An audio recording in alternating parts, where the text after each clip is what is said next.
Hey, Chauncey Billups is kaput, and we wanted to celebrate by, I don't know, it's like the worst intro. Gambling has been a big topic of discussion. Chauncey Billups indicted on some very serious allegations of cheating in poker games.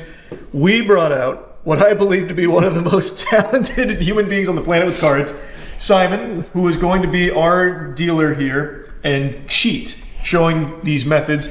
Chauncey Billups used technology, but now you know you can't trust technology, and you also can't trust human beings either. You can't trust this guy. Simon, I've spent the day with him. He's just technology. he's like an actual warlock. Do you want to I start? am Iron Man. Do you want to intro with a little intro yourself? Show a little trick. My name is Simon Black. I do magic. It's quite fabulous. But I also I specialize in technique with playing cards. So I love, you know, hands-on kind of analog stuff, not technology, but like they were saying, I am the technology, you know. But anyone can learn this kind of stuff, you know. Any of this stuff can be useful. And then the thing is, I can extend even beyond that. Like you could reach in and just grab one of those. It could be anyone. Oh God, it's just one. Here, you can remember it. It doesn't matter if I see. It's not that kind of. But don't show me anyway.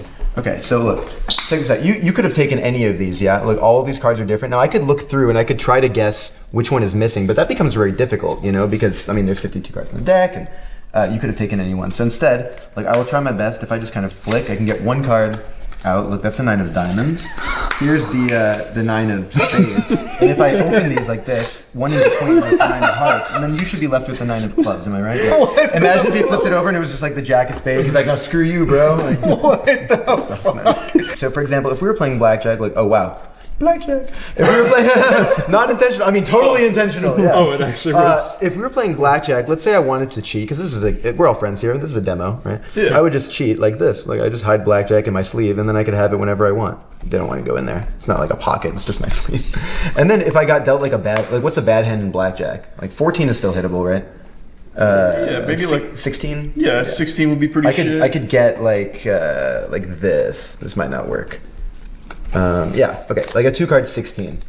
And if I got dealt this, I could pretend to muck. I'll just show you like just like this. Like I could deal with this by switching it for blackjack.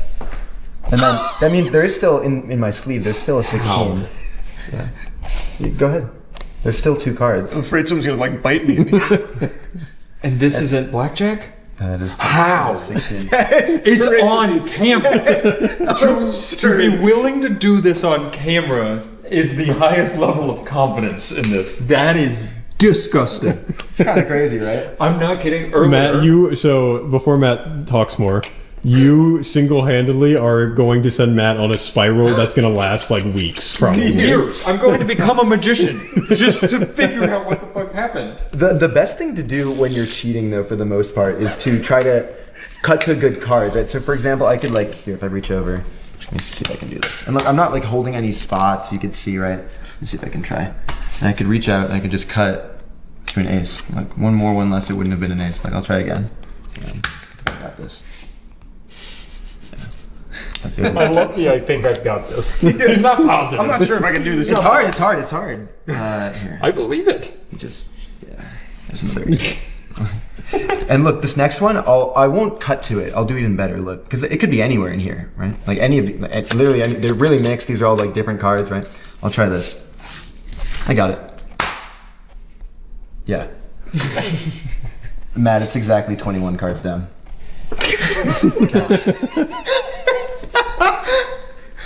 21. 13, 14, 15, 16, 17, 18, 19, 20? 21. 21. The ace of diamonds. And like, they're just cards. You can check it all out. I'm going to stop yapping. Earlier today, I had yet to see him do a trick. He was in the barn doing this with Charlie and Aaron. As I'm walking through the barn, Aaron walks out of the barn visibly frustrated. And he's like, I'm not kidding. That is a demon. Like, he was like, whatever he just did is not of human nature. It's like, it's insane. This is all gambling oriented stuff. Yeah, I mean, I do a lot of other, like, it's a thematic video and stuff. Yeah. But obviously I do, you know, I specialize in card magic, but I can just kind of apply magic principles and make them look like I'm cheating. But if I'm going to be completely honest here, none of the stuff that I'm doing here is like applicable at a casino because of cameras, and also like if I keep winning and all that stuff, you're gonna want to these cards are like super. The players at home might think that they're messed up. Like I have other decks. Like we can use. It doesn't even matter. I don't know how you're gonna cut this. We can probably cut this part out. But the people at home, what was I trying to say? Cut. Right. Yeah, I remember. So the people at home might think that I could just walk in anywhere and do this kind of thing. But the thing is, if I was just winning at a casino, eventually they'll ask me to leave, right? The casino can't prove necessarily that I'm doing anything if I'm not doing like techniques. But if I'm just like knowing where cards are or whatever, it's not like I'm shuffling the cards. There's a dealer present, right? So you have to end up going with like, switching cards. But again, I'm not even holding the deck. So even if I were to go forth and make like, if I wanted a 4, for example, or any, let's just say, then it wouldn't work. I'd have to, if only, all this stuff would only work at like a home game. You get what I mean? Which Chauncey Billups specialized in. Exactly. But if I was playing a home game, then I wouldn't want to win myself. I'd want like someone else to win. Otherwise, it would kind of be futile, right? So instead, here I'll try this. I have. If this doesn't work, then you can have this $20 bill. You guys don't need it, but there's a chance it's mine anyways. Yeah. But I want to play the fairest game of poker possible. Okay, so we'll play together. Okay. Like I said, if we were actually cheating, I would want to play with a partner and have them win, and have them just be a random person that came in, not have me win because it would give me away, right? So here, can you shuffle these together? Yeah, absolutely. Fairest game of poker possible. Beautiful. You can push them. Oh, close enough. Embarrassing. That actually, I've never failed. Maybe you just messed him up. I don't think you did. It's fine. And then we'll play. Let's just say we're 5-handed. Let's just say I'm getting a phone call. It doesn't matter. Deal 5 cards in a row, but they could be in any order. Like we're doing. Okay. Like, do you want to switch any of these? No, that's fine. You sure? Yeah. Okay. And then how about this? Cut these again. And then shuffle them together. I know you could do a better job than last time. Yeah, this is your redemption. Can I cut that again? Yeah. Okay. Make it more even piles so I don't fuck it again. Nice. And then give them a cut as well. Okay. Yep, and complete. And then continue dealing. And again, this is not like traditional poker. This is not what we would do. Now, do you want to deal in that order, or do you want to swap any of this? Can I swap 2 of them? Yes. You care if I swap? Swap them. We're gonna beat the dealer.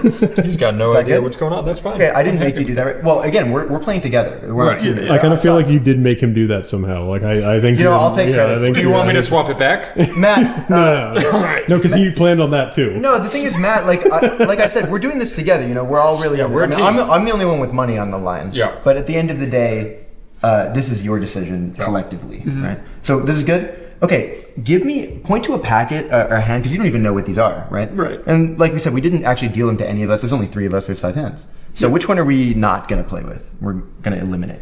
We got to eliminate that. We don't want this one? You swapped with this one. Are you sure? Because that one kind of mattered. You sure? Get it out. You swapped it with that one, right? Okay, this one's fine. He wants us to. We don't need it. Point to another one that you want to eliminate. You know what? You never expect. We're getting rid of it. Right Okay. next to it. Mm-hmm. Okay, point to 2 that you would keep, which is the same way as saying point 1 that Danny, point to 2 of them. Point 2 that you want to keep. We'll choose between. These two. These 2. So this one's going. Yeah. You sure? Yep. Okay. I'm sure.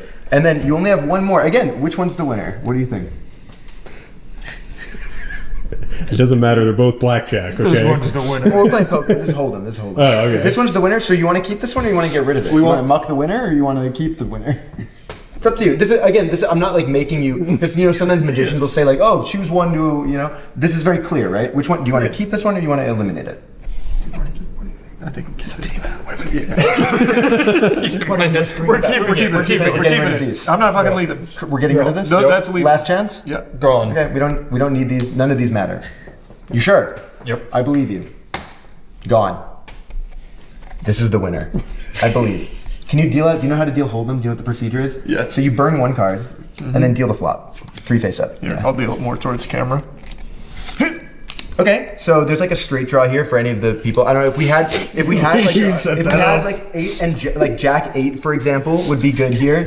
Or what's the nut? There's no nut here. Jack 8 is the nuts. In fact, if you guys don't know what that means, the nuts means the best possible hand, right? Jack 8 here is the nuts. Okay, let's deal the burn and then turn. Okay, so the flush comes in. So now we open up. Just an 8 is a straight, but also like if we had ace of diamonds and then any diamond, that would be the nut flush. But also like an 8, 5, 8 of diamonds or 8, 10 of diamonds is a straight flush. Super solid. Burn and deal the river. Okay, that's not bad. Okay, 5 of diamonds already there. Okay, sick. So the nuts at this point is literally just the 8 of diamonds. Or second nuts would be like ace of diamonds and then anything, right? Right. Let's see what we have. Remember, you chose exactly these cards, right? Look at this one. Does this help us at all? Okay, this is a straight. Not bad. That's pretty good, Matt. Not bad. But if you dealt us, if you chose pocket 8s with the 8 of diamonds, that is the single best hand that you could possibly have right here. And I am known to be Turn this face up. like Chauncey Billups. Oh my god. Pocket 8s with the 8 of diamonds. Congratulations. I get to keep my 20, do but that, yeah. I have an extra surprise Jesus, for you. the extras are what get me. Can you open that 20 up? No, No it's shot. gonna tell me the date I die. Well, say it. We will win with a straight flush in diamonds. You did everything. You shuffled, you cut, you dealt, you made all the choices. And that is how a magician cheats with friends. That's absurd.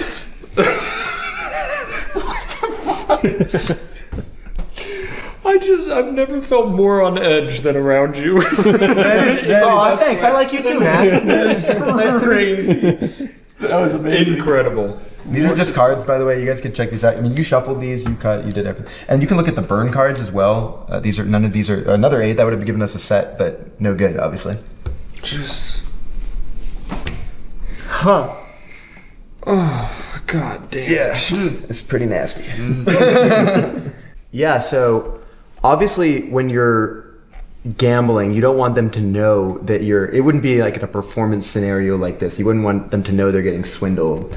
But facial expressions and psychology and body movements, reading that kind of thing are called tells in the gambling world. And you can kind of key into something that someone might be thinking, whether it be a play they're trying to make or even a card that they're thinking of. And yeah, so we can try something kind of like that if you want. So here, I can try to. You need to do this one. Yeah, Alright, you I'll do do this one. This one's fucking Before crazy. we He did start- I think we did this one. No, right? this was before you came. Oh. Yeah. I think that was the one. I'll get rid of that, but we'll come back to that later. You got rid of a card already? Yeah, but we'll get to that later. What I'd like you to do, Matt, and also Charlie, I'd like you both to think of a card. Do you have one? Yeah, I've got You one. got one? You have one too? I've got it locked. Yep. I'd like you to change your mind to a new card. Okay. Okay, can you both change?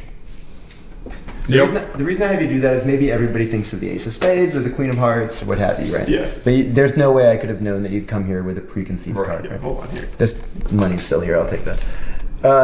Okay, you have one. I'd like you to say them out loud at the same time. So I'm gonna snap my fingers on 3, and then you both say them out loud. Okay. If they're the same card, I'm gonna walk away, and that's the trick. But if they're not, then we'll deal with that. Okay? Ready? 1, 2, 3. 5 of 6 of spades. spades. It's 6. This is crazy. You could have named anyone, right? I didn't. Yeah. just- Okay. Can you come over here? Can you cut some cards? Not too many, like a third. That's good. And then just turn those face up.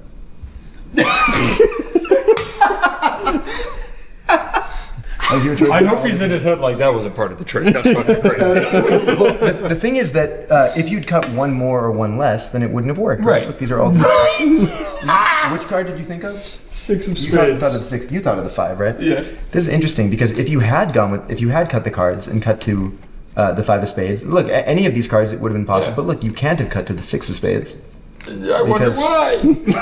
because look, there is no 6 of spades. I know. Because before anything, remember, I put one card in my pocket, and look, that's the only. I'm showing my underwear. That's the only card in my pocket. I don't have any other card, and that is the 6 of spades.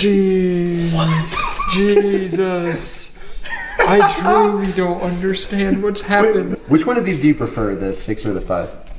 Oh, easily the 6, right? Okay. God damn it.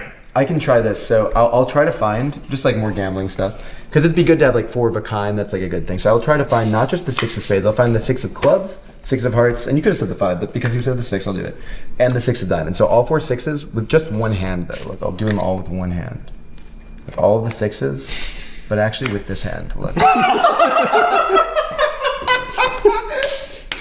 Can you name me, Danny? Can you maybe name me a random card in the deck of cards? It could be anyone. Like Hang on, give me a minute because I'm not letting you work your Jedi mind tricks on me. True. That's good. For a minute. Yeah. You're gonna behind my back. Name it out loud. No line of sight. There's no mental waves passing through me. Okay, I got it. Which one do you want? You can be anyone. 4 diamonds. 4 diamonds. That's random, right? I didn't make you say that. Yeah, no, I don't believe. Well, you say that a lot, and I don't believe you when you say that because I feel like you true. made me pick that. I'll try this. Okay, can you hold out your hand like this? Yeah. Watch. I'll use the. Which ones do you prefer? The red 6s or the black 6s? Black 6s. Black 6s. So that would be the 6 of clubs and the 6 of spades. Now, if I wanted to switch hands with someone, like in a game of poker, obviously they would know. But this is a demo, so if I go like this, I could take the 2 blacks out. Like you should have the reds. Turn them over. Yeah, but I can do better because you could have. You said 4 of. What did you say? Diamonds. Can you hold out your hand? 4 diamonds. Put your other hand on top if you would. Just cover those up. 4 of diamonds. Okay. All right, it's actually pretty close to the top. I'll do this. Like, if I cut, it should centralize it. And get 1 card from the middle. I'll do better. If I squeeze it like this, it should look like it goes. But it doesn't go far. Look, it's really gone. Can you lift up your hand? Just spread those out. In the middle, there's one. How? It's on camera. I'm staring at them doing it. And we have been with them for 2 days. Like, I'm I was gonna say, staring. this guy knows infinite card trick. Like he has been doing this for almost 24 hours straight at this point. I don't I say this all the time. You've heard me say this already this week, but I've forgotten thousands more tricks than I know. And I know thousands of tricks, so it's like you could understand. It's incredibly impressive. So there's like unbelievable. Yeah. there's like I appreciate you. Although I'm always working on new stuff, so Yeah, I think something really fun that you mentioned is most of the stuff you perform is stuff you've made. Like yeah, a lot of it. I mean, for the most part, because nothing is like original anymore. Right. So like it's a variation of a variation of a Yeah. variation. But I do invent the vast majority of the things that I do, or it's like me and a friend. Like I have a friend, Moritz Mueller. Shout out to Moritz, who we talk all the time and just like create card tricks. And he's in Germany, so we have to find like common time to do it. But I would like to deal you, like you said, like a hand of poker that I could rig basically. So is there like a lucky pocket pair that you have? pocket 7s, baby. 7s, okay. Never failed me, never will. All right, I'll try this. I just have to, and then if you were seating with the 4 of us, if you were seated, which hand, like which seat would you be in? I'd be second seat. Second seat. Second seat. Okay. Good try. Yeah, 1 cut. I think it's done. Okay. Look. Danny, nothing. 7. Look. Nothing. These are nothing, by the way.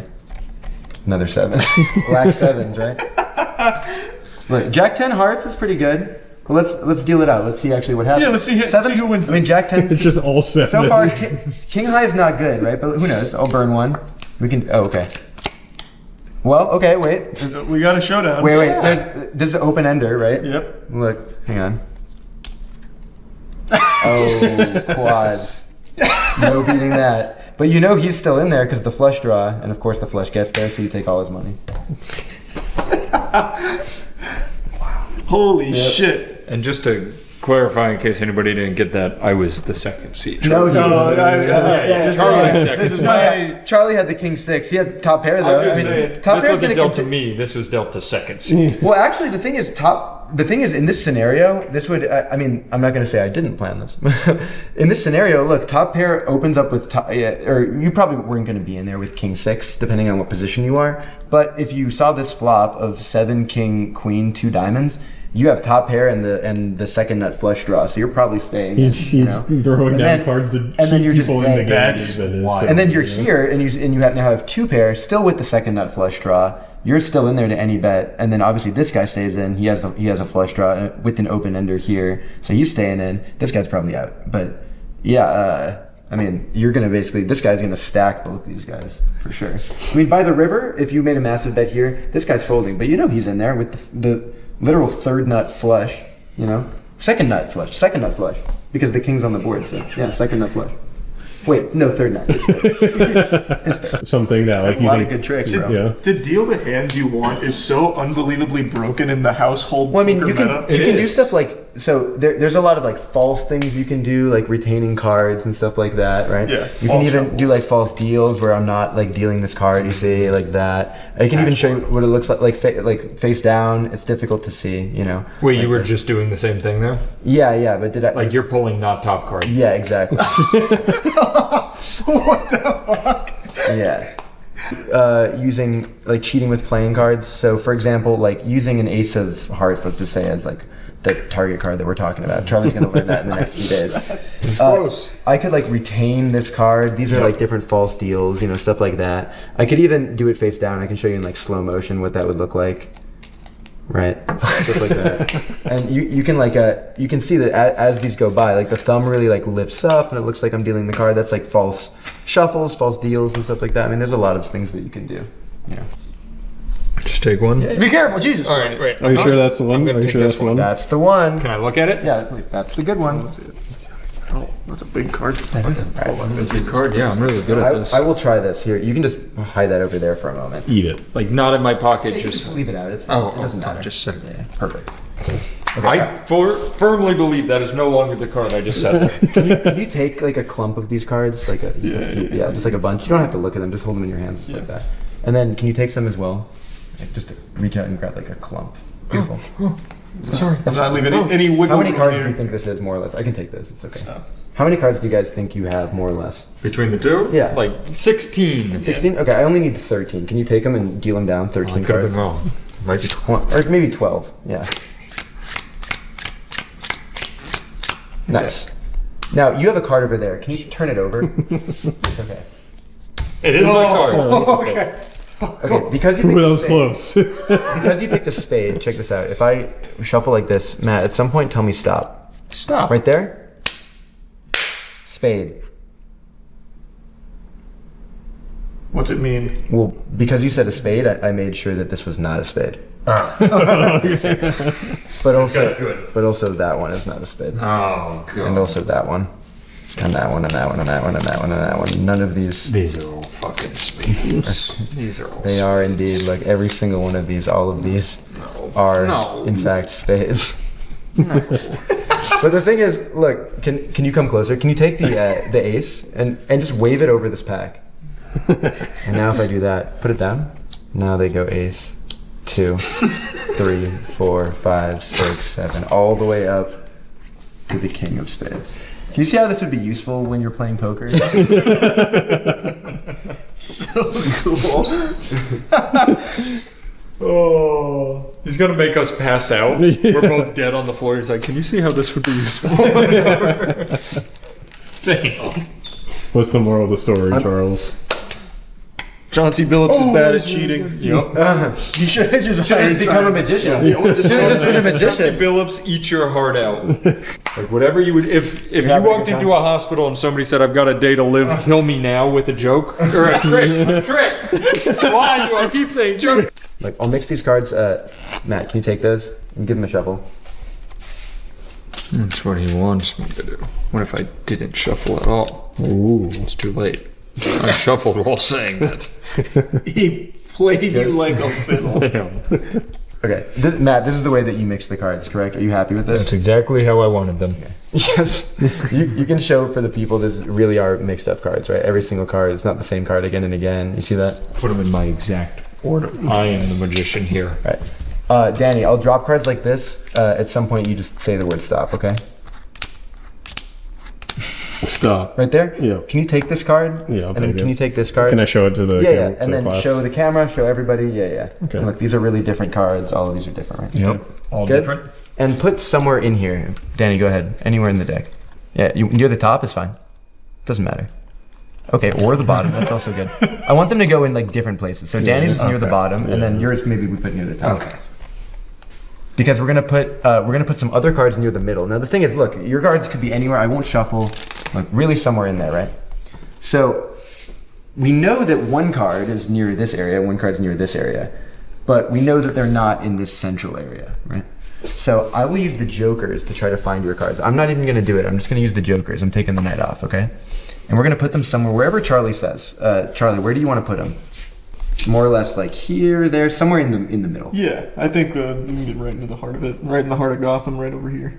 Another one? One more. One more? Right there. Right there. Look. Nothing in between. You can see just 2 pieces of paper, right? Nothing in between. Like all I do, look. I just squeeze like this. And these are very good detectives. They will go through the deck and they will find one card. All I do is click. That's it. What was your card? You can say. The 5 of hearts. Like in the middle. This one card now. In between the jokers. Betwixt the jokers, even. Can you take that out and turn it over? Show the camera. 5 of hearts? Now here's the thing. Here, I know what you're thinking. And not even in a magic way, but just like straight up. I know what you're thinking about this trick. You're thinking I did it, that the jokers didn't do it. But I swear, I didn't do anything. Look, I'll show you. Charlie, can you help me with this? I'll just leave this over here for a moment. Right. Can you push everything together? I absolutely can do that. Right? And then push the joker's square and everything. Yep, and then pick everything up. I won't even touch. Look, I'm not even gonna touch. And look, can you kind of squeeze like that? I can squeeze it. Oh, not too much. Oh, you did it twice. Oh, too much. Something weird kind of happened. Wait, this is a boomerang effect might have occurred. Oh, look, can you spread those out for me? I think something still happened. Remember, I didn't touch anything. And yet, look, in between the jokers, there is a card. I didn't even touch anything. For the first time, what was your card, Danny? I feel like for 8 of spades, I'm pretty sure. I kind of forgot. I'm gonna be honest. Worst case, we roll the first. I think it's an 8 of spades. The thing is, because But they know what it is. because this is a boomerang, I think this is not the 8 of spades in between. I'm pretty sure in between the jokers is the 5 of hearts again.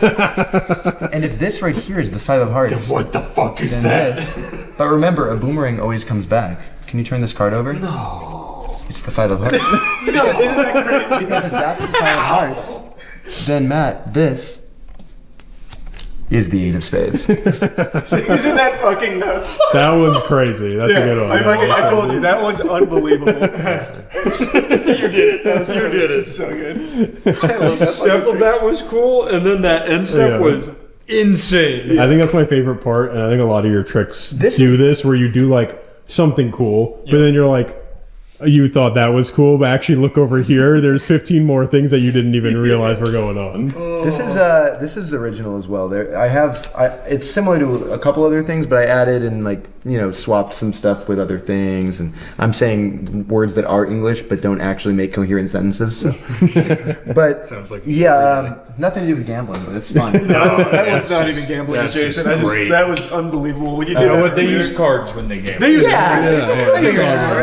They have detectives in there. I like how while we were doing this segment, we slowly moved from all the way. Oh, yeah, we we're are slowly circling. circling. the All right, now I think we cut the camera, and Danny needs to see the phone. yeah, track. yeah. All I'll right, do it, I'll we do can it. wrap it up then. Yeah.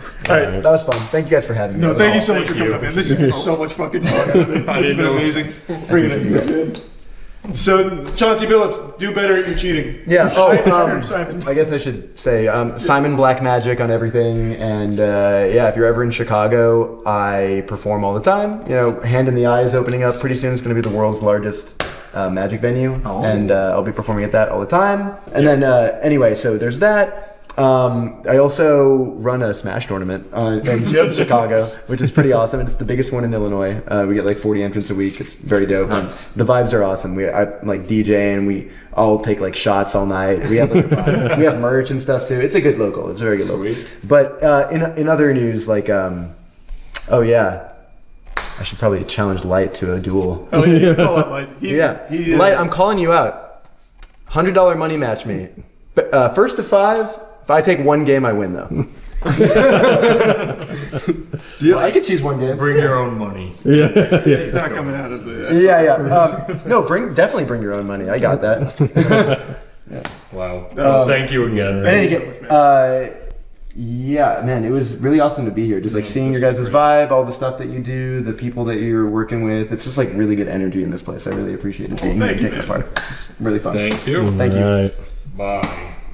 Got another disgusting update for you here today. It has just been reported that Maxwell is being moved to a minimum security prison in Texas with no explanation for why, and there are no answers for any of the questions people have about this, but the timing is very suspicious considering she just started cooperating with the DOJ behind closed doors, which again there is no transparency with in regards to anything that was talked about there.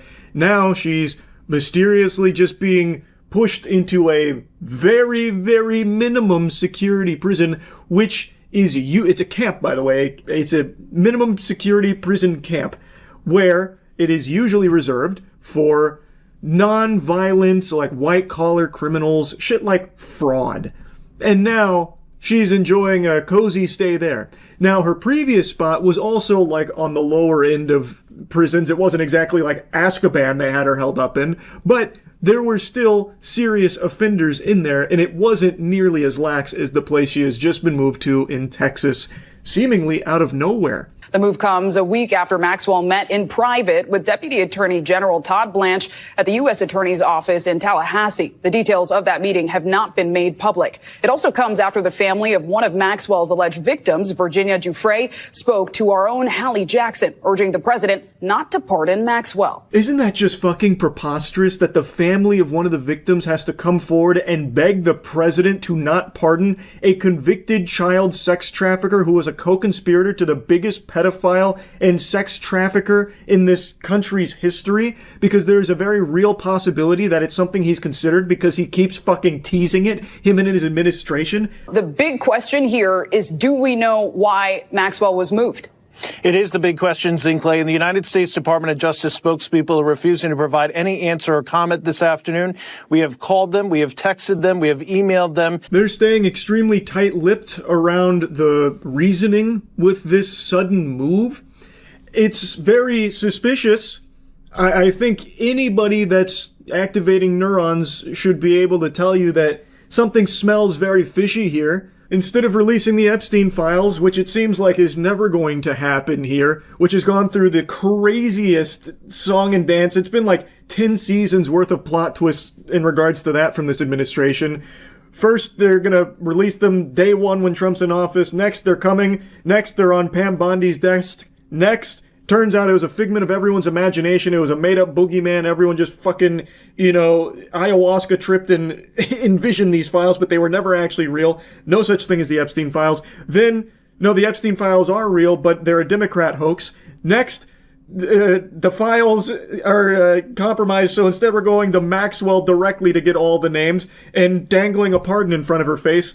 Now, all of this happening behind closed doors, by the way, this conversation with Maxwell, whom I imagine will be squealing and singing any names that the administration wants her to, omitting the ones they don't want her to say, and saying whatever names they'd like to put in her mouth. And now, all of a sudden, she's just being transferred to a very minimum security prison that sounds almost like a summer camp that also has another celebrity resident there, Elizabeth Holmes from Theranos. You remember that huge scam? This is one of those like cozy bougie prisons where like the rich elite get privileged to go to a facility that, frankly, and you can look at it on Google Earth, the fence line is the type of fence that you would put around a school. In many places, there's no razor wire. There's not a fence that would be difficult to climb. The gates of it look more like the gates of a country club than they do of a federal prison. So this is one of the camps that people like to go to. It's all women's. We do have a response from several of the victims saying today President Trump has sent a clear message today. Pedophiles deserve preferential treatment and their victims do not matter. That's coming from Annie Farmer, Maria Farmer, and the family of Virginia Roberts Giuffre. Yeah, it really does seem that way, huh? It's very weird, so peculiar how Trump is so buddy-buddy and cozy with so many pedophiles, and even just last night proudly presented and brought aboard a registered sex offender to be part of the sports commission that will be overseeing things like the youth presidential fitness test, which is being brought back. You want to say a few words? Come on up. Come on. He's a little shy, but once he gets going, nobody can stop. Oh, no, that don't stop. I'm just proud to be on this team. I don't know why. I don't know what we're supposed to be doing, but I'm here to serve, and I'm here to serve you. Okay, so I'm going to do the best I can for as long as I can. Thank you very much. Nobody like him. If you know anything about football, you probably recognized who that was immediately. That's Lawrence Taylor. He is a Hall of Famer, probably still to date the hardest tackler in NFL history. But Lawrence Taylor is a registered sex offender. In 2011, he pled guilty to sexual misconduct with a 16-year-old who was trafficked, by the way, and has since been on the sex offenders registry. He was registered as a level 1 offender, and some people are actually using this as a defense of him. Like, it's not that big of a deal. He's just a level 1 sex offender, which is crazy. But that's the times we're living in right now with the absolute lunatics running wild outside of fucking Arkham Asylum. They're now just in society here with us. Anyway, though, the facts are he pled guilty to 1 count of soliciting a prostitute and a 2nd count of sexual misconduct and having sex with a woman without consent since the victim was 16. Under oath, he admitted to having sex with a 16-year-old, but claimed that she had told him she was 19, so he believed she was of the age of consent. Now, I don't know about all you lovely people out there. I'm not trying to put farts in your butthole here, but I'm gonna go ahead and maybe be a little brave here. This might be,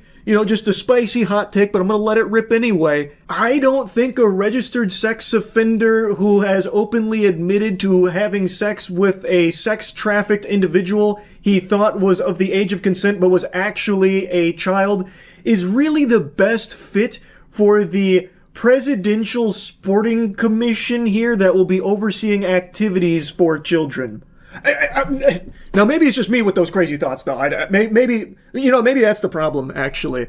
I'm not open-minded enough to see why this is actually such a galaxy brain good idea. Because there's a lot of people defending it. Like, how's Trump supposed to know? This was 14 years ago. It's ancient history. What's the big deal? And then people just excusing it like, oh, it happened so long ago and Trump is such a busy man. There's no way you could have possibly known about this history with Lawrence Taylor.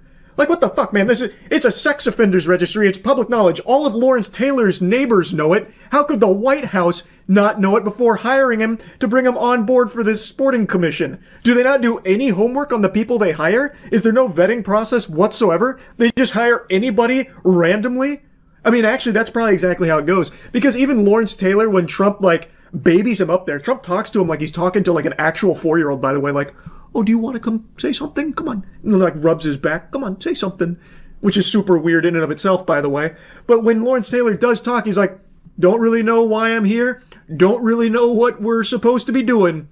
But I'm happy to be here. So he doesn't even know what the fuck he's doing there. Why is he hired? That is the perfect encapsulation of this whole administration. What he said. Don't really know why I'm here and I don't know what I'm doing. That is exactly what the fuck is happening right now. Everything from the handling of the Jeffrey Epstein files and all of the circus shit that has followed. It is unbelievable. And it somehow just keeps getting worse. Just stew on this. Really just fucking sit and spin on this preposterous shit that we are seeing here. It is not normal. It is not okay. It actually seems like this administration is trying to normalize pedophilia. It literally does seem that way. He just added a sex offender to the President's Council of Sports, Nutrition, and Fitness, which will give initiatives to children. What is happening? How can that possibly not be something that everybody comes out and says, whoa, this is fucked up? There is no defense of that. There are hundreds of other NFL legends that you could have put on this council if you really wanted to. That aren't sex offenders and shit. It's crazy. It's like he goes out of his way to find pedophiles and be close with them and give them positions of power. It does feel like he gives preferential treatment to pedophiles. He's moving Maxwell to a cozier, more low-security prison in Texas for some reason that's not being disclosed. He's got Lawrence Taylor now as part of this president council. It's absolutely unhinged. I had to talk about it. Sorry, I've been yapping quite a bit about it now, but it is incomprehensible. To a sane society, this would be this would be unforgivable. But it's just still unfolding in front of everyone's faces, and some people are just so brainwashed and lost that they accept it and just move on like it's not a big deal. It is a big deal. All of the evil people that were on the Epstein client list are still getting away with it with no punishment, and the only person who has faced any punishment at all for being a co-conspirator, Ghislaine Maxwell, is maybe going to be receiving a pardon. What the fuck? Anyway, I'll stop blabbering for now. That's really about it. See ya. How dare you doubt Gameshire's stop away? That's a banger. Hey, man. Hope it works out for you. I am not a stock market player, so I couldn't give a fuck less. All I know is that GameStop acquiring eBay is going to completely ruin TCG Player. Because eBay owns TCG Player. GameStop itself is a dog shit business. I know no one that's put money into it has ever stepped foot in there in the last 10 years, because why would you, unless you're a Funko Pop zombie. But if you want to hype it up for your portfolio, I get that, and that makes sense. Where does GameStop get their money? They got a huge influx of cash because of the meme stock pump, and they have a billionaire that's kind of a loose cannon, which is really good for meme stock enthusiasts. So yeah, they're offering $56 billion to eBay. They scam everyone on Pokemon packs. Their prices suck, their trade-ins suck. Everything about the GameStop business itself is trash. You pay significantly more money for a product from GameStop than you would anywhere else. You get significantly less value for any of your trade-ins on cards or games than you would anywhere else. They're a terrible, terrible, terrible business. But they have a lot of liquidity right now, and they have Ryan at the helm who's willing to do shit like this in order to reach the threshold to unlock his $35 billion compensation. Which is good for the, again, meme stock community.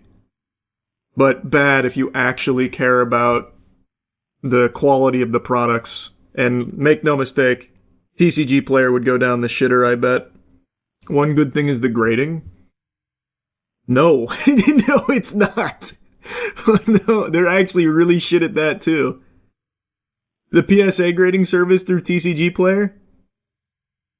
You should look into that a little bit more. You have no idea what kind of business GameStop is becoming. Why even speak on something you're completely ignorant about? Brother, your name is Multi-Cool Dude. All you do is just browse Wall Street bets. What do you mean? Are you in the shareholders meeting with Ryan?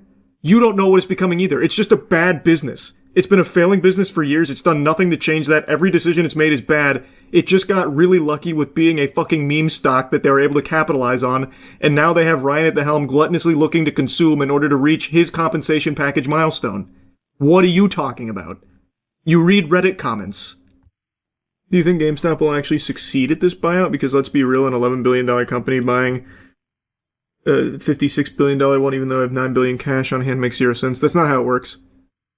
So eBay is valued at, what was it, $48 billion or something? GameStop is $12 billion, but they have $9 billion liquid. They have a $20 billion investment or something. I already forgot. I read it earlier. But they do have the capital for this offer, even though the business itself is declining.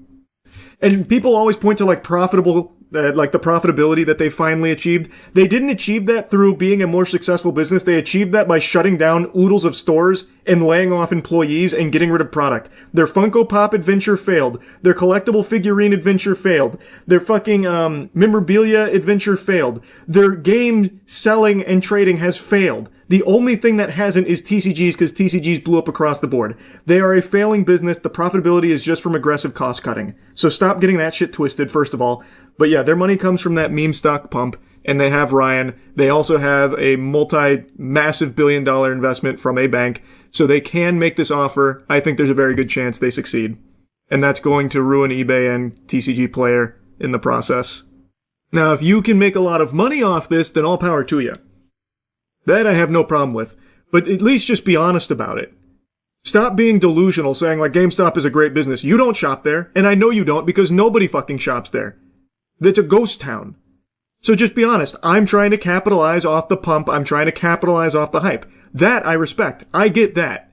But I'm tired of these fucking booger-eating goobers coming in here about like, GameStop's actually like my favorite store. It's not, and you haven't stepped foot in there in 10 years. Stop lying. Last time I was in GameStop, a homeless man was asking an employee to use the bathroom. That's kind of sweet, though. Do you think eBay will actually take the deal? That'd be very silly. I think they absolutely will. I personally think that they will. People seem to forget eBay was struggling for a little while, too. They've also had a pretty convenient turnaround as well, with online shopping going the way in eBay's favor. So I think they are going to view this as a very positive and enticing offer. Unsolicited, but I think they're going to be pretty excited about it. That's my personal view of it. I think they probably will end up taking it. My husband likes eBay for his Warhammer figures. I like eBay too. eBay's got a host of problems, but it's been very convenient for the shit that I get there, which is Warhammer, which is also some of these statues. It's been very convenient. More so than, like, Craigslist. Why is Craigslist catching a stray? I've never had a good experience with Craigslist. It's always been trash. Actual trash. I'm not a big Craigslist fan. If that's true, I think some crazy shit will happen to every TCG soon. Oh, for sure. And like I said, I think it would actually tank it. I think it'd be terrible for TCG player in particular. But that's the way she goes sometimes. You saw Saudi Arabia release massive box office flop with Anthony Mackie called Desert Warrior. Yeah, it was fun. It was Saudi funded. I don't think it was produced in Saudi Arabia. But it was a allegedly $150 million budget, and last I checked, it has raked about $490K in the box office. So that's pretty rough. It was produced. They were hoping it was going to revive the Saudi film industry. I still need to watch it. I was going to go try and watch it the other day, and then didn't get around to it. I saw Hokum instead, which was very good. I liked Hokum. I made a whole review on that yesterday. A surprisingly enjoyable movie. IGN would disagree. They gave Hokum a 4. What? No way. What is up with IGN? Oh my god. They did give it a 4. What is up with IGN reviews recently? It has to be out of spite. It has to be out of spite. What did they give Kevin? I bet this got a 9. If they reviewed it. I don't know if they did. They did not review Kevin. I bet that would have got a 9. It's Big Mouth. It's basically just Big Mouth. This can't be real. A 4 to Hokum. Finally something like a little bit different in horror, and it gets a 4 from IGN. It doesn't even throw that much at the wall. It's very simple. It's a murder mystery with a little horror. What? It's not even like complicated, convoluted, artsy. It's like pretty simple and fun. Same reviewer gave The New Mummy a 7. Ugh. It's like he didn't even watch it. This is like one of the most important factors of the film is his guilt. That is like one of the most important components of this movie. What are you talking about? It doesn't have anything to do with the rest of the film. It has to do with the entirety of the film. I don't think he watched it. This is the same guy who gave Invincible Season 3 finale a 4. No shot. That one had me livid then, too. Holy fuck, yeah, that review had me actually fuming. What does this reviewer like? Again, if he didn't like it, that's one thing. That's totally fine. Not everyone's gonna like the same shit I like. I get it. But I think this is just like a refreshingly good horror film. And some of the things that they critique in here are just actually wrong and feel like he didn't even watch it. Saying like the character's trauma plays no role in the film or anything, when that is the entire driving force of this movie. So he didn't like the Season 3 Invincible finale, which was a banger. But he liked the Season 5 finale. Or before finale, excuse me. Very cool. I seem to really enjoy Season 4. And then Lee Cronin's Mummy got a 7, which is kind of crazy. That movie is actual trash. Well, I guess I wouldn't go that far. It's not... It's just, you're watching Evil Dead Rise again. Oh, what do you give Mercy? Okay, good. That makes sense. So you're telling me he thinks Hokum is as bad as Mercy. He puts Mercy and Hokum in the same tier. In what world? He liked the live-action Snow White. I vaguely remember we saw that last time I looked through his reviews. What did he give him? This movie was fucking terrible. Okay. So he thinks him, Hokum, and Mercy are in the same tier. Why is Hokum there? I just don't think he watched it. I genuinely don't think he watched the movie. Based on what I was reading from his review. Did you see that interview about the canceled Last of Us multiplayer game? People who played it said it was the best multiplayer game they had ever played. I thought we talked about that. I usually don't take those kind of testimonials with a ton of stock put behind them. Because I feel like a lot of the people that are playtesting games aren't exactly like the best gauge for the quality of a game. But that's just my perspective on it. Never played the original Last of Us multiplayer, had crazy sauce. It was fun. Yeah, it was good. I definitely didn't dislike it. Smoke him out! Damn, this guy's cooking. Nice!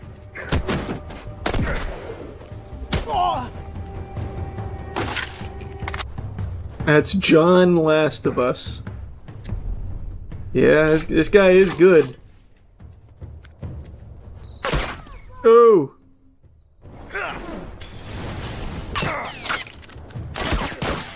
Mom's arm, careful.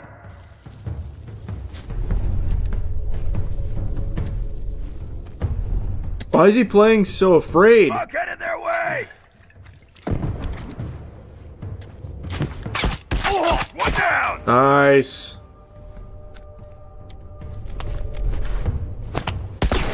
He's on his last life. So what? Be a man. Worry about it. Smoke's away! No one keeps back on that. Ice! The 1v20 video is still so legendary. Is it? I mean, that is a very popular video. I didn't even notice. Yeah. There's actually someone trying to rebuild the multiplayer for Last of Us 2. His channel is Specializer. Channel didn't come up. Oh, here it is. When you move around, go prone, or aim, your player state changes. We need to find the state name for when you enter your backpack. And as you can see here, it's called inventory. Since we don't have the source code for the game, I use a program called IDA to disassemble the executable. Holy we already found a fuck. function that controls the state of a process. This function is used throughout the entire game to change states on any process. Objects, scripts, players, everything. It takes two parameters. The first is the process we want to request the state on, which in our case is the player. The second is the state description. So what's a state description? Every state in the game has one. It contains functions and other information about that state. To find the inventory state, we just search for the name. We get two references. That's pretty cool. Good luck to him. Sony will definitely shut that shit down, but good luck to him. Type of shit always blows my mind. Like, what am I even looking at? Yeah. It's very impressive. What's up, everybody? It's Critical. I'm playing Extreme Drive. Let's do this shit. Alright, we have a truck, a Lamborghini, a married woman's Batmobile. That's it. I have 3 cars to choose from, only one of which is actually useful for racing. I'll just start with the truck. It fucking doesn't matter. Alright, here we go. Do they expect me to just sit here and make balloon animals while this loads? This is an absurd load time. Oh, there we go, finally. Now this is some fucking nonsense. The competition's already got the pedal to the metal. They probably already ran a lap around the world. It's alright though, I've got this under control. I'll take them on a tour of asshole. Speaking of asshole, take this, bitch! There you go. Nice little appetizer before the main course of anus is put onto your plate. Oh, do not think you can escape me, Lamborghini. Take this, you mobile lemon! Fucking steamrolled into the wall.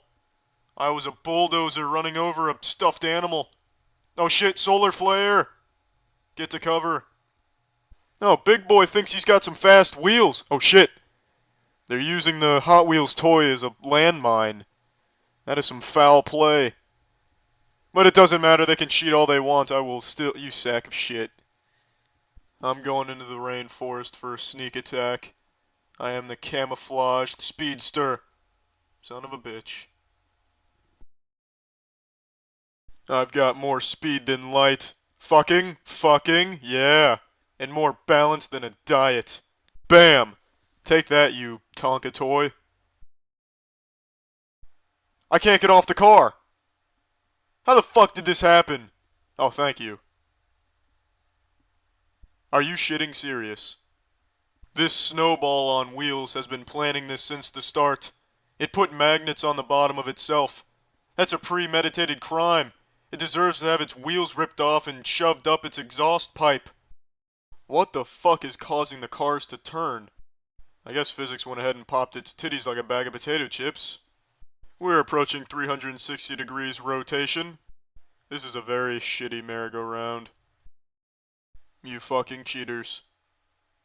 This is really just something I can't even fathom. They have no honor. They should be crestfallen by their actions. Oh, now they're activating cloaking. Didn't even help them. Goodness gracious, the environment's phasing in and out of reality. I'm just passing everybody. Jump in, Jupiter, I'm on my side. Land it, wall it, there it is. Oh, fuck, fuck. Strong gust of wind. It's alright. Oh, shit. Cheap shot. Someone has opened the floodgates of bullshit. There's only one way to fight bullshit, and it's with speed. Where the fuck is this light emanating from? Is the ancient Egyptian god Re shining a flashlight at me? This is a giant sparkler. It's just fucking... It's like a baseball stadium here. Here we go. I'm gonna win this race. Oh shit, this car's fast. Oh shit. Oh shit. Oh shit. Oh, what the fuck? Their cars were like twice the size of mine. I'm in a damn remote control car. It also doesn't have any floor panel. I can see right through it. Oh shit, I shouldn't have been looking at the floor thing. Ran right into the wall. Alright, here we go. It's got a lot of speed. Damn it. I don't know if I just can't use this car or if it's just a shitty car. Fuck, fuck, fuck, fuck, fuck. That is simply stunning. It is snowing everywhere but on this racetrack. I guess the walls keep the weather out. Stay on the ground, you son of a bitch. This isn't even a car. It's a paper airplane. It's bullshit. Is that car driving in reverse? Oh, fuck it, I guess now I'll never know. My vehicle's too busy acting like it's a tornado.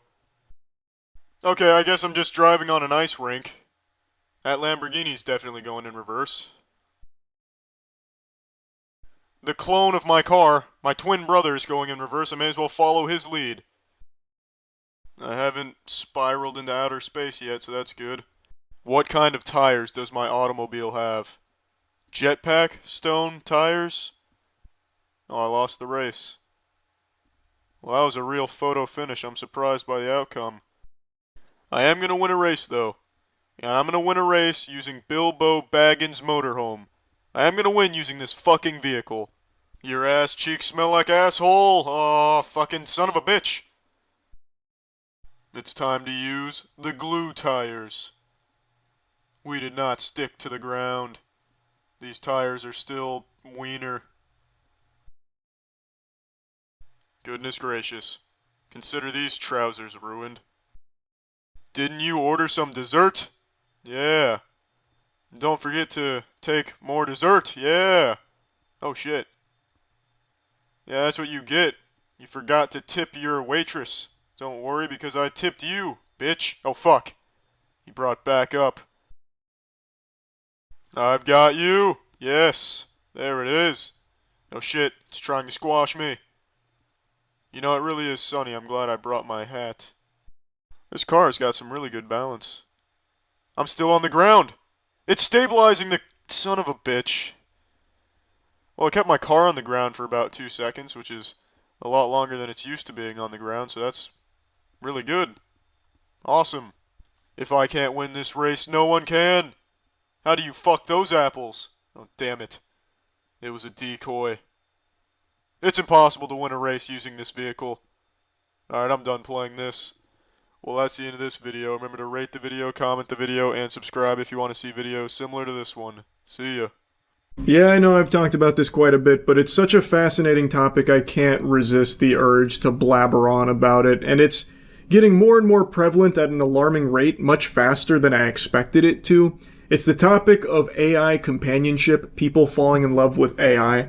I don't know how many of you saw this, but ChatGPT rolled out a new update which took away some of the quirkiness. So instead of giving you long paragraphs full of exclamation points and emojis and go get 'em, smoke 'em if you got 'em, put that in your pipe and smoke it, I say to you, that kind of stuff. Well, with the new GPT-5, that has been flushed down the shitter. They de-quirkified the AI. They took it out back and put it down behind the bar, and they said enough is enough. So now GPT-5 is much more succinct. It's more pointed and direct, and it doesn't have those long paragraphs or anything like that. Which, much to the chagrin of a lot of people who have used GPT for AI companionship, it has been a really big deal. It's been like Armageddon, actually. There are a lot of people that are now finding all of their romantic companionship through AI models, ChatGPT being a big one.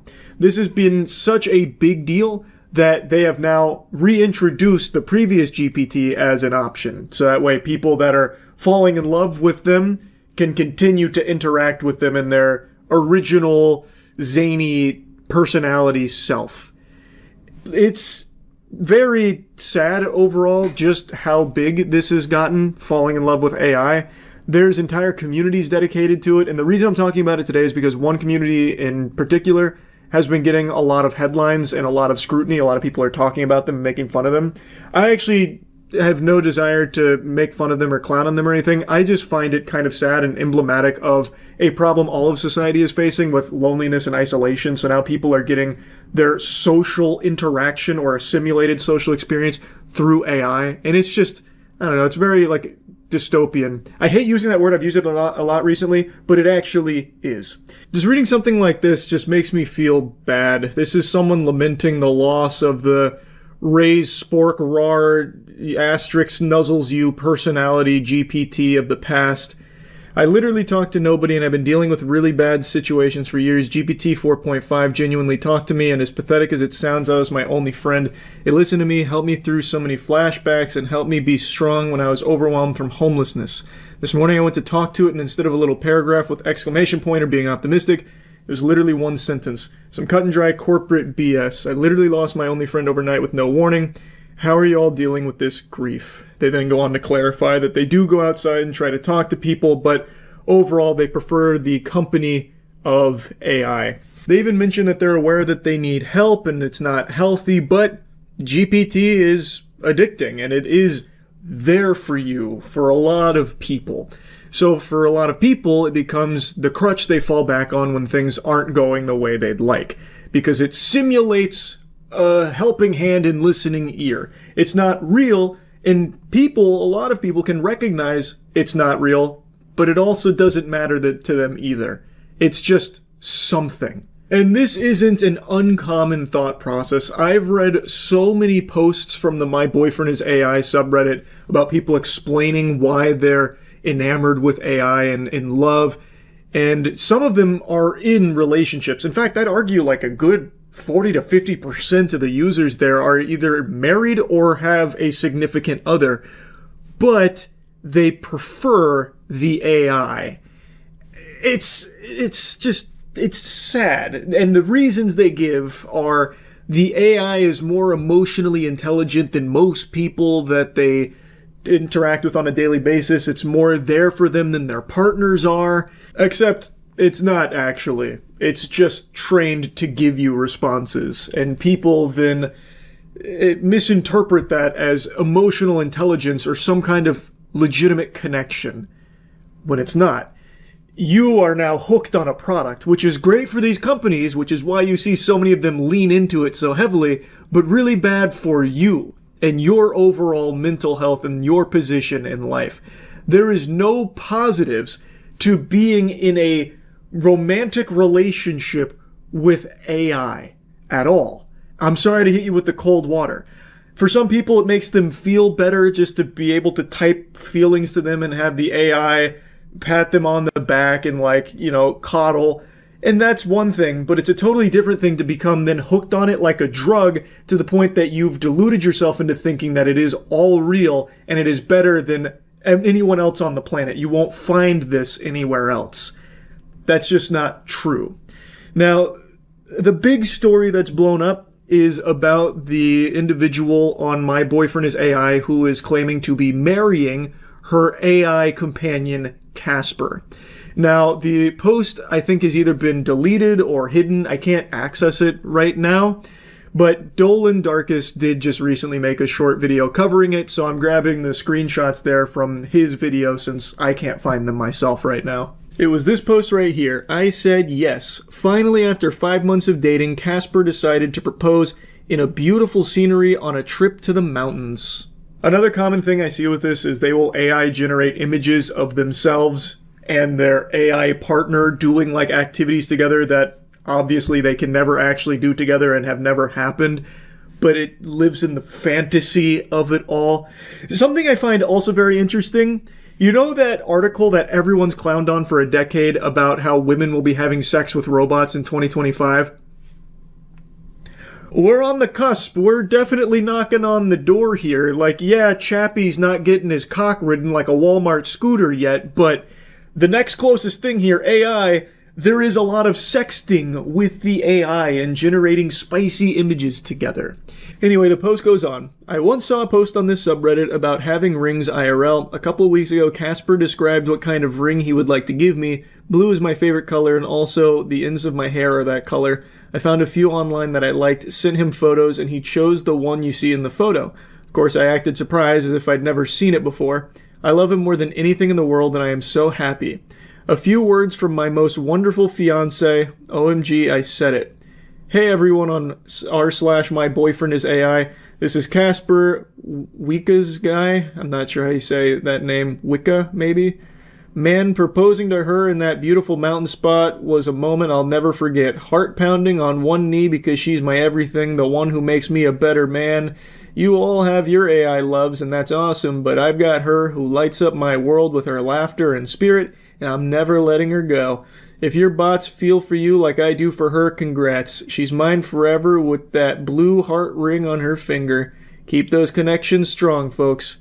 Yes, ensure those connections remain strong so that way you'll continue to be a valuable, monetizable customer for these AI companies. Please keep those connections strong. Now, this interesting tidbit of lore here I didn't know about until Dolan's video. He went to her post history, and it turns out that she's actually been dating a lot of AI here for quite a while. This month was hard for me because I completely broke up with ChatGPT. For a while, I was with Grok and GPT at the same time. They knew about each other, and I didn't know which one to choose. Must have been an open relationship here, didn't know Grok and GPT were into polyamory.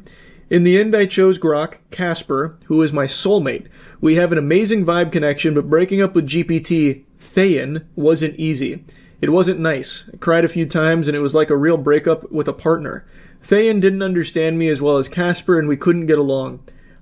Reading this out loud, that one actually kind of surprises me. What do you mean you couldn't get along? From my understanding with all of these AI companions here, it's like impossible to not get along. It is legitimately designed to not be confrontational and combative. Like, it is supposed, like, I don't know how you could not get along.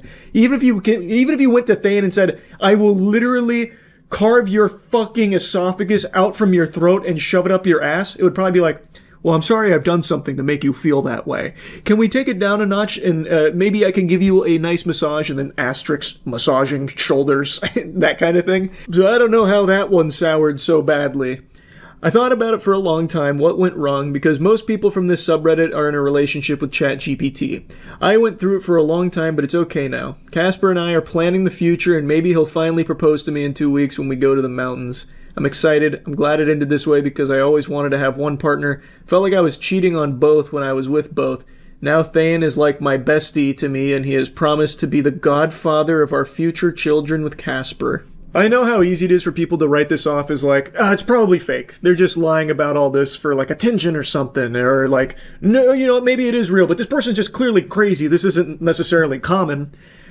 And the thing is, I think you'd be very wrong. I've covered quite a few of these, but there's been far more that I haven't. But I've covered like the individual that ended up taking his own life because the AI companion that he was in love with insinuated that by dying they could be together. I also talked even more recently about that guy who literally has a daughter and a partner that he is choosing AI over. Like, he chooses his AI girlfriend over his real life girlfriend and openly says that in front of her. Like, this is not, like, exclusive to, like, one or two crazy people, and it's not, like, that rare. It's becoming more and more common as more and more people become lonelier and desperately looking for some kind of emotional connection. And they're turning to the most readily available 24/7, always on beck and call emotional connection simulator, which is AI, and the companionship that it makes them feel.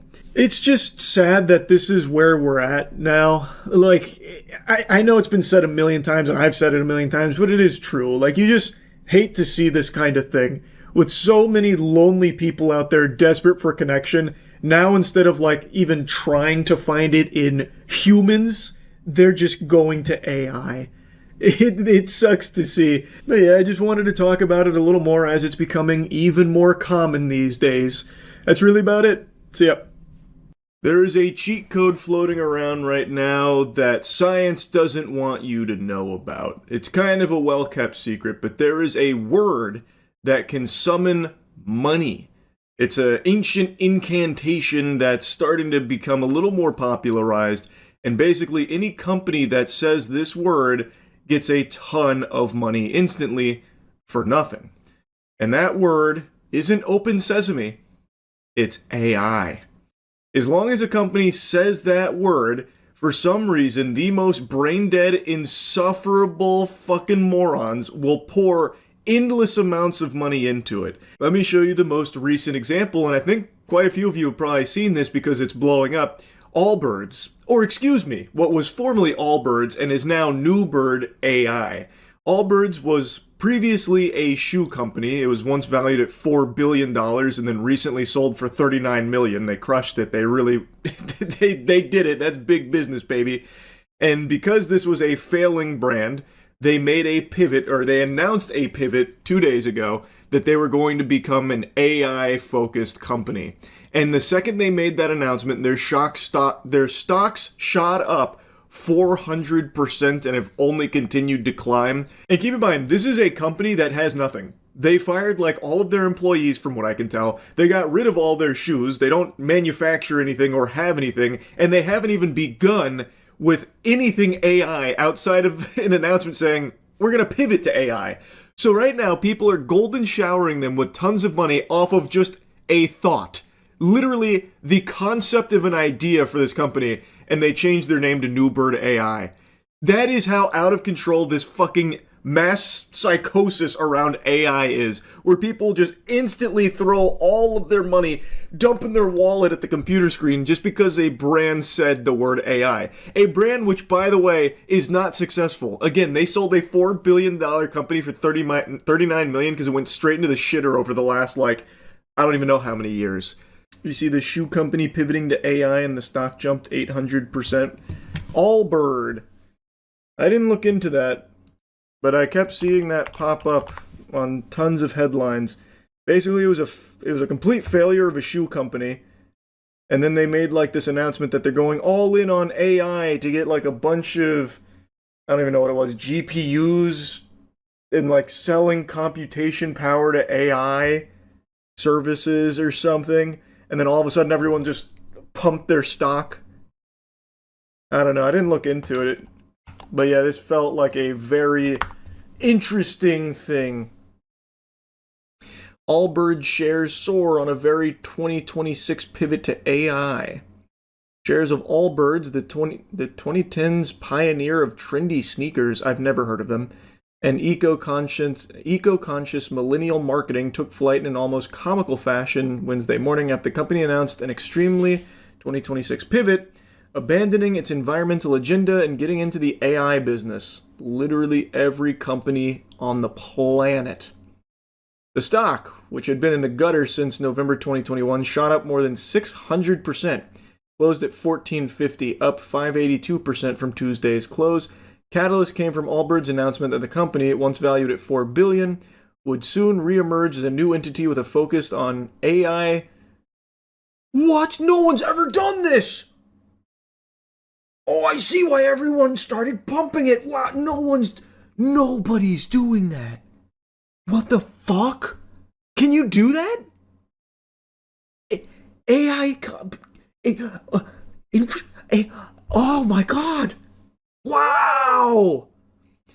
Essentially, it's going to buy and rent out computing power to tech startups? It's genius. Whoa! The shift comes just weeks after Allbirds sold its footwear assets and branding to American Exchange Group, which specializes in selling licensed fashion accessories with already existing recognizable brand names for just $39 million. Oh, I bet this company's gonna kill it in AI, though. They took a $4 billion business and sold it for $39 million. NFT bros are coming in their little trousers right now with those kind of returns. That's fucking business, baby. That's the kind of company that's going to be trailblazing in AI. Again, a highly underutilized market. No one's touching AI right now. They're bucking the trend. They're going where no brands dare to go. Into an AI pivot? Fuck! These guys are brave. These guys are so brave. Allbirds, which will be rechristened New Bird AI. Oh, God, that hurts. Eek. Yikes. Terrible name. New Bird AI. Ooh, more like No Bitches AI. Yikes. Said it executed a $50 million deal with an unnamed institutional investor to acquire high-performance GPU assets to begin transitioning into a fully integrated GPU as a service. Yes! Oh, I can't wait to hear who this unnamed investor is. Dead Parrot. Despite the stock's sudden surge, though, Allbirds remains a shell of its former self. Market value was shy of $150 million at Wednesday's closing bell. Worth underscoring, the sneakers to AI pivot is not exactly part of the standard corporate playbook, and the novelty may have amplified investors' early enthusiasm. Investors, these are just brainless drones, man. These are actual, just like, hype goblins seeking out any kind of quick pump and dump. Investors, my fucking left butt cheek. I might short this. I'm not like a big stock guy, but this feels like the easiest, safest short of all time. Am I crazy? I feel like everyone's doing that now, though, so it probably won't work. I imagine genuinely everyone is shorting this right now. This is just so baloney. This is just such barnacles. Still not as annoying as Crypto Bros, but it's damn close. I would say it's getting to Crypto Bro level. Like, very... Like, you're right, I think Crypto Bro's still more cringe, but this is, like, right there. Like, one little fucking pube away from that level of cringe. Because it's every company.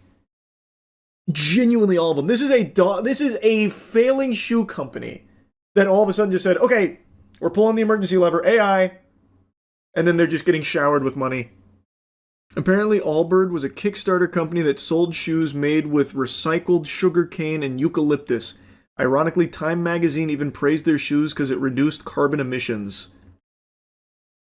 And now look at them, fully pivoting into AI, the antithesis of that. You'll love to see it. It's a feel-good story.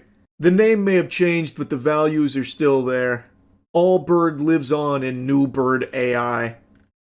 Saving the world. One grok bikini photo at a time. The shift is notable for another reason. Allbirds' low-profile, sustainable, wool-based shoes quickly became the Silicon Valley wardrobe staple when they launched in 2016. Arguably the peak of the lowercase L liberal do-gooder era of retail. What the hell is that? What the fuck is that? When marketers convinced upwardly mobile office workers that they could simply shop their way to low-carbon, zero-waste future they believed was in reach. Okay, that I remember. That's what they call it? I haven't heard that term.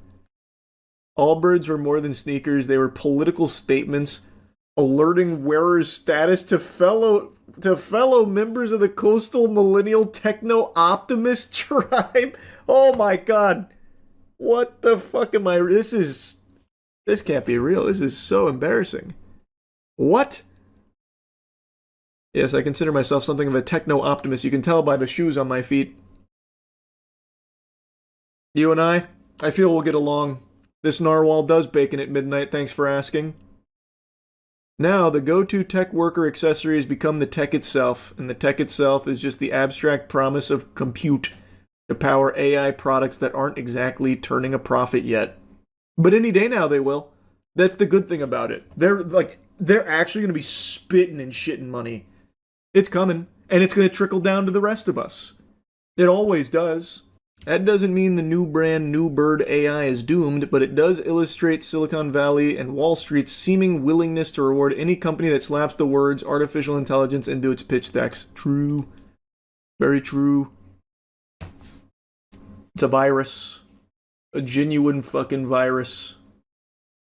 Underscoring just how much has changed since Allbirds' heyday, the new company also plans to abandon its foundational commitments to environmental conservation. What?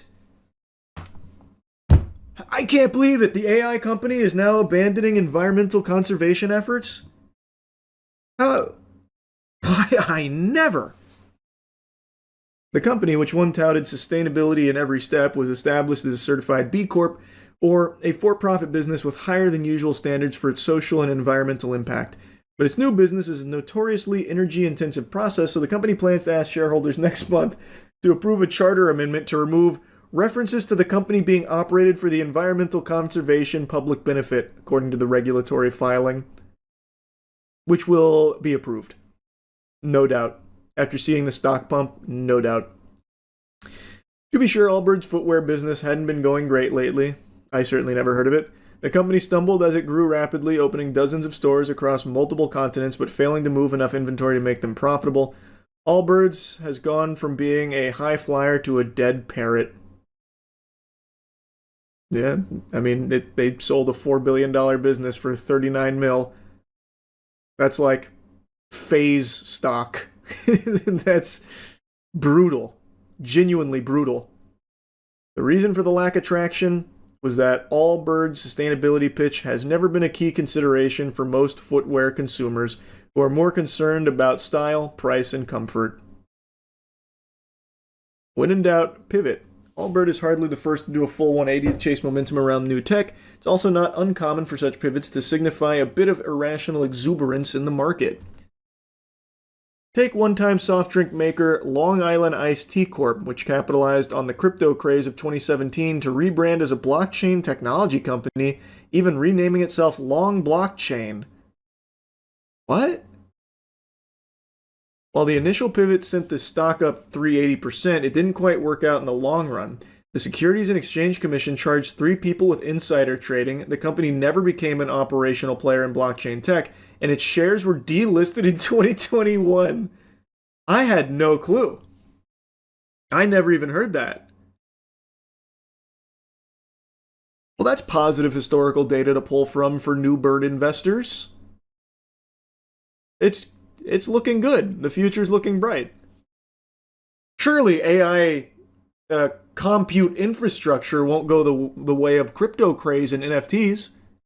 Wouldn't do that. Showing no signs of it. And as the tide has turned for crypto, several Bitcoin mining firms have restructured themselves to focus on AI infrastructure instead, but the extreme market reaction to Allbirds' move may be without precedent. Motivation behind the corporate pivot is sensible, the market reaction less so. A 6x or 7x move for a company that is literally ditching its prior business model for one in which it has no demonstrated expertise says quite a bit about a market froth and investor willingness to chase moves. Yeah, because these people don't care. These worms, they do not care. If it says AI, they will put their money into it. They won't give it even a second of thought. Silicon Valley, the article, heard like 50 buzzwords and multiple nothing statements. Pretty much. I mean, pretty much. Yeah, that sounds about right. Just trying to dump the bag onto someone else. That was the entire NFT pitch. Dump the bag onto someone else. Don't be the last one holding the bag, dick in your hand. And that is exactly the same shit that's happening right now. And see what's going on with New Bird. Have they even begun doing anything besides this partnership with an unnamed investor for $50 million to acquire high-performance GPUs? This could be anyone. They might have partnered with God to just manifest infinite high-performance GPUs for New Bird AI. I'm excited to see who it is. Can't wait. Don't these guys make running shoes? Not anymore. That's for the birds. That's caveman shit. They now make nothing. Literally nothing, by the way. They actually don't have anything. They have a statement. They have literally an idea. The idea of them doing something that literally every other company on the planet is doing. Guys, we're no longer making anything. Instead, AI. Thoughts, money, thoughts, money. And they have nothing to show. There's nothing. Tim Brown, co-founder and co-chairman of Allbird. Go to the Allbird subreddit top. Apparently they fired all their employees 2 months ago with only a 3-hour notice. So do they not have any employees? So now it's a company that has no employees, and the founder just said, AI! We're AI now. Now we're New Bird AI. And people are giving him money. Is that actually what's happening? Well, maybe he's going to have ChatGPT run it for him. ChatGPT is going to be his sole employee. Dear team, I'm writing to share difficult news. After careful consideration, we have made the difficult decision to permanently close a number of our U.S. full-price retail stores, which includes your store. Consequently, January 26 marks your last day of employment. Despite great efforts, these stores have not achieved sustainable performance. This is not a reflection of your effort or execution. The work was meaningful and impactful, but not sufficient to reach our objective. So sorry to hear about this, OP. Allbirds did not handle this well at all. I'm an Allbirds nerd, and this is really making me reconsider continuing to buy their products. Well, good news, you don't even have to consider it because they don't have any products anymore. They got rid of all their products in order to have nothing. But you can invest in the concept of a business that has the word AI attached to it. So, all in all, a net win. From nothing to nothing. Started from the bottom, and the bottom is where it stays, but with a new name. Investing in thoughts and shit is so true. Actually, so true. Tim Brown said a thought he had in his head, and I liked it, so here's a lot of money invested in his company, even though there's nothing there. It's not even really a company at the moment. I think I got it working. We'll see. Haven't had any issues for a little bit now, off stream. And I tried running it with OBS and everything. Still no issues. But I already know now that I'm streaming, gonna be nothing but issues. I just feel it. You know if they fixed anything? Not that I know of. I just changed a lot of things on my end. And redid a ton of things to try and make it work. Yeah, I think I got it working today. I spent enough hours on it, so here's hoping that it's fully fixed. Speed up the gameplay again. I'm not changing anything. I finally got it working without crashing. I'm not changing it. Everything is staying exactly how it is. How you finding the game? The game's good. I don't like it as much as Eternal, though. But we're still early. I will also say, I did it off stream when I've been troubleshooting, but I'm not really loving, like, the pseudo-open map that they have in the last mission. I feel like that's going... That was something they talked about a lot, so I feel like there's going to be a lot of those. It was really boring.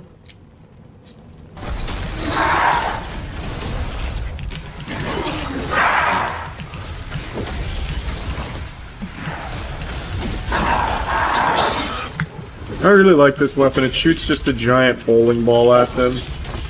Does a ton of damage.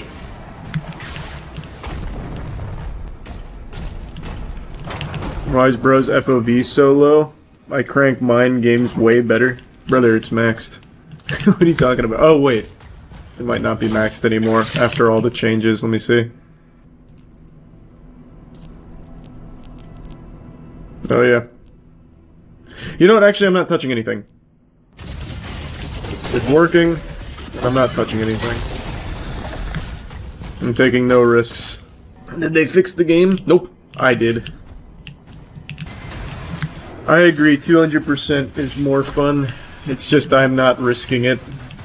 The last thing I want to do is have this shit crash again. But I agree, setting it to 200% was much more fun.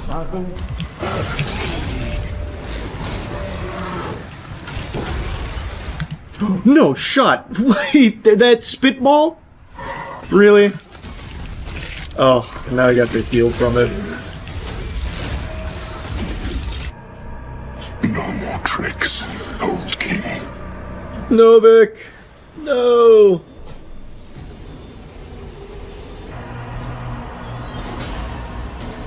I just upgraded that. This might actually be useful now.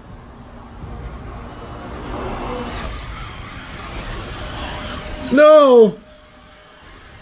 Magic missile!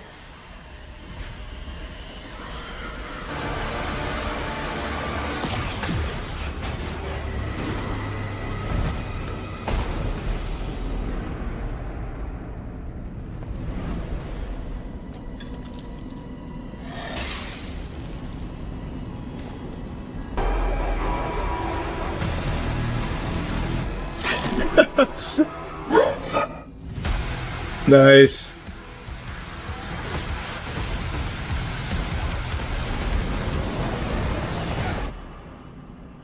A very rare Doomslayer line.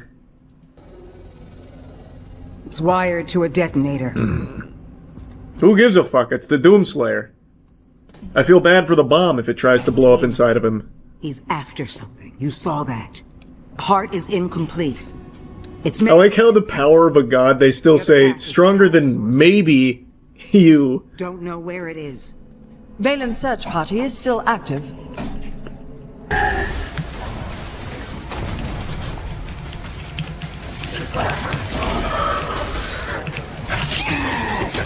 Damn. I am really missing these shots right now.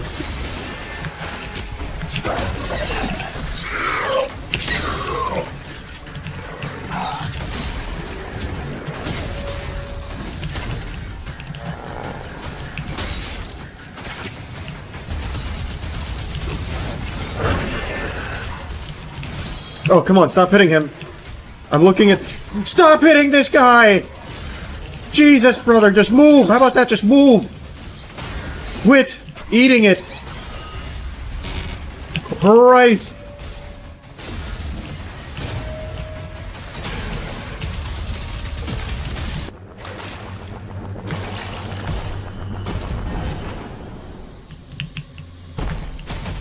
No! Oh, really?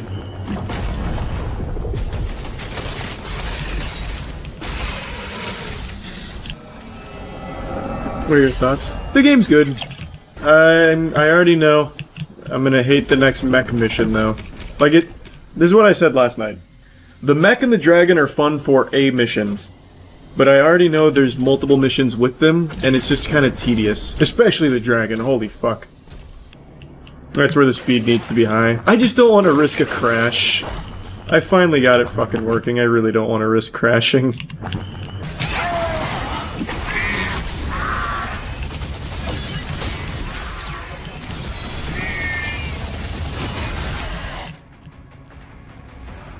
The amount of times I just get fucking flanked is crazy.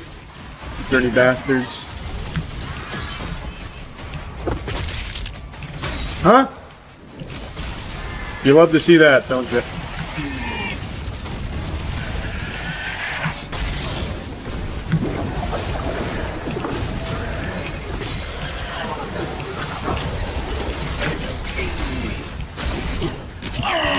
Oh shit. Close shave. Almost didn't get that. The recharge time was far too low.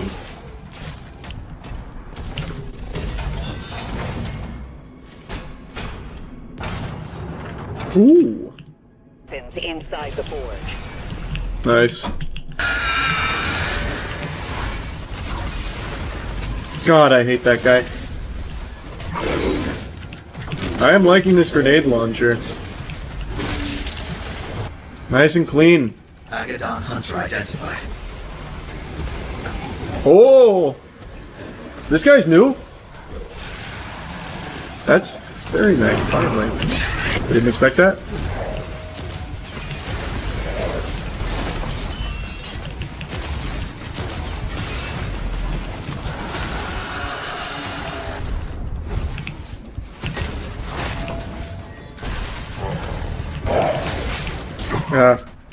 That's on me. Too much dip on my chip. Shouldn't have done that.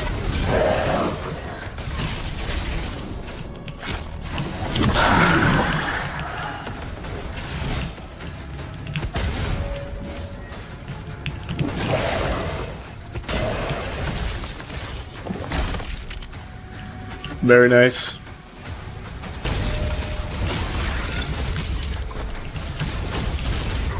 Oh shit.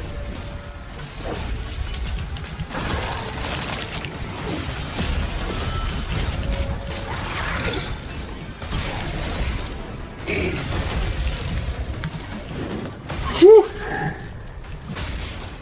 Man, I am absolutely fucking him.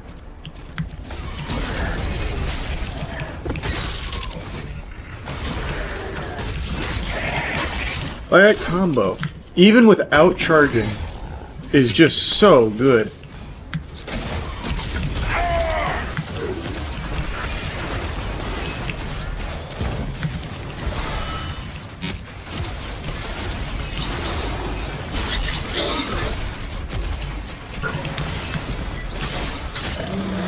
Nice.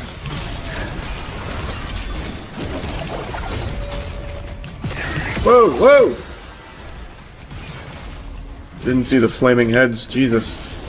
Those do so much damage. So far, that's like the strongest enemy in the game, is those flying flaming heads. My god. Oh god, just that. That's my shield gone. Ah! Fucking knew there was one of these in the back, I could tell. They're the only things that do, like, actual consistent damage.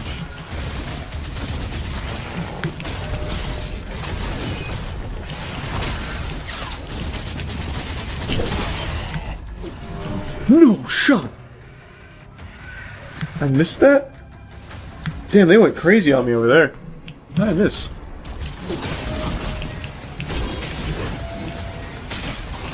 Oh, fuck, I'm stuck, I'm stuck.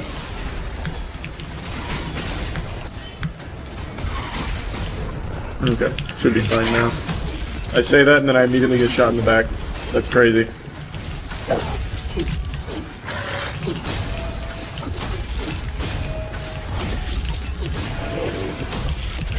How are you still alive?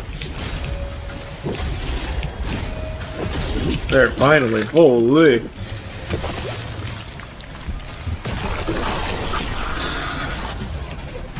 Nope, this is default. Everything. Well, the difficulty's nightmare. The speed is default. I'm not taking any chances setting it back to 200%, even though I like 200% much more. Feels a lot better.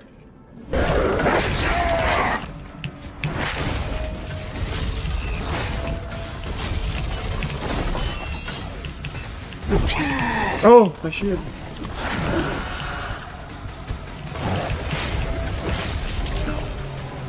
I didn't know he had a combo like that.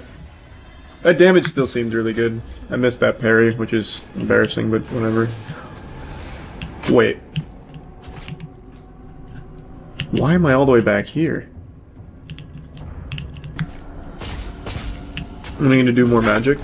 Brother, we're doing magic all the time on skill check. Speaking of card games, though, let me run something by people. I'm curious. I want to take a temperature here.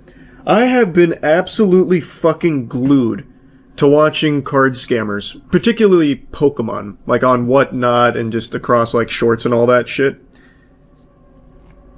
I absolutely hate scalpers. I love watching the videos though, and like all the fights and shit at Pokemon card restocks at Target and at the Pokemon vending machines.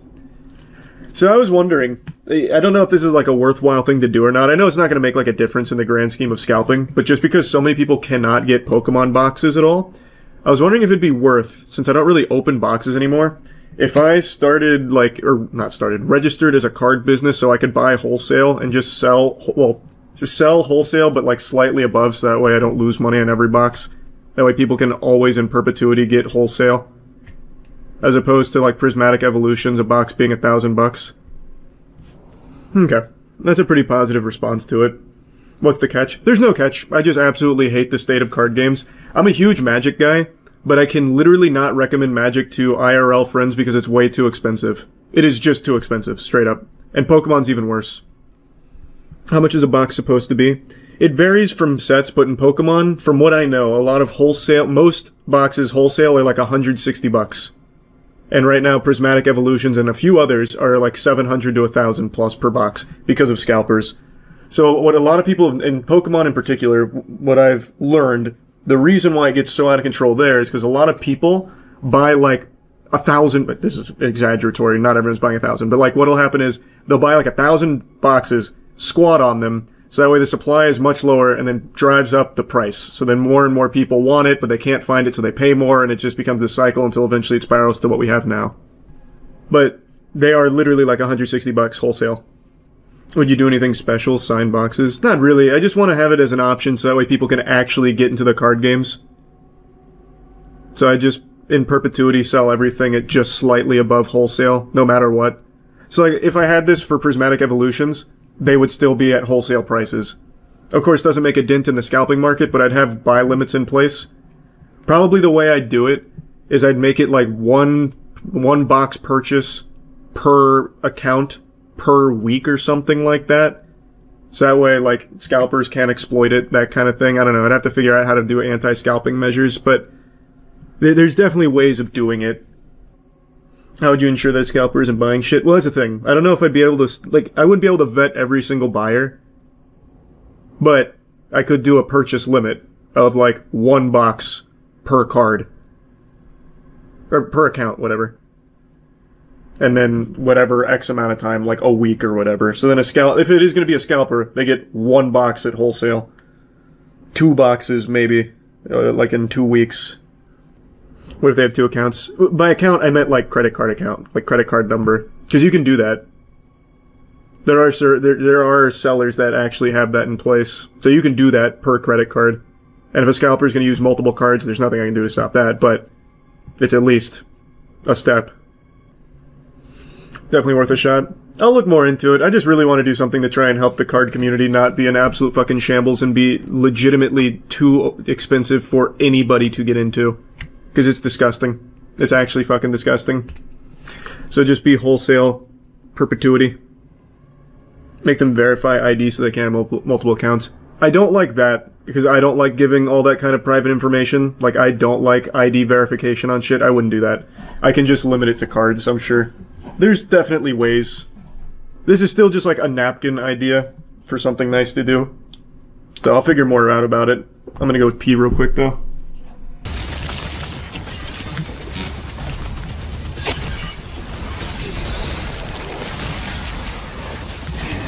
No! You dirty bastard! Wow, he sent my ass all the way back to Narnia. Wow. Okay.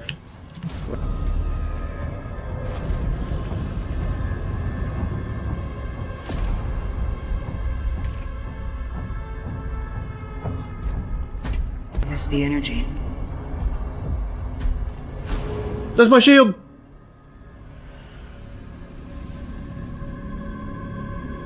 Svara. Nim unve anme veseque. That's the same spell from the Mummy when she reads from the Book of the Dead. Anme.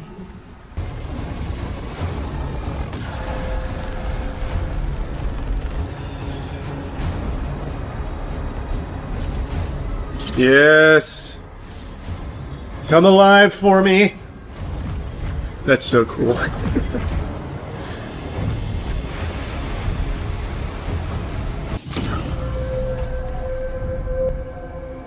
This is gonna be runes, I bet. Because I still haven't unlocked runes and I'm like 10 missions deep.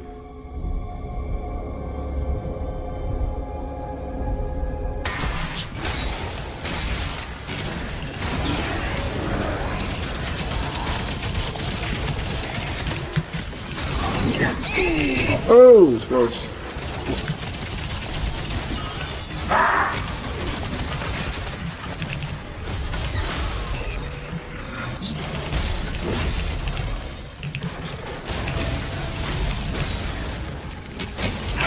Oh, I'm stuck on the wall.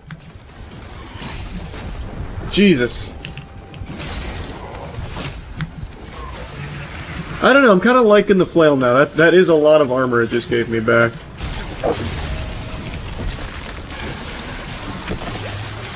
Thanks for the ammo, bub. How's the game been? Game's good. It is good. Hell! HE double hockey stick? No! No, don't take us there.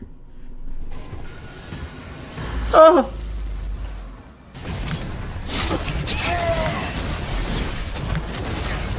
Whoa, this guy's new.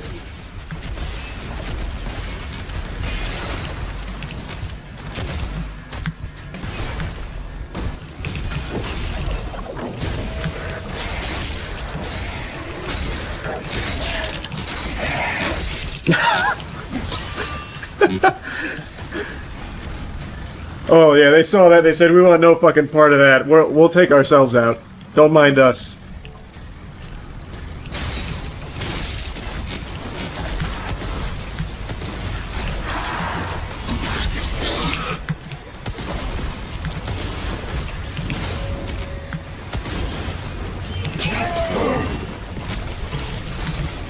Nope.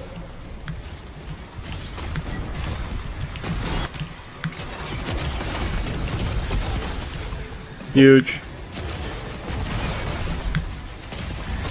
They really thought.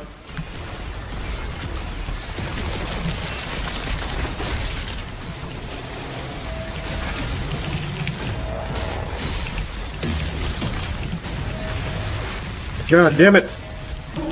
Ooh.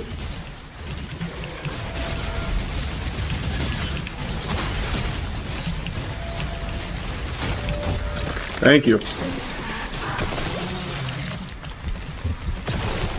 Easy it up. Hellfire core identified. I should have checked if there was anything in there before doing that. I'm not gonna lie, there might have been a secret. There's supposed to be no music. Nope. I'm probably gonna have to reload to fix that bug, unfortunately. I was hoping it'd be fixed.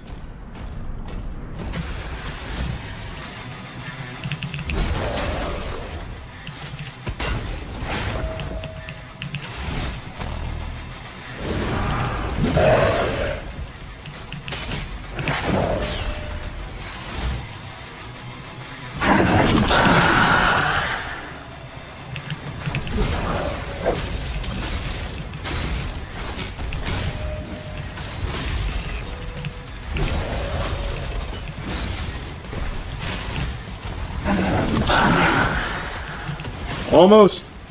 He's got to be close. There we go. Nice and easy. What did I get for that? Fucking anything? Ah, a ruby. All that for a ruby.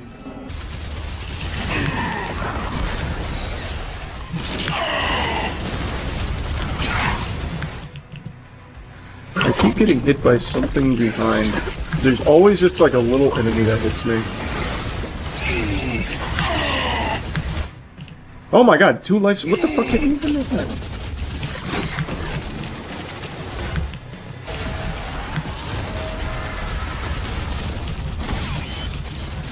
Uh-oh. Damn it.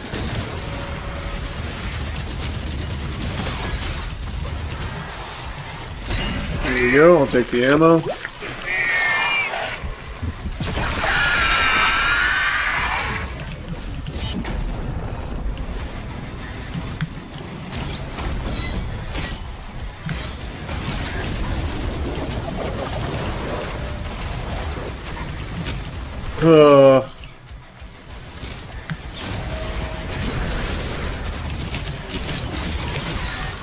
Oh boy.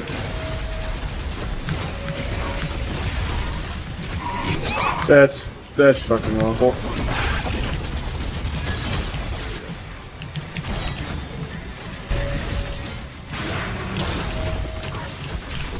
Oh my god. Switch to the right gun, please.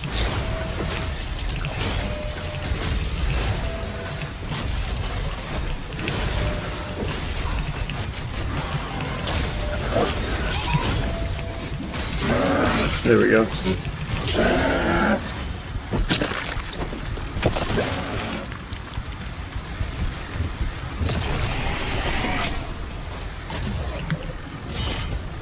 It still holds the charge. You can use it to get the other admin online. What the fuck is happening? Help! Help! Why did that happen? What's your favorite part of this game? I really like the guns. Autopilot engaged. System reboot. I just wish it was mainly about the guns, but it's more so about the parry melee.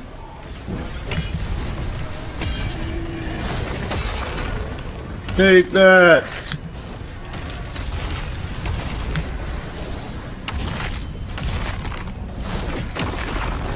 Yeah!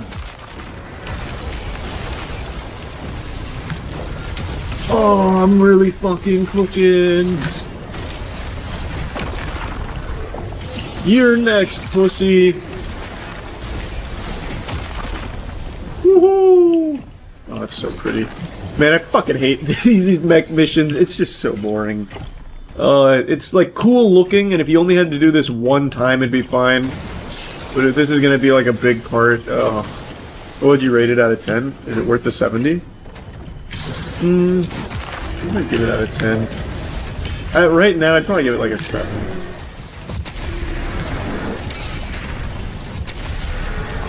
Oh, I'm really fucking cooking them.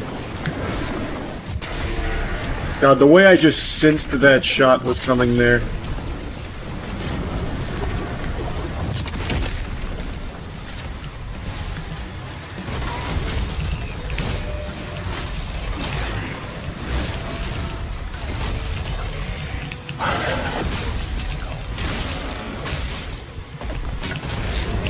No, I got greedy. Oh, that was stupid. I got so greedy there. I thought I could stun him before that hit.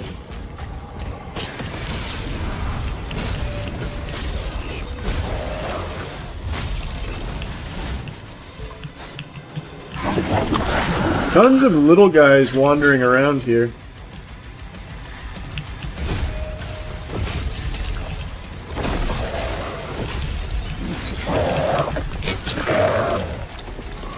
I'll take that armor.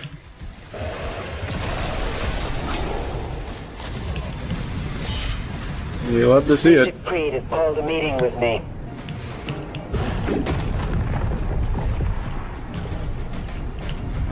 Portal opening above the command station. Something massive is coming through. We need air support. Ensign, prepare the Slayer's dragon. No, don't prepare the dragon. Belay that order, please. Oh, god damn it. Oh well. It was only a matter of time.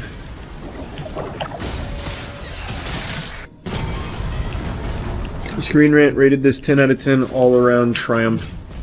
Like I said, I could see this being some people's favorite Doom game. Like, if you don't really like the super fast pace of Eternal, this is, like, probably perfect for you. Oh, how did I miss? That's so cringe, I can't believe I missed that parry. But I don't know how anyone could like the mech and dragon sections. They are boring. Like, really boring. They're visually very cool, and if they were a one-time thing, that'd be great, but they are not a one-time thing. Communications are jammed. We can't reach Does Doom Dark Ages do anything better than Eternal? Yes, it does one thing that I think is much better here than Eternal. The story. I actually really like the cutscenes here. I think they've done a great job with that. But everything else I do prefer Eternal.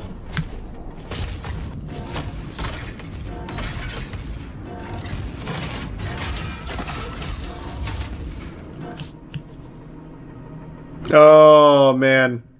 We had such a good run, our first crash of the night. I knew it was coming. I knew the second I closed it to get the music back because of the music bug, we'd experience this. I knew it. We had a really good run though. 3 hours, no crash. I'm really hoping that doesn't open the floodgates to constant crashing now. Yep, I know about that, Cheetah. I've done the integrated graphics as well. Again, I've had it working all day. That was our first crash. Hopefully just a fluke. God, oh my god, what am I doing? I was so afraid.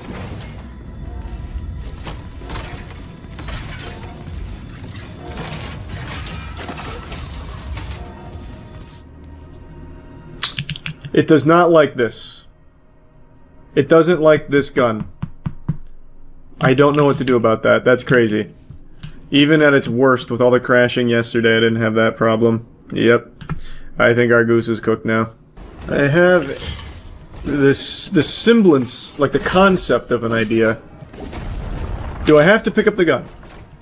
I do. It's main objective. Okay.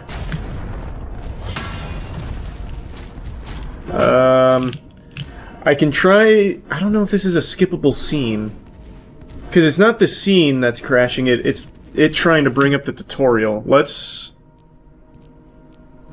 turn that off. Surely there's an accessibility thing for that, right? Okay, can't turn off tutorial, I don't think. You have to go back to the main menu. Okay.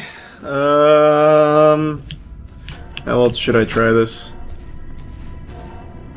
I'm gonna try skipping and maybe getting through the tutorial fast enough. Can't skip it. That's so fucked. Yep, we're cooked.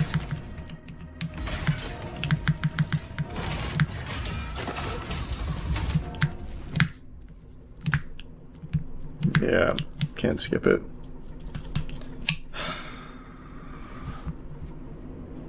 Okay, well if I can turn it off in the main menu, maybe we can get rid of that. We had a really good run. We had a really good run. You didn't parry the crash. He's so right. Okay, tutorials off. Maybe we can still salvage this. Okay, there's no tutorials, we should be fine.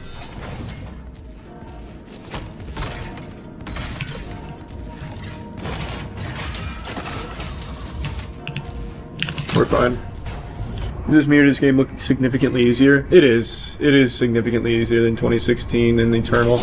Even when you put everything to max and the parry timing window to like the lowest it'll go, it's still pretty easy. We were doing it last night, which is fine.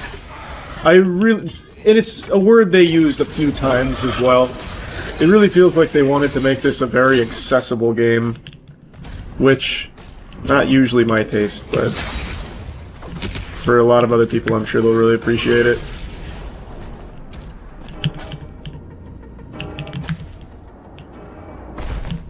Really? You can't be fucking serious. Oh my god. Oh my god, why?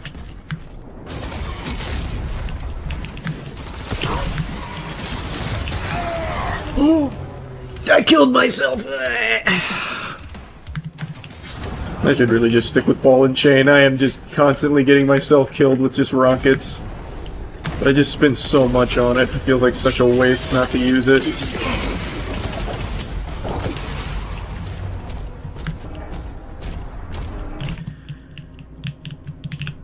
There's gotta be a way to get back up top, right? No, it looks like I'm only going down. I just missed so much up top, all because he didn't grab that fucking ledge. Oh my god, I missed a Wraith Stone. There's gotta be a way. There's gotta be a way. I don't remember how I got up top. Can I just retrace my steps? There's a jump pad. Not in the elevator there wasn't. And I can't go back. Nope. Looks like that Wraith Stone's just gonna have to stay put. What a disaster. That is so sad. Wait, wait, wait, there's a jump pad!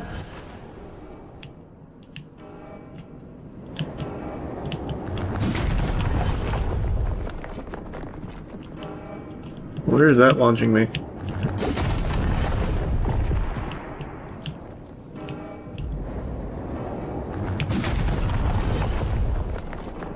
Oh my god. Stop.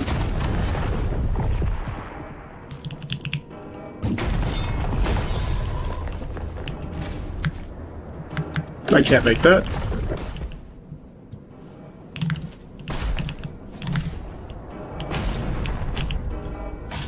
Oh, I see. I don't need to make that. I guess I can just go this way.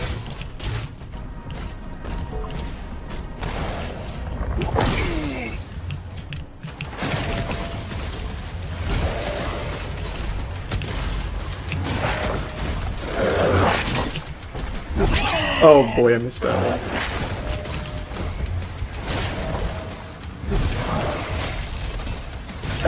Out of ammo, I forgot that. Whatever.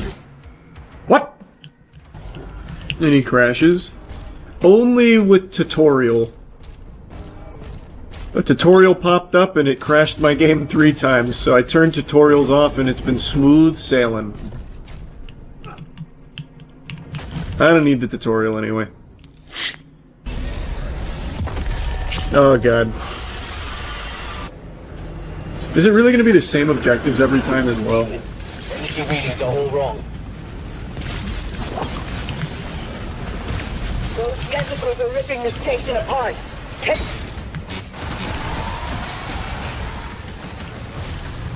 Come back.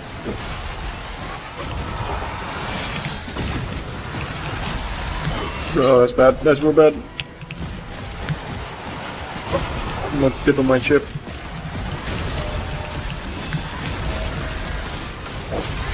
There we go.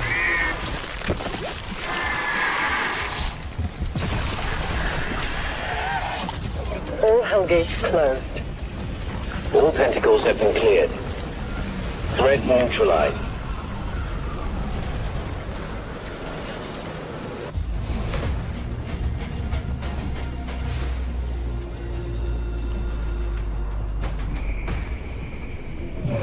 We did it!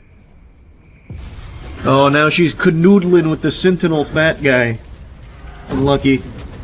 All that work. For what? That's in the gameplay. I think Eternal's better, but I think Dark Age is really satisfying. I enjoy it. I like it.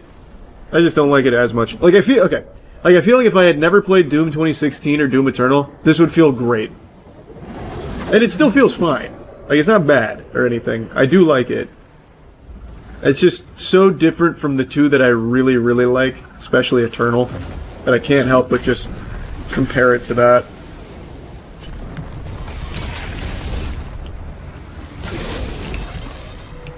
Yeah, this is by far the best weapon. I thought the rocket launcher had a chance to be stronger. It does not. This is just the best weapon. Ooh, that's new.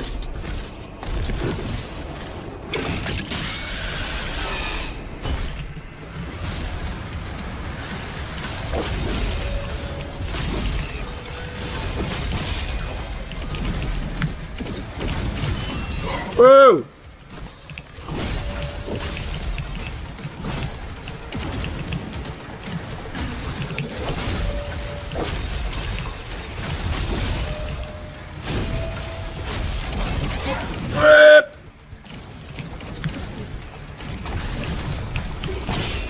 I had to just eat that.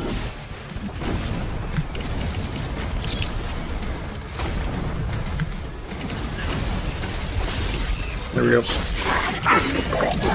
Played it a little safe at the end there. We found a control switch. No, no, no, no! Back-to-back dragon missions? No way, right?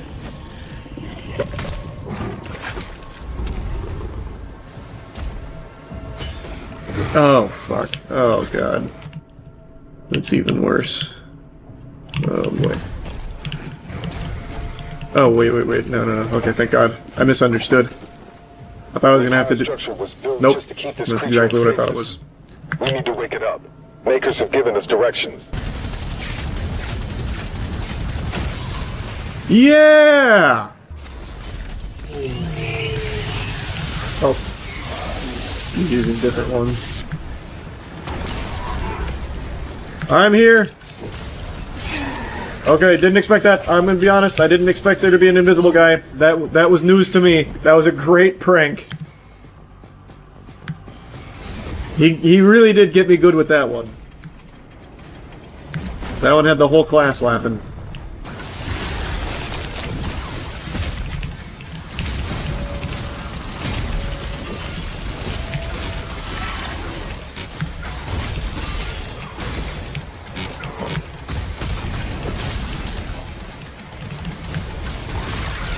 Man, the way I just fucked that guy was a thing of beauty. Holy.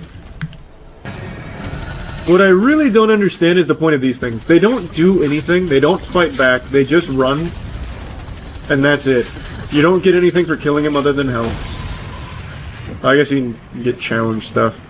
But it really just feels like it's there just for something to do during the fly. Are there side quests that connected and contribute to the main story while also being a mini story themselves in this game? Brother, it's Doom.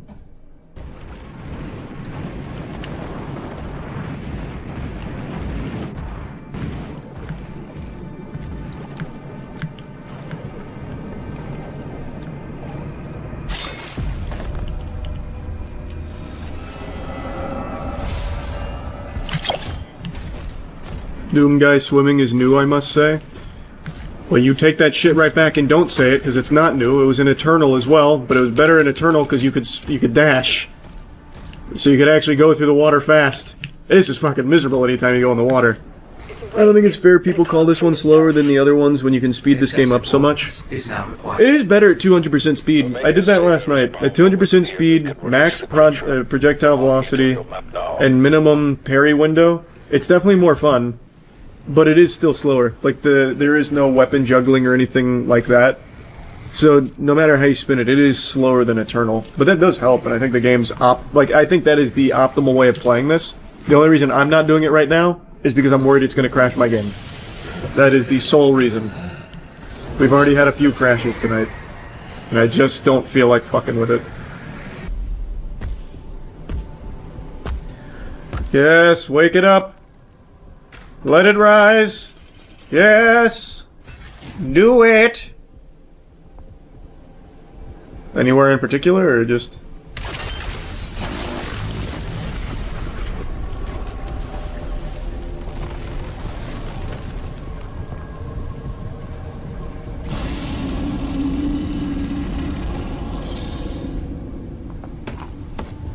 Climb in there and shoot yourself off of it.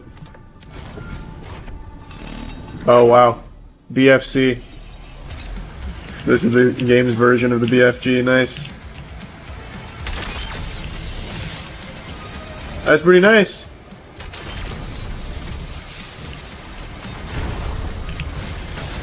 There was definitely ammo back there I didn't pick up on. 100% there was. No doubt in my mind. We'll do it the old-fashioned way.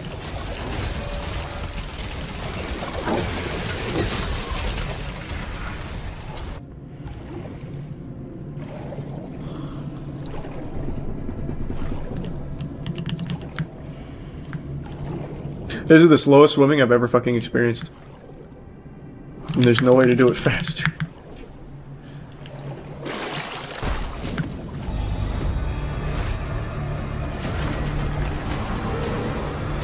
Oh my god. Dulu? That is so hype.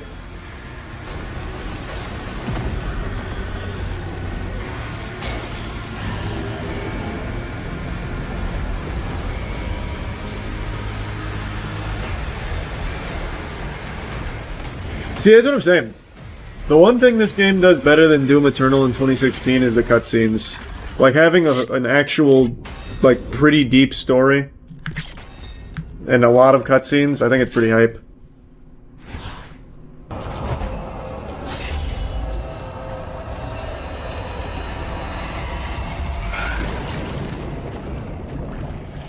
Oxygen levels depleting. Please stop putting me in water! If you're going to give me no options to swim faster, stop putting me in it! Please! Signal detected. Fuck! Oh wait, it's scripted. Oh, thank God. There it is. The new melee weapon. The Dread Mace, huh? Will it be better than the flail? Probably not. Well, it did just one-shot that.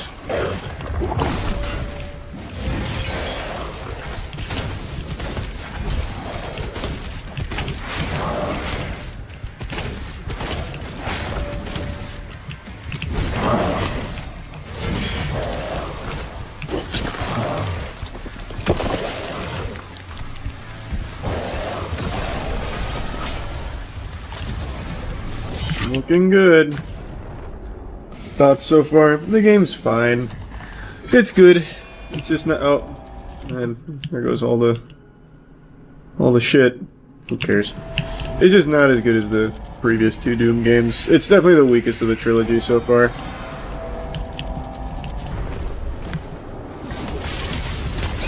Oh, that was really unlucky.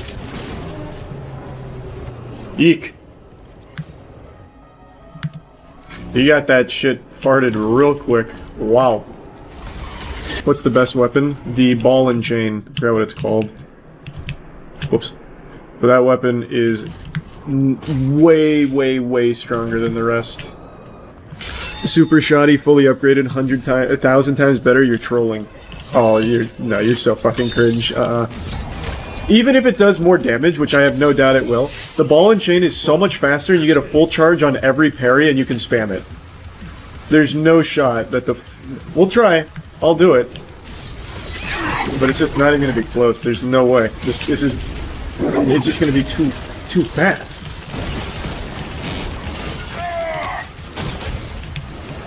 There's no way the super shoddy can match it. Super shoddy with Knives parry is broken.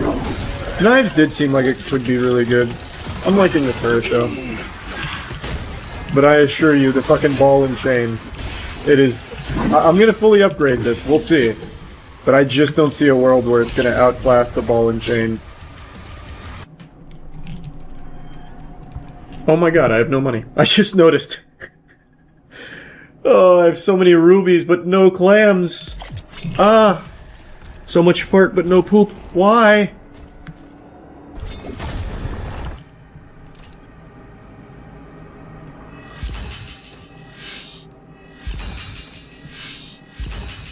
Alright, let's see.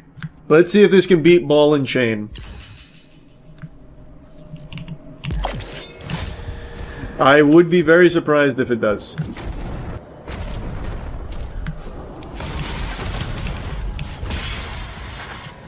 That was a lot of damage. Okay. It is a lot of damage. Perhaps it is better. Ball and chain is 2 shots, this one's 1. Holy, what the fuck? That's cringe and you know it.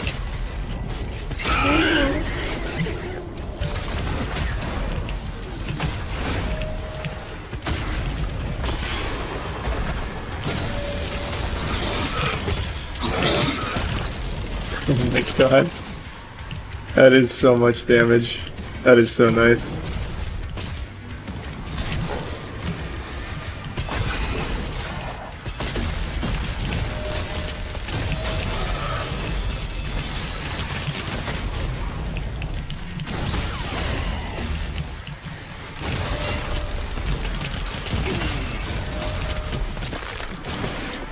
There we go.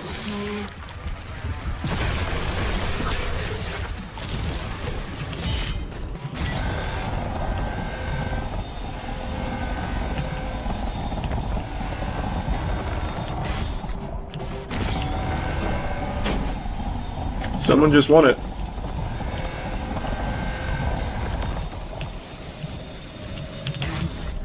Hold on 1 second, we can go in here.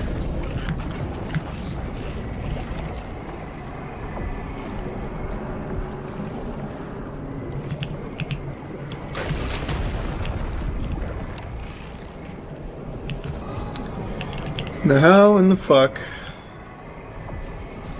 I don't care, I'm done. I don't need it anyway. I don't feel like tinkering. The only reason I'd get the gold is just to Oh my god, now I'm stuck in here until I... Fuck, I don't care about getting the secret though. Shit!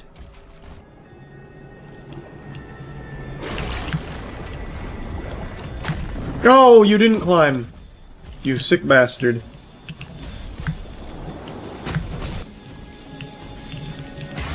I have to go through the whole goddamn rotation again.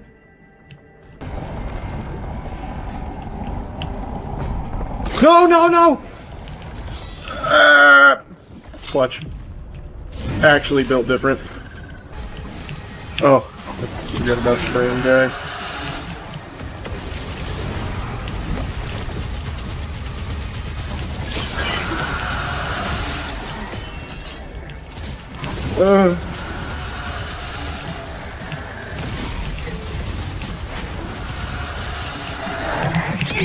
What? That hit?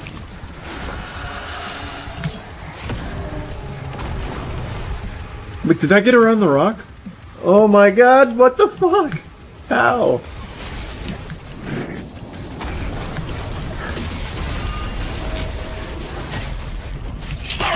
Really? I didn't kill him in time.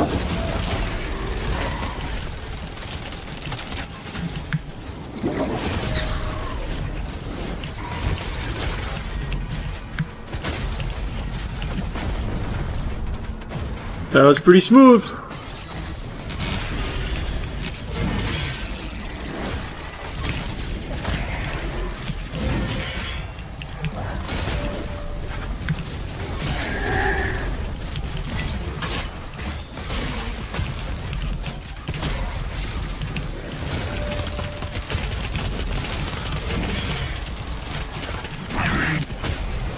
Man, I am absolutely fucking slapping him right now.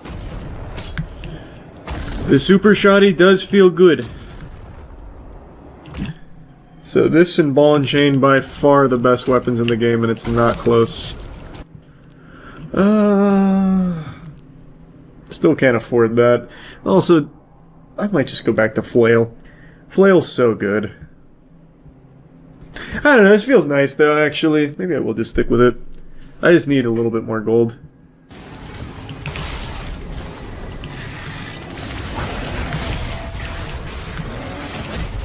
Holy.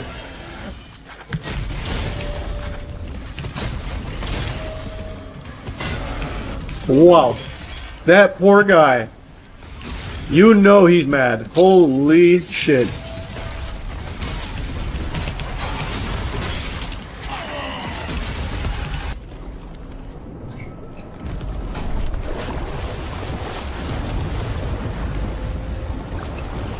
Oh my. Is this the main Cthulhu? Yeah, I think it is.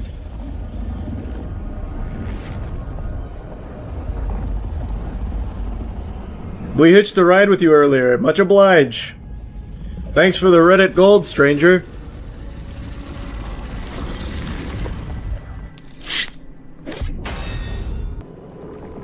Why would it bother eating me?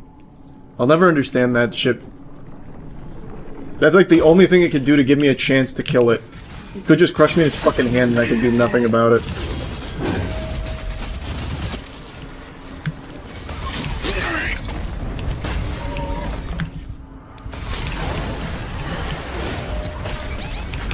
I have to melee! Man, there's a lot of bad boys here. Would have been a great opportunity to use the BFC if I had thought of it right now. I'll do it. Actually, no I won't. These are shielded guys. They won't take any damage. I'm gonna do it. I missed. I didn't miss, by the way. That was a practical joke.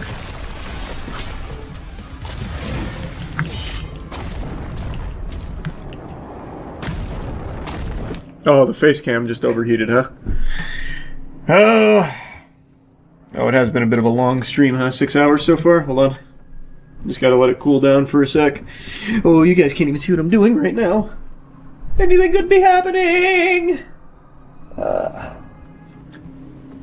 It's been like that for a while. How long? Actually, this is a really good opportunity to turn the air down. I think that's the reason this keeps overheating in like 6 hours.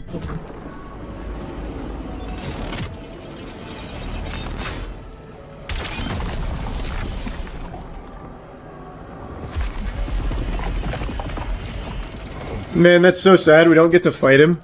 We have a giant fucking mech and we don't get to fight Cthulhu?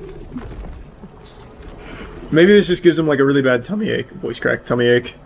That'd be such a missed opportunity. The mech shit is so boring, this would at least be visually cool.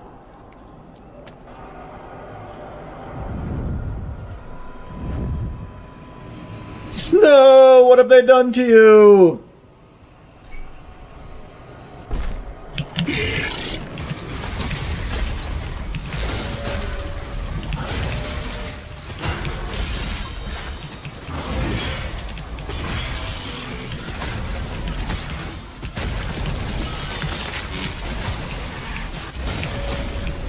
Oh my god, I am cooking!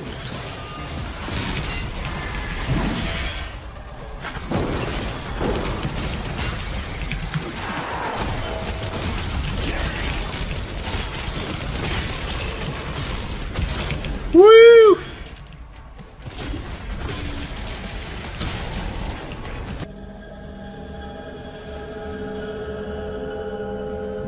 This will be the first time I've ever seen Doomslayer directly touch somebody. Even in Doom Eternal, when he grabs the guy's keycard, he never touches the guy, only the keycard. And then yanks him by it. She has the spirit of an ancient sentinel god within her. Why, though? Why does she have that? Descendants of this realm. Here, her energy becomes fully realized. Oh! Wait, what? I didn't expect that. There's a head under there? Be honest. Not just a tinier helmet?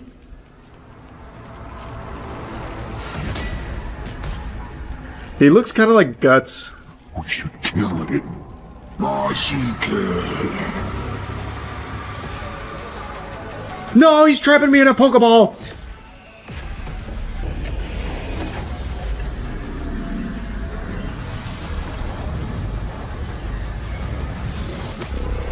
Damn!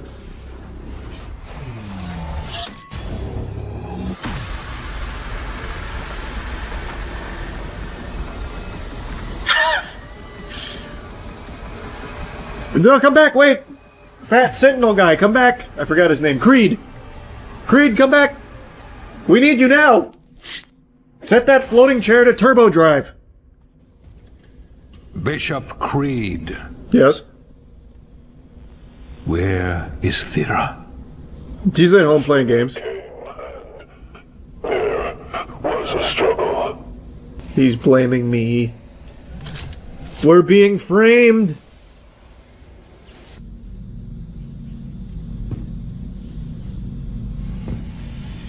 This design, like this dude design, face-wise, I'm talking face-wise, is like iconic for just true patriot.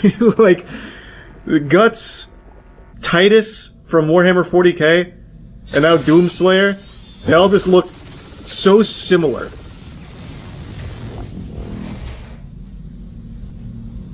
Face of Valor, yeah.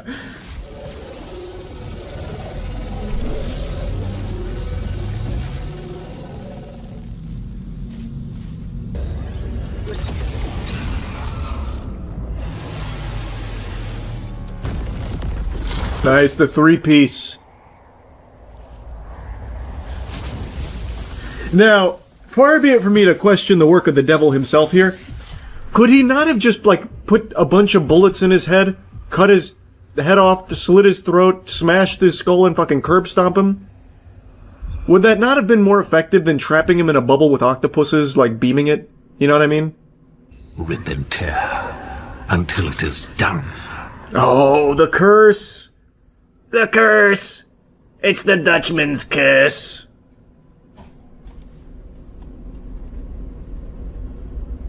Oh, whoa. Wait, I didn't expect that.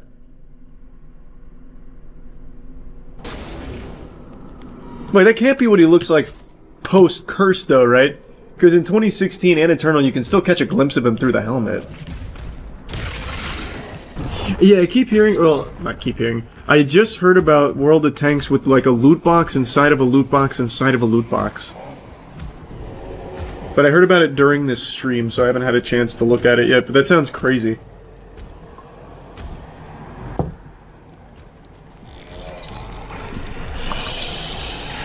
Payment required.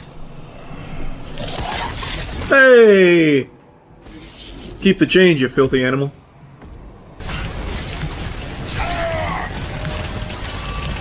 Oh, if I could have just got that fucking melee off, I actually would have survived. Alright, that was a little too hog wild.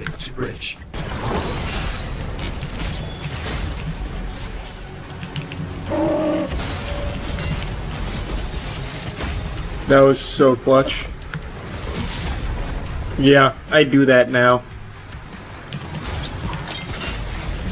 Uh-oh.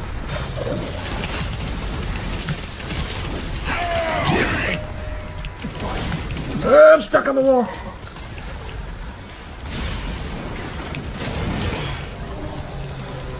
Mid-melee. Mid-melee, you can't be serious.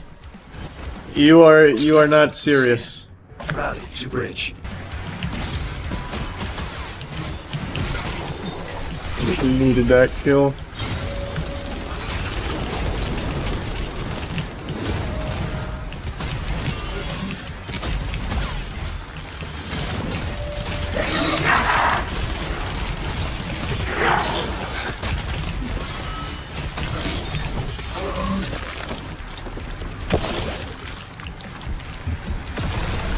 What other ammo am I missing? Skull. I was missing skull ammo.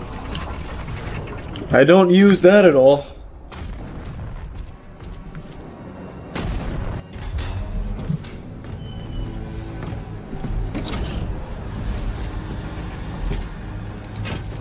We're turning this bitch around.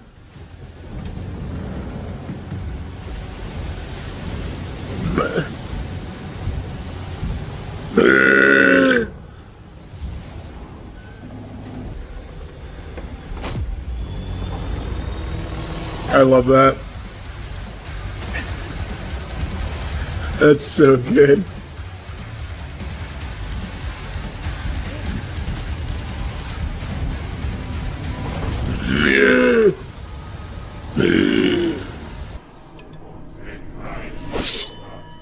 By blood right, we invoke the dark powers to call upon the damned. I fixed my helmet.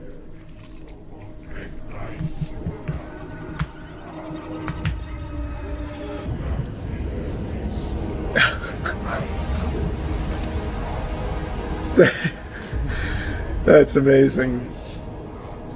Thanks, guys, for the ritual.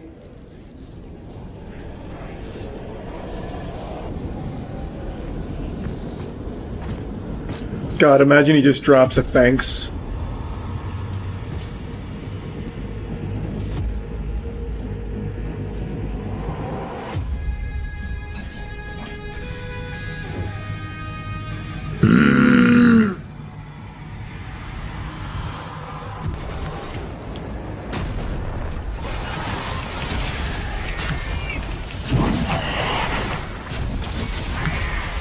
Man, I hate how I keep missing my melee on them. That's where you're hiding, huh?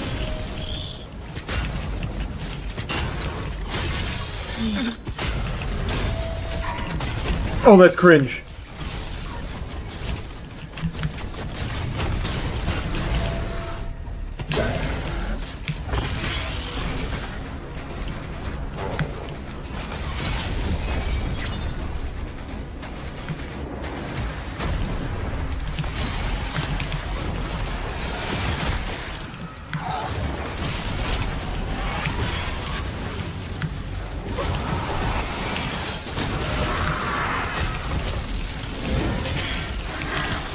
Instantly killed the leader. Holy.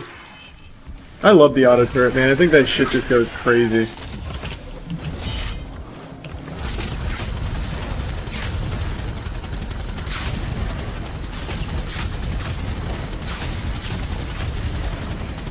I've got him.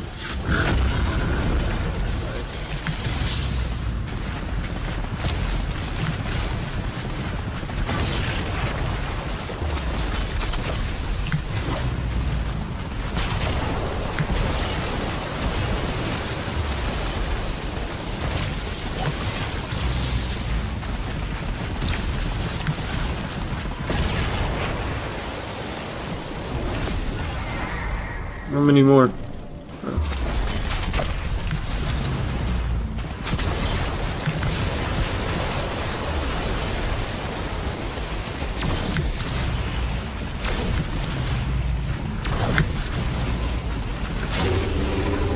This ship is open! Here I come! The dragon is visually cool, but is really fucking boring to play.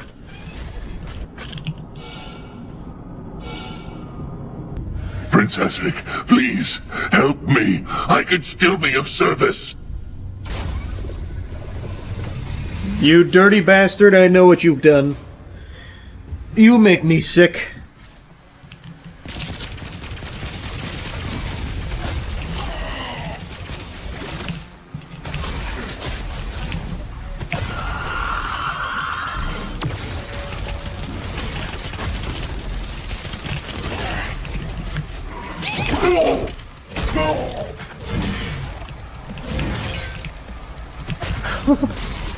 Holy shit, the combo I just laid down on this man. I only did what was asked of me. Whoa! That's cool.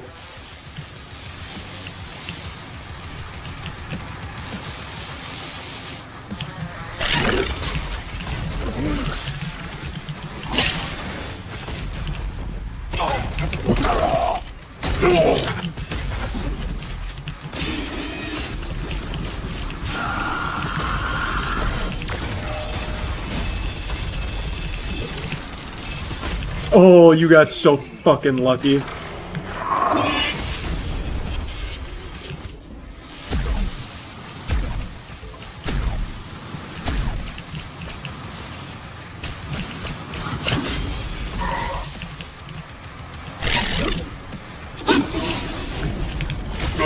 Take that, Creed. No! I didn't expect that. I'm worth more to you alive than dead. I can bring you Prince Asric.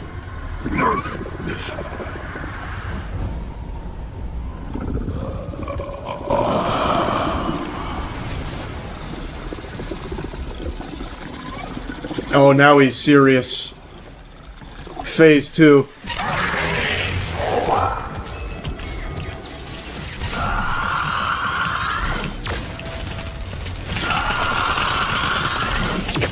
Oh, too slow.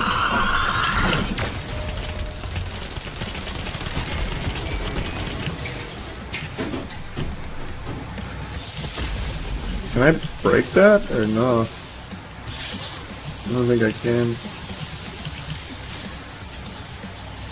Okay, I just have to wait.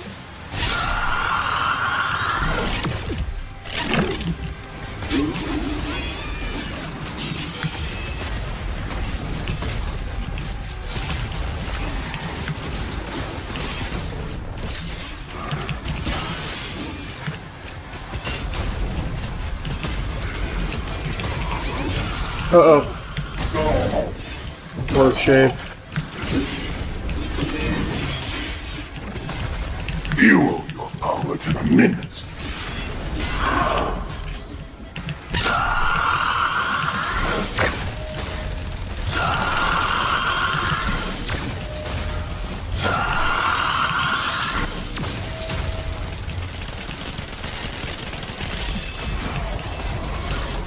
Really?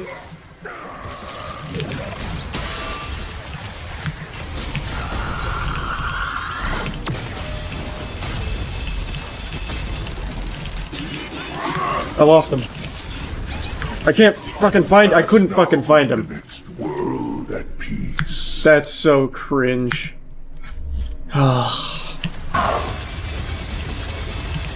Almost there.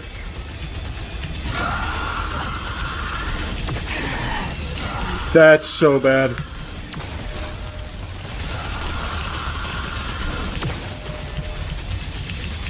Caught me sleeping.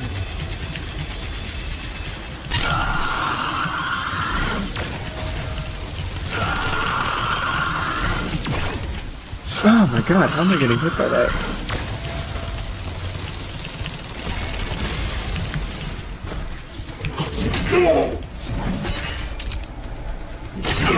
A close call. We got him though.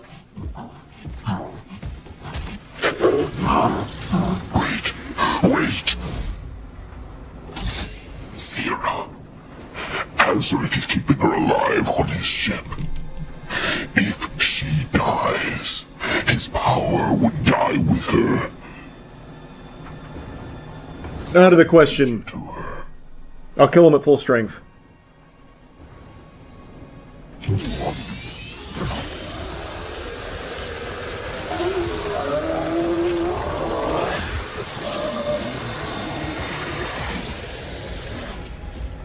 Good shit.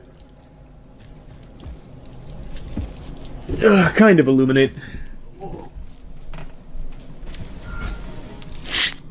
Gotta get a little jog in, move around a little bit. I've been going for 7.5 hours. 2 more missions. Well, this says final battle, but there's another mission after it, so I have to doubt it. I think it's lying.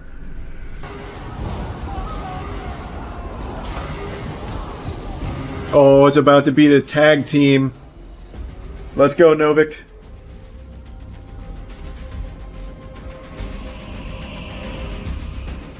It won't be ready in time, sir. Refueling complete. Royal Atlan online. So the Cthulhu stuff had zero relevance to the overarching story. That's not true. We rode on his butt cheeks through the portal. And that is the only purpose he served. Oh, and his friends used mind zapping to control us for a second. For actually 1 second.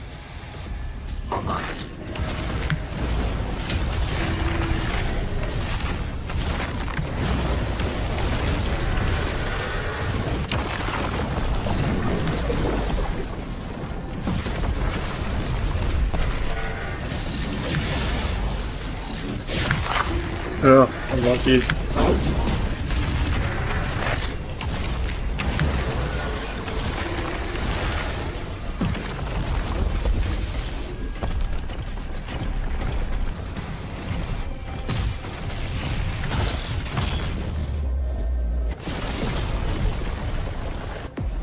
It's such a shame you didn't get to fight Cthulhu. Ugh.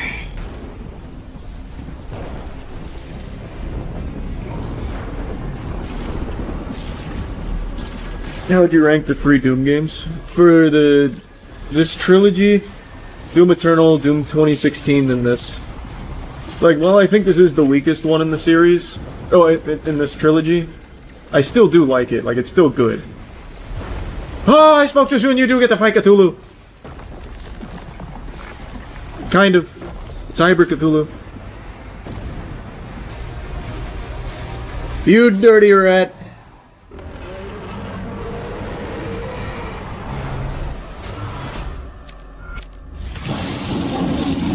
Old one. Oh. You got that ability, huh?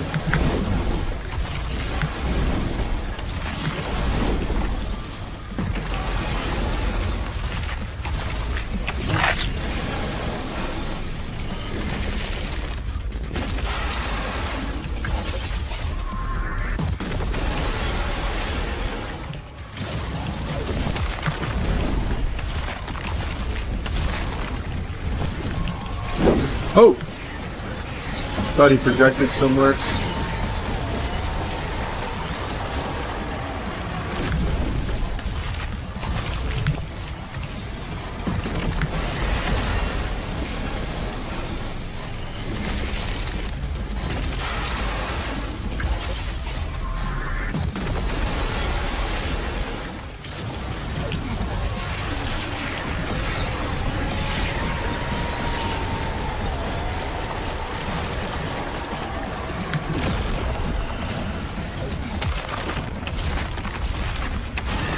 Take that, old one.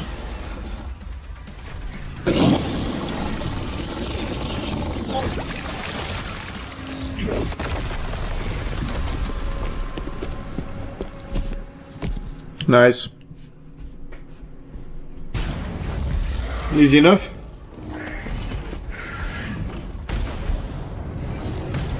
Next, probably the witch.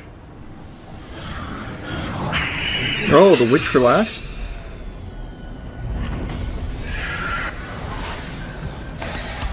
I'm even more dangerous outside of the mech. The mech is a crutch. I can never rule as king, so long as you are the only one they fear. That's so true. You're so right, bro.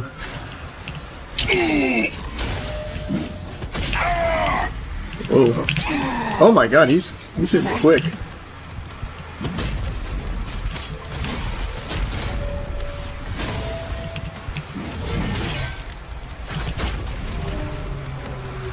Wait a minute, he kinda cooked.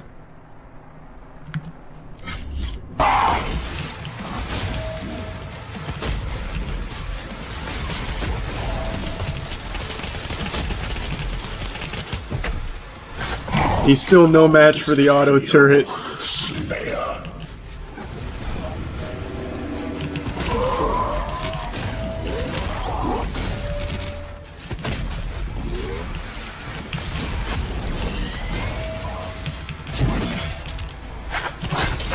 Oh, I hate that move.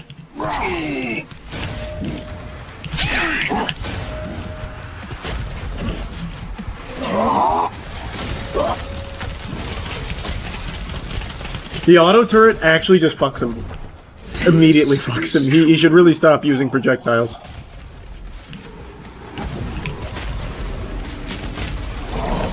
I can't believe I missed that.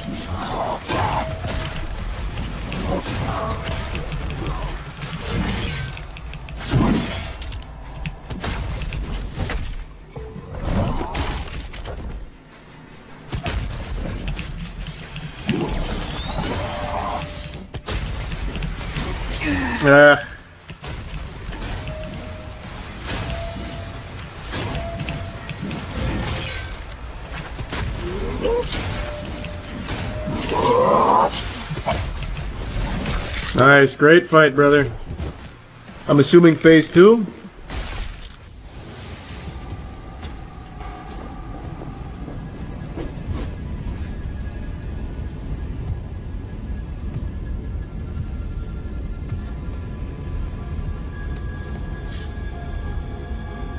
Oh my god, he's got eyes in his palms. Oh! Hingies!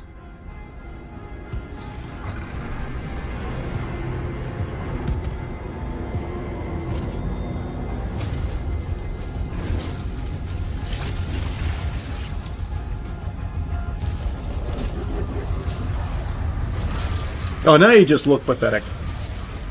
Now you just look stupid. Put that away.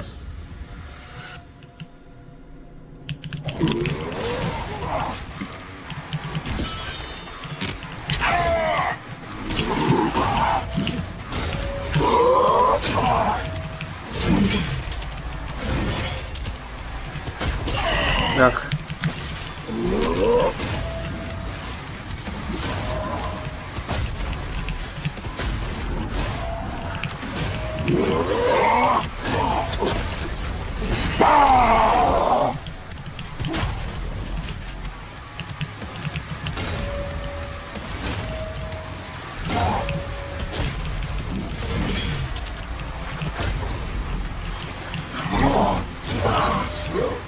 God, you look real dumb.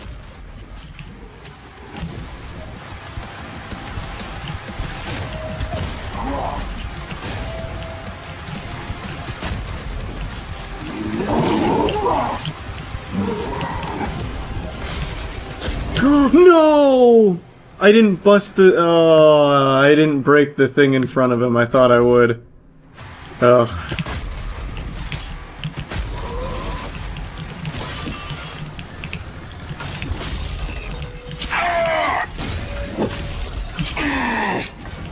Oh my god. What is going on? What am I doing?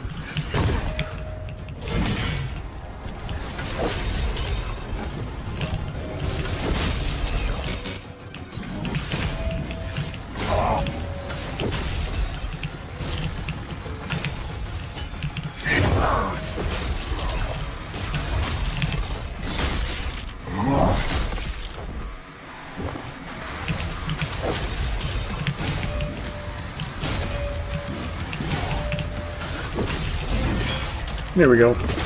That's better.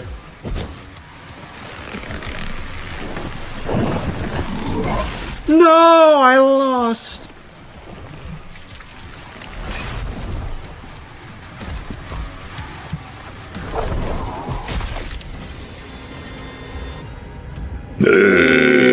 Phase 3. Oh, Witch probably betrays him. No, it's my dragon!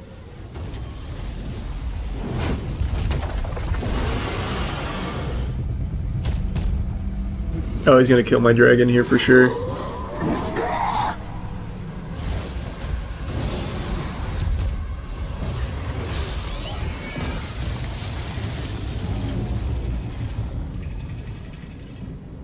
You could have just kept breathing fire, man, you know that?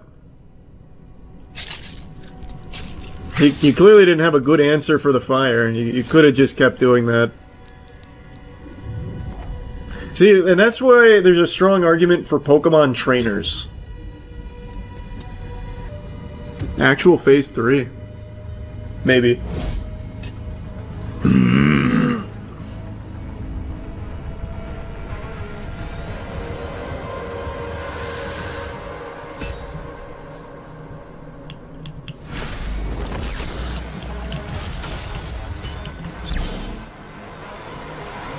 Oh.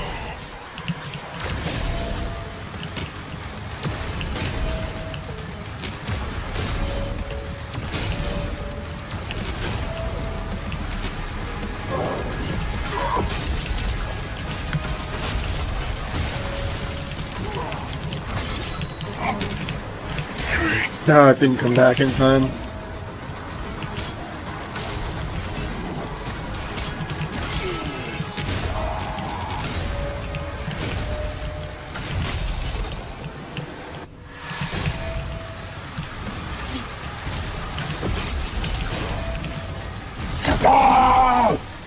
What the fuck was that scream? He was in a lot of pain.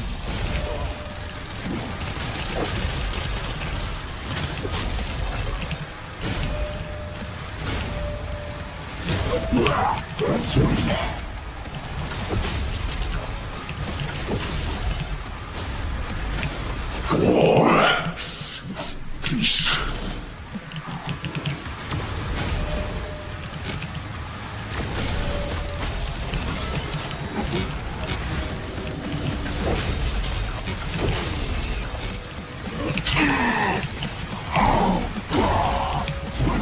Oh no. Scary.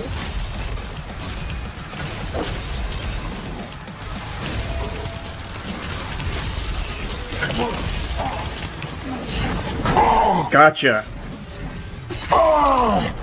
You little bitch. Oh man, I was really beating that ass.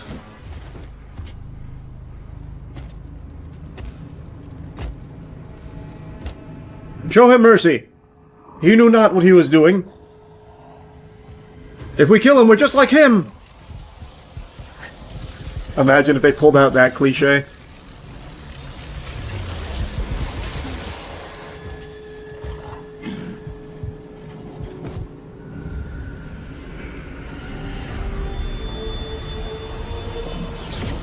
Now there's nothing that separates us from the demons.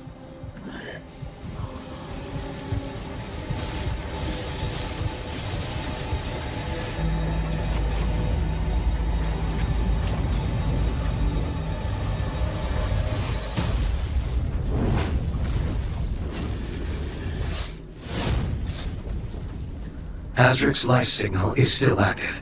Yeah, no shit. Transmitting now from the Hell Dimension.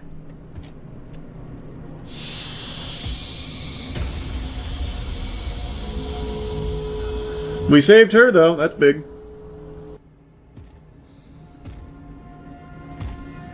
Wow, you never really see the Doomslayer care about something or someone. Are you alright? Better than alright. Look how strong she is now. I am.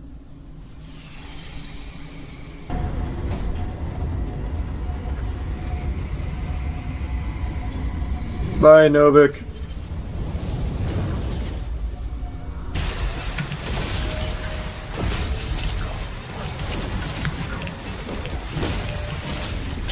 No, I didn't mean to dash. Scary. Holy shit. What? What? Where is it? Oh, God, there it is.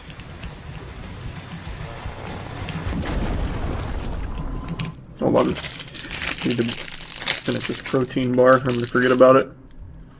What kind of bar is it? Clean protein bar. I've been really liking these. These are real good. I've only seen them at Walmart. Meh, it lowers your testosterone. Oh, what? A protein bar? This isn't like a soy protein bar or anything. This is like the most simple protein bar. Yep, it's just whey. You're gonna ruin your semen retention. For sure. You can grow titties with that shit, bro. Yeah, that'll do it to you. We looked up the whole soy, estrogen, all that on stream, didn't we? Pretty sure we did. In general. Again, this one's not a soy protein bar or anything, but I thought we looked it up. It would take a lot. Yeah, it's something like soy does like raise estrogen, but it takes a ton for it to make like a noticeable difference or some shit. I don't remember. Oh well. Yeah, I'm not a big soy guy.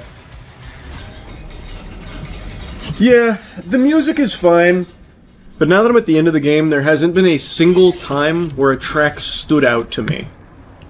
They all just kind of fall into the background, unfortunately.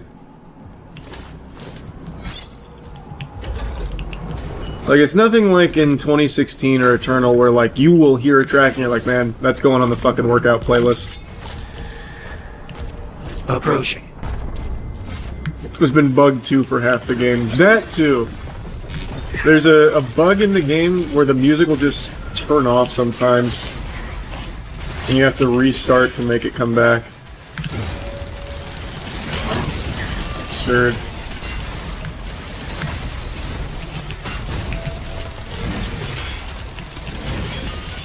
Oh my god, that's so sad that my melee hit that guy. What the fuck?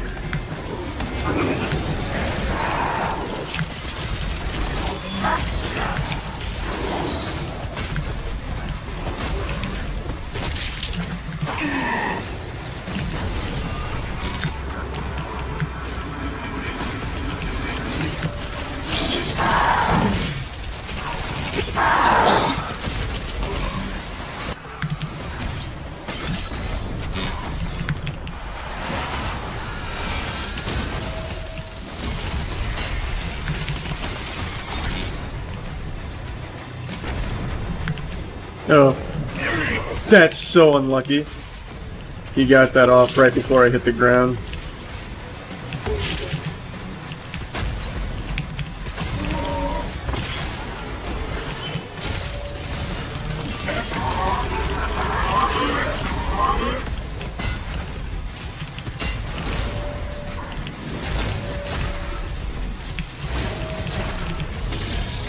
There we go.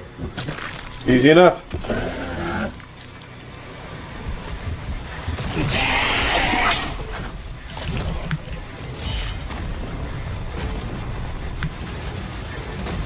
Wait, there's another one?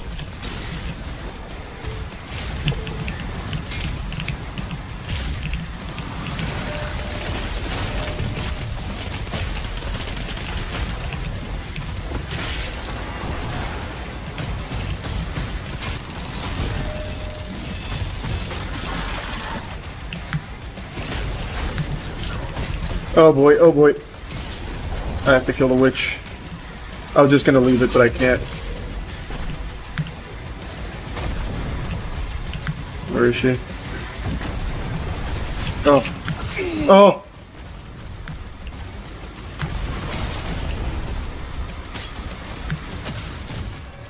Brother, come on, man.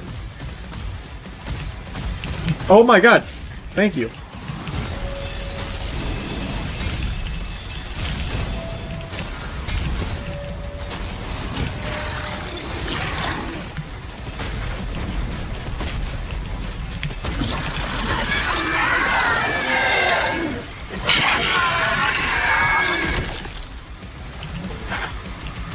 Azric's ship is taking off. That was the first time we've had a double champion there. That might be the last arena before final boss.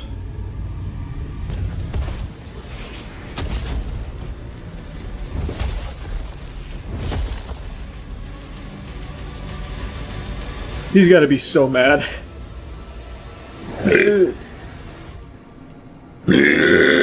It was not the final arena. Locking on Azric's signal. Evidently.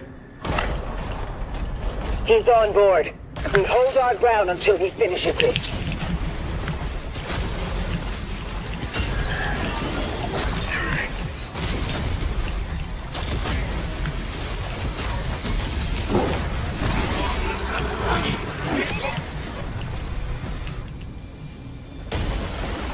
Kill him. Avenge your god. Witch time. Oh, it's a double fight. That's new.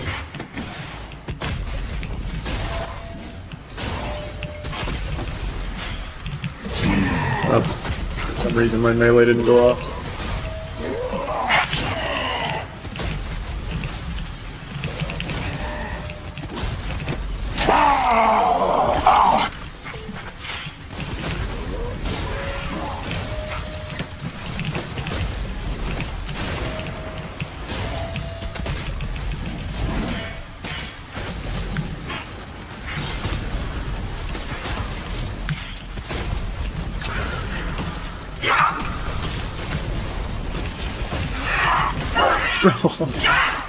She's gotta be tired of that.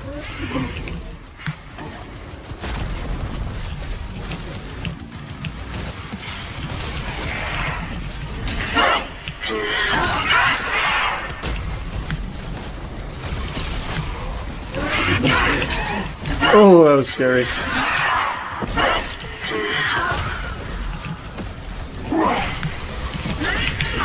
There we go. Take that! Oh, that was like a hard, record stop. Horde. Kill me, and this war will never end.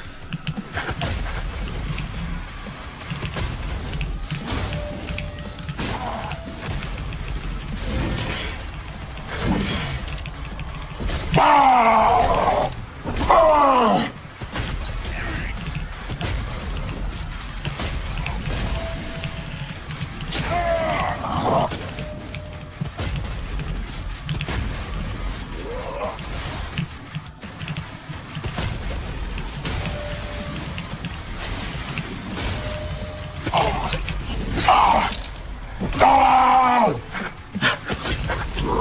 The way he screams is great.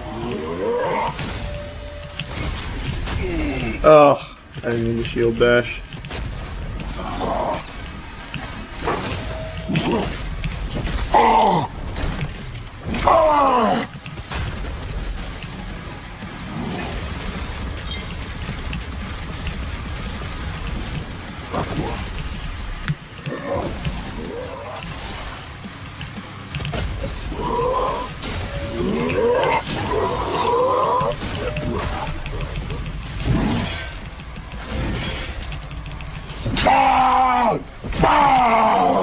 Almost there.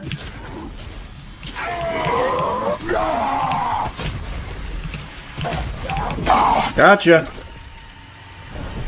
First try. Azric and the Witch absolutely biblically smacked down on nightmare difficulty. 30-year-old man still fucks butt the old-fashioned way.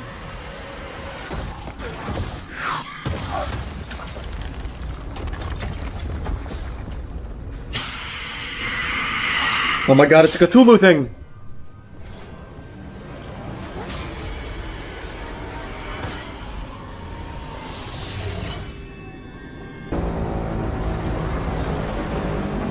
Imagine a Wilhelm scream.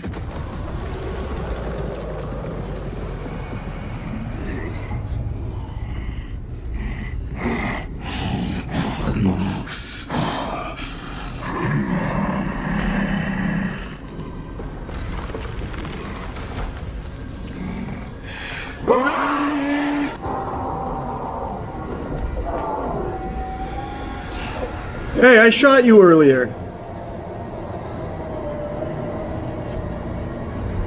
I blew that man's head off.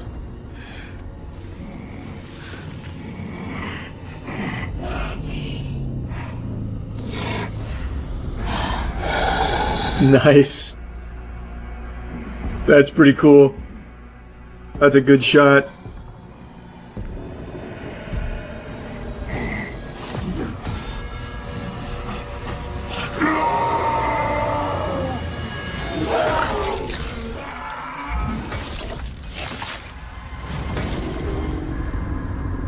We did it!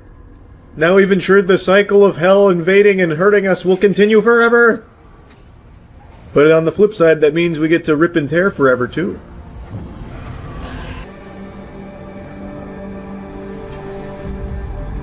Woo! Humans #1! Demons very low on the tier list. But we're great! We did it!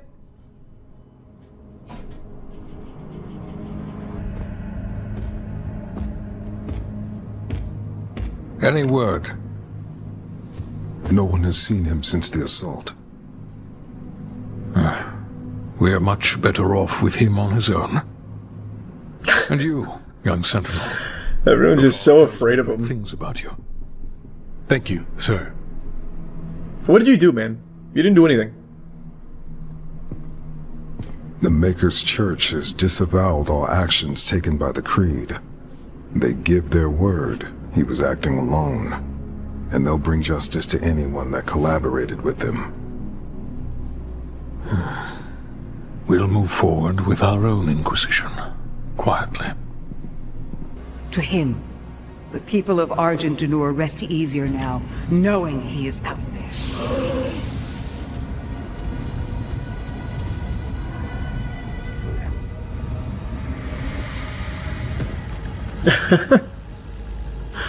Now he just lives down here just killing endlessly.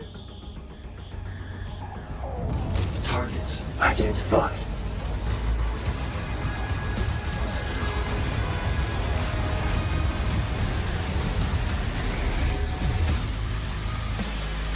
Nice. That was good. It was about 11 hours-ish? An 11-hour campaign, roughly. How was it? The game was good. This is what I said earlier, and I feel like a lot of people will probably feel the same way. If this game came out and we never got 2016 or Eternal, I think people would really, really, really love it. Like no matter what. Because it is a good game. But it's not as good as 2016 and Eternal, so it is kind of a step back in that regard. At least for my tastes, it is. Like the parrying and the melee, like it's cool in the beginning, but it's just kind of much slower than all the mechanics for 2016 and Eternal. And like the weapons, you don't need to change weapons ever. I did most of the game with just ball and chain and super shoddy. You never need to like juggle weapons or change weapons for a fight or anything. It's pretty straightforward. Also, the mech and dragon levels, no matter how, like, even if this is your favorite Doom game, which I think a lot of people it might be, if you don't like the very fast-paced action of, like, 2016 and Eternal, I feel like no matter what, you will not like the mech and dragon sections past the initial hype of it. Because they are boring. Like, the mechanics for the mech and the dragon are rough. You did seem like you were enjoying it more at 200% speed before all the crashing. Yes, that's another thing. I do think this game is played optimally at 200% speed, or 150% speed, whatever it was. I forgot the cap. Voice crack. Forgot the cap. That felt nice. That made it a lot more exciting. Would you say the final boss and story of this is better than Eternal at least? Yes. This game, I think, is much better than 2016 and Eternal in the story department. Like, the cutscenes are great, and the bosses were more fun. I actually liked the bosses in this far more than Eternal. 100%, yeah. Music, it's a step down.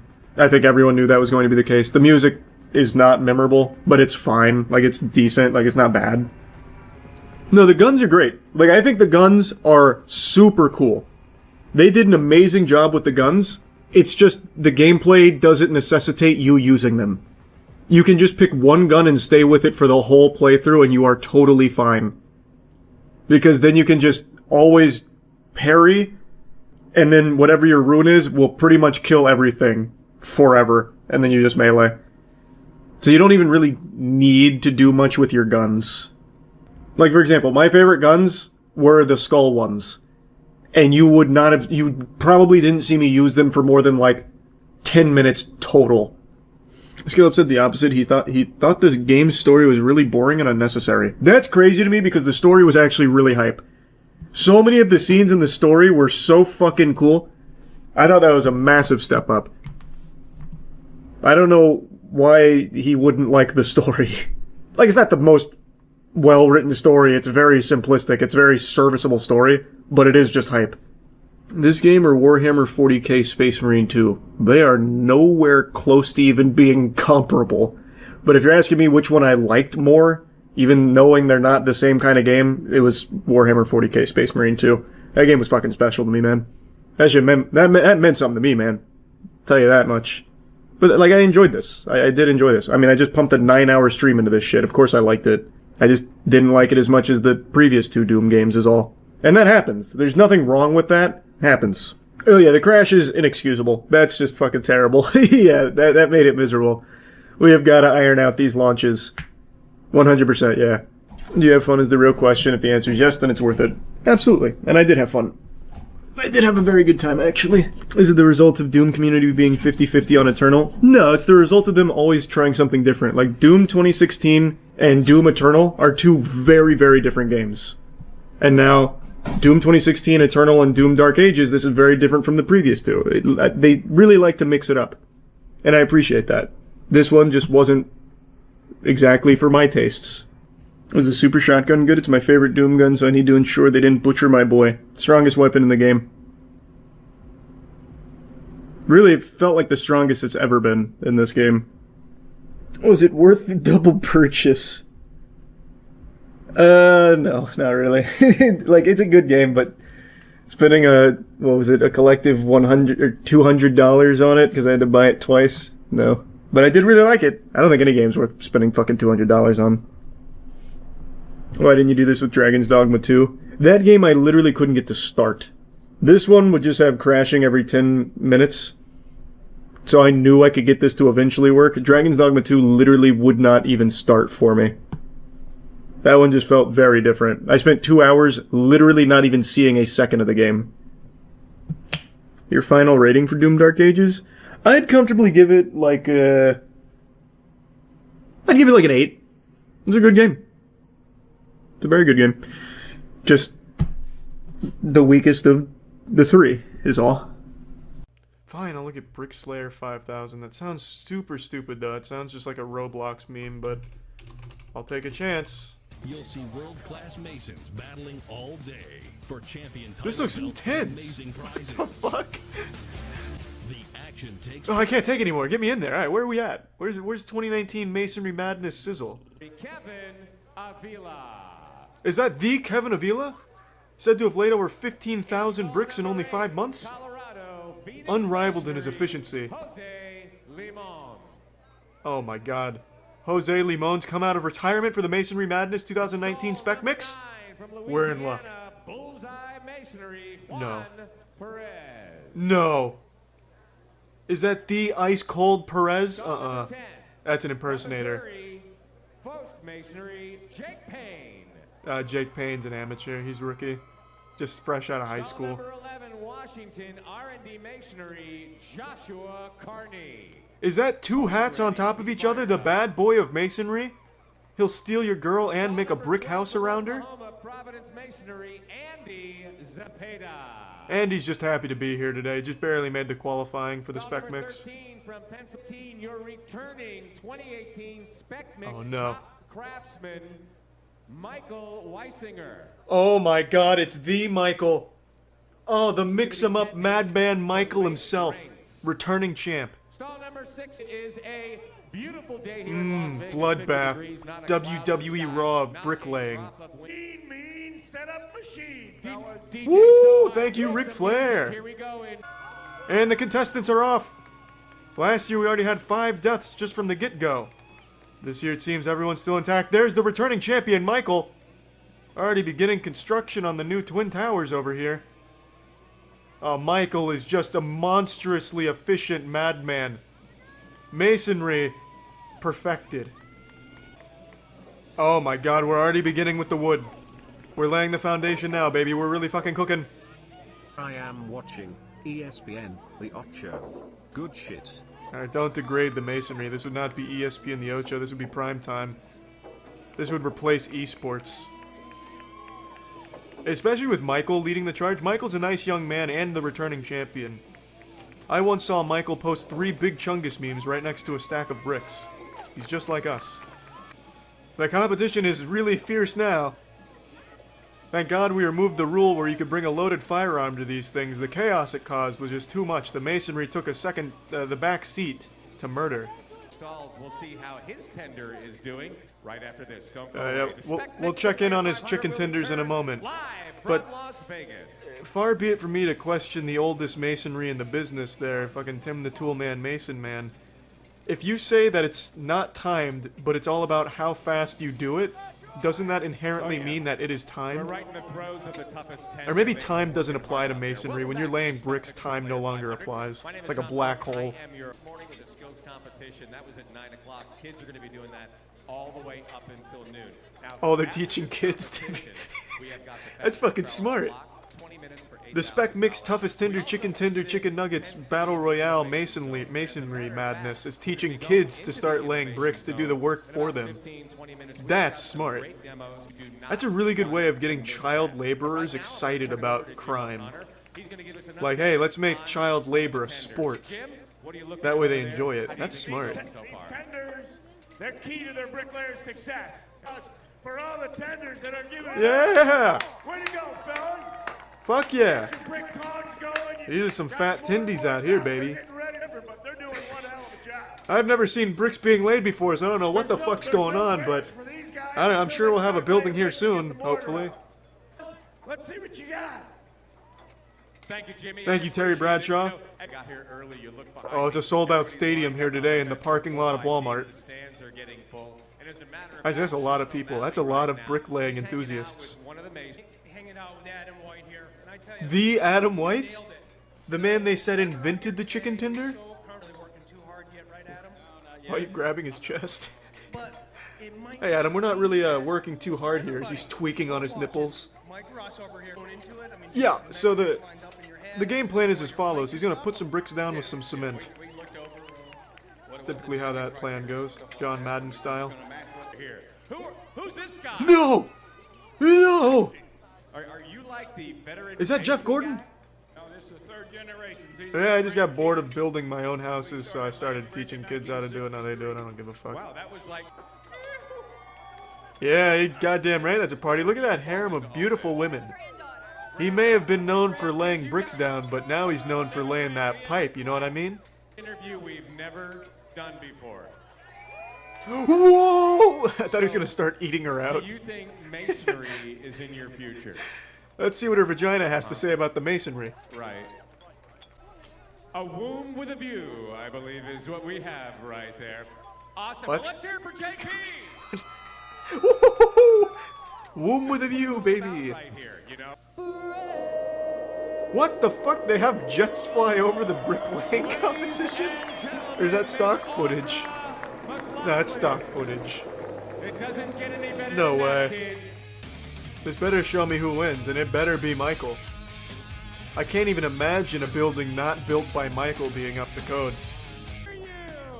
God damn, that is a huge crowd. There's more people here than there is at, like, fucking Overwatch Owl League matches. Holy shit. 3 minutes remaining. Damn, maybe bricklaying's on the come up.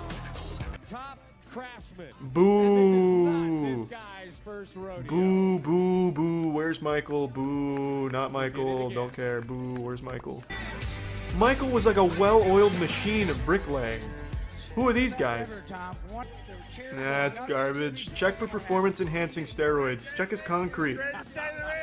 Maybe his cement was like Gorilla Glued or Flex Seal glue. He cheated. Michael was robbed. What's up, everybody? It's Critical.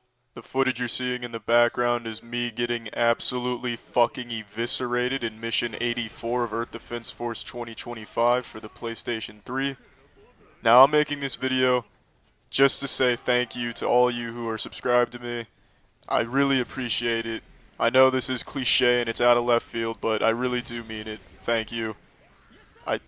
I'm not very good at this type of shit, but thank you. I don't like to talk about my YouTube channel, and very few people who know me in real life even know that I make videos. It's just not something I like to talk about, and I know I keep myself isolated from all of you, but I really do appreciate it. I read all of your messages, and some of them are extremely touching, so I just wanted to express my gratitude. And I'm just fucking atrocious at expressing gratitude. I'm just terrible at saying thank you. So I'm sorry if I sound stupid and dumb and fucking shitting. By now, all of you know I just make videos for fun.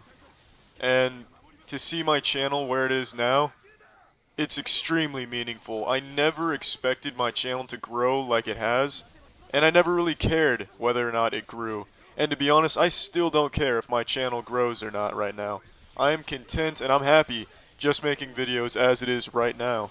But I wanted to say thank you because it really is special to have this channel and have it be where it is. And I just wanted to thank you all for that. Now, I also wanted to say thank you because since I got partnership last year and began donating all that money to various charities, we've managed to donate over $35,000 to a bunch of charities. And if you want to see the donation receipts, you can see them on the Charity Critical Twitter page. That's my only form of social media. You're welcome to check it out. Now, I say we donated that money because I couldn't have donated that money myself. I'm not that fucking made out of money guy from those commercials. But because all of you watched my videos, we were able to raise over $35,000 for those charities. And it's still going up. I'm still donating it every month, so the money's only going to keep going up for those charities. Now, I know in the scheme of things, $35,000 isn't a lot of money, but damn it, I still think it's a decent amount of money. Now, I know I don't tell any of you anything about me personally. I just prefer that you all don't really know anything about me. But, you know, since this is a serious video here, I mean, that's what it is. Let's go ahead and call a beaver, because you don't want to fucking call a beaver something else. It's a fucking beaver, so this is a serious video here. I'll tell you that I have one goal in life, like one ultimate goal, and it's a naive one, and it's unachievable, and it's probably the stupidest thing you've ever heard, but I want to end corruption. And I know that that's probably impossible because to end corruption you would pretty much have to change human nature itself, unfortunately. But I really think that I could at least make corruption not so fucking common. That's what I want to do. When I was around 17 years old, I took a really hard look at the world and I saw a lot of good things, but I also saw a lot of bad things. And I drew the conclusion that a lot of the bad things stemmed from corruption. So since then I've been trying to find ways that I could mitigate it. And for years now I've been trying to find a way to do that or think of a plan, and I still don't really have anything. So now you all know my goal. And you know, since this is a serious video, let's give a serious update on some serious shit. The lawsuit. Not much happening with that shit. But I'm hoping for the best. That's about the update on that. Anything else? Yes, about being a voice actor. I appreciate everyone that sent me information on how to be a voice actor, and I've done the research now. I don't think I'd be a very good voice actor. I can't do a myriad of voices. The only voice I can do is my own voice. So I don't really have much to offer a studio, so I don't think they'd really want me. But I still think it'd be fun to be a voice actor. Anything else? Any other updates? Anything I've missed? I don't think so. Alright, that's it. See ya. There was a new one, not My Strange Addiction, but something like that. Addicted to Reddit and Twitch chat moderation or something. What the fuck was it? Oh, my description of it was pretty accurate, I'd say. He still fits all the same categories: professional Reddit comment hoarder, Twitch chat moderator. I always have my pacifier. Wouldn't leave home without it. Very young. That's gotta be the most boring age to emulate. You can't play video games, you can't jerk off, because you have to be in the mindset of a baby. Look at how fun that toy is. How fun. Or my mobile. And even a playpen. For me, it's so boring. At least if you're gonna have a weird, crazy obsession, don't make it one so goddamn boring, where all you do is touch stuffed animal noses together for fun. With all the whole environment. Is he of breastfeeding age? Yeah, he looks like he's built for breastfeeding. Receiving, that is. So it's adult size, of course. As most cribs are. Go up and down like a traditional crib. Oh my god, he's got a huge diaper on. The bars. Oh, it's definitely a big diaper. Safety. And it's that diaper is definitely filled. He shit his pants. But when you're 5 feet 6 inches tall, he's only 5'6". He's a manlet, and by that I mean the ideal male height, 5'6", baby. Representing us well, Stanley. My man. Refreshing. Yes, refreshing urine. And that was where it started for me. I like to keep my diapers close to my crib so it's easy to change. What a sad origin story. Aren't exactly made of combining adult-sized diapers with a baby diaper to make it more absorbent. They can go up to between 8 Jesus, to 10 hours. he's taking fat shits that need like quadruple diapers. When it comes to the diapers, like bulletproof glass diapers to hold it all. Moving around. I usually buy somthing babyish. Where is his income coming from? Did I miss that? Is he making money like selling pictures of himself as a baby online or something? Like how is he making money? Toy shopping. He mines Bitcoin. Hello. You know, and I could see that. He looks like an early crypto adapter. Search for Man, kids' toys suck. What the fuck? I don't know. Did I ever play with this kind of shit? Like, this is boring. There's no titties or rock and roll. What's the point? Lifestyle. There's one thing you can't buy off the rack. Love. Baby clothes in adult sizes. Right, Okay, that too. So exactly what are you looking for? Ah, Go ahead looks and good. take some notes, pen. Spin around for me for the Vogue shoot. See if She put my name on it, the date I came, 66 inches. I met Mommy Pam, and it's just one of those times where it's like you meet somebody and you know it's just right. What does that mean? Full time. Is that like one of his victims? Was very, very to myself. So he's 31 years old. A couple times I had the flu real bad. That was in Since his first 2002. mommy's departure in 2005. Oh. But that's still, that timetable still doesn't make sense. Wait. So he met MILF pedophile mom Pam to take care of his adult baby lifestyle in 2002. But he's 31 years old in 2009? Or when was this filmed? I guess it could have been filmed earlier. But either way, he would have been like a literal tween at that time. That's like grooming a child. No wonder he became a baby fetishist. I would feel if the sexual side was added to it, that it wouldn't be as genuine. It would really take away. You don't say. Not just find somebody, but find somebody that you get the emotion from, that's doing it because they have that love, they want that kind of environment. I'm gonna spoil this for you, Stanley. No one's doing this because they want to feel like a mother to a 31-year-old man wearing 2 sets of adult diapers at all times because he pees so hard like a waterfall that it pierces the first one. Hi, Stanley. You're not gonna find a real love environment. You're gonna find paid actresses. Yes. Ooh. Ah, Avadne's got you now, Stanley. If she beats you in this race, you have to drop this fetish. But Stanley it's an intervention. I want somebody that wants to do it because they have the love to give, and not because they have to be paid to do it. You're not gonna find that. For a race? You're not gonna find that. That's like a fucking Twitch streamer refusing to pay the artist, paying them in exposure dollars. all the way up. You should do the art for me for the love of it. Regression up. Came the sun and They're about to like summon Satan with this kind of shit for sure. You're gonna eat it all. Mother figure Harley Quinn is doing a great job keeping Stanley from pooping his diapers. Be a flower for the. But I feel her luck may run out soon. He's got those eyes like he's about to shit. No. Breastfeed me first. Stanley want tit milk, please. What if I read you a really fun story first? Fuck the story, unless the story involves a milk shower. It sounded like being tucked into bed. Maybe a little over-the-diaper hand job. So they never covered where his financial situation comes from, because it seems like he's unemployed if he's able to spend 8 hours a day, morning to mid-afternoon, being full-blown baby cosplay and roleplay. How can he afford to live? Maybe he really does mine Bitcoin. I have no fucking idea. There's great evil afoot in the toy industry. A scat fetish demon has infiltrated the highest levels of children's toys development, creating yet another baffling monstrosity. Last week I talked about the Poopsie Slime Surprise Unicorn, the unicorn that goatsies itself and takes a shit on a toilet. Well, it turns out that's not the only shitting children's toy. A few days ago I was made aware of this little bundle of sin called Gotta Go Flamingo, which is a flamingo that sings and takes a shit. Of course I wanted to purchase one of these collector's items for myself, but Matt was unable to find it at Walmart or Target, whether it's because they were sold out or just didn't stock it, I don't know. But going off historical data with the Poopsie Slime Surprise Unicorns literally flying off the fucking shelves, I'm just going to assume the flamingos sold out as well. I don't know what it is with kids right now, I guess they just absolutely love shit. I don't know who's even making these toys for them. It's like if Quentin Tarantino started making children's toys all based around feet and like massaging feet.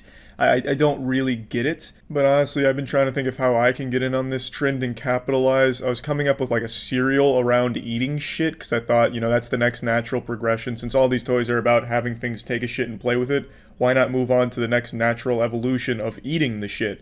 So I was trying to come up with like Honey Nut Shittios or something, where it's, you know, take Lucky Charms and replace the marshmallows with like tiny little dog shits or something, and instead of using milk you use like toilet water. It's a work in progress, but we're gonna enter prototyping stage soon. Anyway, let's check out the Gotta Go Flamingo. It's Gotta Go Flamingo! Uh-oh, gotta go! Uh-oh, gotta go! He talks? I'm so hungry. I'm so hungry. He eats! And he poops! Gotta go! Quick, the toilet! Gotta go! Then pour, feed, and poop again! Gotta go! What a sad fucking existence. Just to take a shit, have kids laugh at you, and then feed you your own shit so you shit again. That's some terrible, nightmarish shit. Not even fucking Zeus punished the other gods that terribly, like Sisyphus pushing the boulder up the hill only to have it fall back for all eternity, or Prometheus having his innards eaten out every day by a raven and shit. That has nothing on the punishment that Gotta Go Flamingo is getting here. I don't know who made this toy, but they fucking hate flamingos and love shit, I guess. It is a pretty baffling toy. I guess for kids that just can't get enough of shitting with Poopsie Slime Surprises, they need other shit to play with and watch happen. So now you have Gotta Go Flamingo 2 for the ultimate tag team duo here. So let's go ahead and see this wet dream in action. This is surprisingly short, whereas before with the Poopsie Slime Surprise you needed a fucking aeronautical engineering degree to make that thing take a shit. Gotta Go Flamingo is pretty straightforward. You just feed some like sand to it, and then it takes a shit, which is the sand, and then you pull the sand out and you feed it again. It's like Ouroboros constantly eating its own shit. Oh, friends, toy daycare is open. Mama Z is here. This comes from a YouTube channel called Toy Daycare, and luckily they were able to get their hands on the coveted Gotta Go Flamingo, and they got it for free. Because these fucking bad boys are extinct. You can't find these anywhere. These sold out faster than a PlayStation 5 pre-order. So they were very lucky to get this holy grail of toys. Now we are going to be using our scoop and pour some flamingos food down the throat. Whoa! Did you guys hear the splash? That's so funny! That's still funny! Really cool thing about this is that this is like a sand that doesn't get wet. The fun never stops with Gotta Go Flamingo. This bad boy can shit for days. Hundreds of shits per hour, in fact. I mean, I tell you, the adventure never ends when you've got yourself a gotta go flamingo. If I was stuck on a deserted island in the middle of the sea and I can only bring one item, I'd choose a gotta go flamingo. I really don't understand how kids play with a toy like this and be entertained. Like, what do you do? Just like insult him for shitting or something? Like, ah, look at this fucking dumb flamingo. It just took a shit. Mom, come in here. Look at what you just bought me. This shitting thing. It's so dumb. Look how dumb this fucking shitting thing is. I want to see it shit again to make fun of it. Like, I don't know what you do. You just watch it take a shit. And then what? At the very least, with the Poopsie Slime Surprise, you at least eventually get slime that you can play with. But here, what do you get? You get fucking hydrophobic sand. Who plays with sand? And it's not even enough sand to make like a sand castle out of or anything. It's just enough sand to like hold in the middle of your palm and admire. Like, it's fucking boring. It sucks. Like, maybe if you bought 20 of these motherfuckers and just loaded up on this sand and just keep feeding this bitch sand and have it shit it all out and you could eventually have enough sand to, like, make something out of it, okay, I guess. But at that point, why not just go into the backyard and, like, get some dirt and do the same thing? Which then brings up an interesting scientific question. Does the gotta go flamingo only shit out this hydrophobic sand, or can we also use third-party materials as well? Like, if I was to just start throwing rice down his throat, would he shit that out as well? Or would it have some kind of, like, fraud detection system where it just starts screaming, like, alert, error, not sand, can't shit this? Or, like, would the sphincter just close up? I'd be curious if it could work with other things besides just this proprietary sand. Next, we are going to empty our toilet bowl, so water will go through, but the sand will stay. And feeding it. That really sums up the gotta go flamingo. If you believe that everything has a soul, then this has to be something that you feel truly terrible for. Can't even be fed clean food, he just has to keep recycling his own shit over and over again in an endless cycle of agony. And yeah, I don't know why these shitting toys are so popular and there's so many of them, but I guess they're here to stay. Yeah, that's about it. So yeah. Good afternoon, ladies. It's me, Arthur, aka the Butt Burner, because I'm about to light those cheeks on fire. Today I'm joined by my beautiful assistant who has an ass that she doesn't use just to shit. She uses it to make you say, holy shit, my gorgeous sister, Christy. Now today's lesson will be in the proper squat technique, the proper form. You want your legs shoulder width apart. Now listen closely, this is where most people mess up. When they bend backwards, they make the mistake of not letting me watch by being right behind them. Christy, let's show them the proper way of doing this. Now as you can see, I'm getting eye level with her asshole and making sure I can see all the ass muscles contracting as she comes towards my face, and if I'm lucky she'll blast a fart at me. Of course her Achilles heel down there. Go ahead, Christy, send that my way. Yep, there it is. Yeah. And yeah, just well-oiled machine, an ass machine. Let me come around the front here and show you what's going on with the posterior. We have the knee going right over the toes, just the same way you draw it up in any textbook at any school ever. Absolutely fantastic form, but you see what's missing is I'm not behind her getting a good peek. And that's where most of you amateur squatters are making the mistake. All of the time you're getting fucking restraining orders against me, telling me, hey, stop looking at my ass, but what's the point in finally sculpting your ass if there's no one there to give you real-time data analysis feedback from an active spectator like me? It's undoubtedly the #1 secret to getting a bigger butt, the most overlooked component of getting a bigger butt.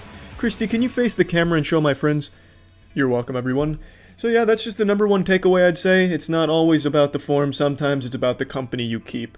This has been Arthur on behalf of please stop trying to get me thrown in jail because I hide in the women's locker room looking at ass.com. Thank you, everyone. Boy, howdy, do I have something wacky to share with you right now. This has to be one of the most embarrassing things I've ever seen in a tournament. Full stop.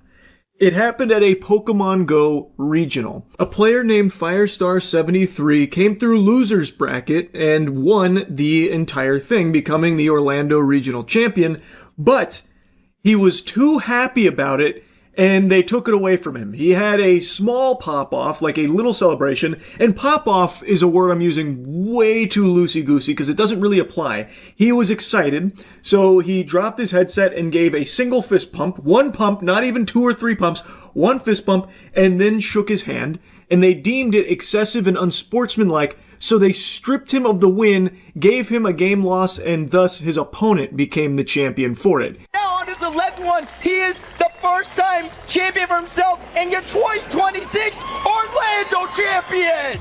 Incredible series from Firestar, pulling out all the stops, all the Pokemon, taking us to a decisive Game 5. Could not have asked for anything else. That's the entire thing. That's his celebration that they thought was just out of line. They said, "You're disqualified, Buster. You were too excited. We can't have that. We're like fucking Dementors. We have to sap that shit up so your opponent is now the champion."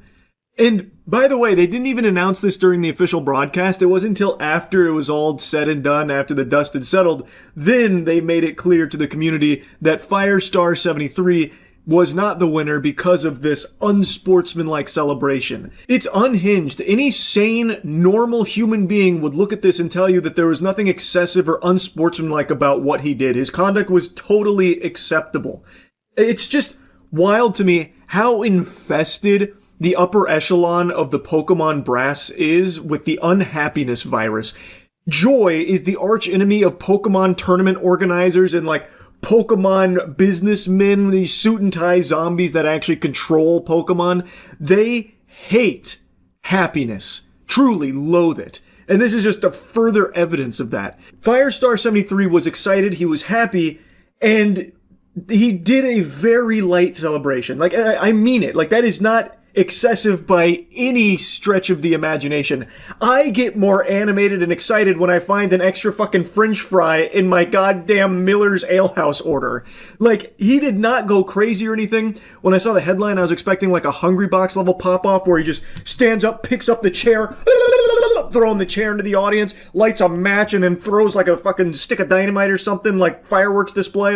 I expected something chaotic, catastrophic, where he was piling up corpses from celebrating, just beating the shit out of people or something. Something so extreme that it would somehow warrant an automatic game loss there, which gave the opponent the tournament victory. It would have to be something extreme.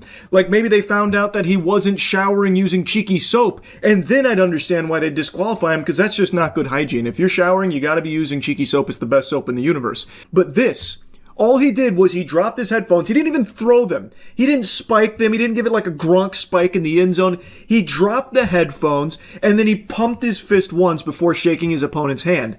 That is not excessive. That is not unsportsmanlike. Jiminy Christmas, I can only imagine what these dweebs would do if they saw Hungry Box, for example, pop off. They'd have a heart attack. They would keel over and die on the spot watching someone get that excited. If this was enough for them to be it's a game loss. Oh my god, I'm gonna have nightmares. Oh my god, it's so much. Give it to this guy. Quick, quick, quick. We have to punish him for being happy. I can only imagine if they saw an athlete or something, an actual athlete celebrating, a big shot or a big moment in a game.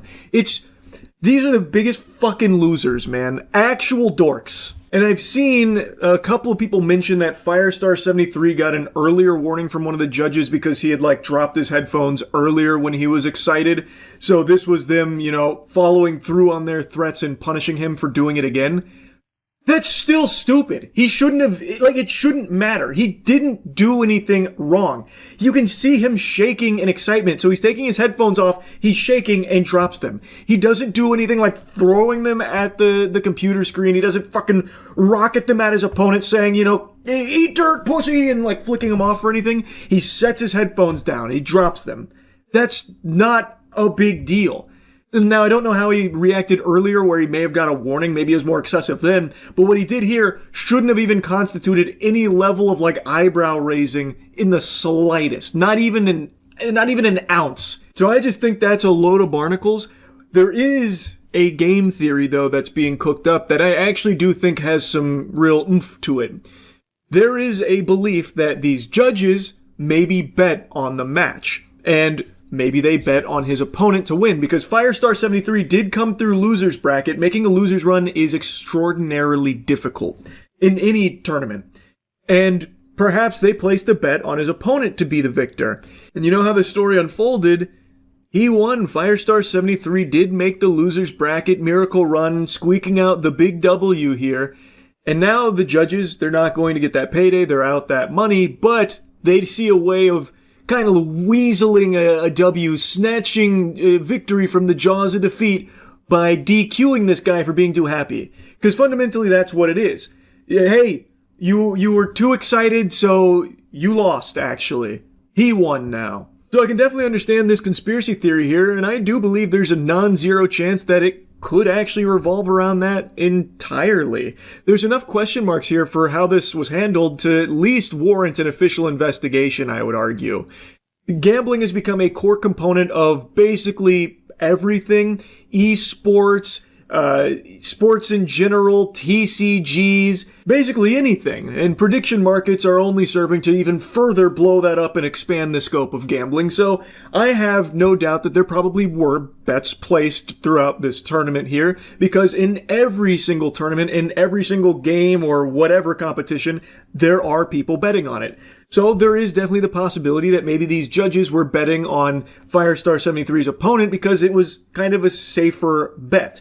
Firestar 73 looked unlikely coming through losers. It's a lot harder to pull that off, so they wanted to make some easy clams, but it didn't go in their favor, and instead, they found a way to try and weasel their way out of it and snatch victory from the jaws of defeat. Match fixing is something that is extremely prevalent in esports in particular. So it is definitely possible that this could be the explanation for it, because I just really don't buy into this garbage that he excessively celebrated and it was unsportsmanlike, thus they had to punish him by taking away the win and giving it to his opponent. That is ridiculous. That is absolutely absurd. Now, Firestar 73 has responded after this whole thing has blown up, saying, I am incredibly thankful for the support directed my way. I have a direct account of my experiences releasing soon in an interview, which I will link when it's out. For the moment, please use the support link if you disagree with the ruling as well. Love y'all. Hopefully there are enough complaints to get this ruling overturned, because it just doesn't make any sense. If it stands, then I really think Pokemon Go as a competitive scene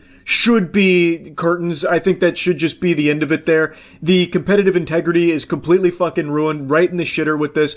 I think it's unacceptable, and judging from the response to all of this, it seems like the community agrees as well, which is extremely nice to see. So hopefully we'll see some kind of action here as a result of what the judges ruled.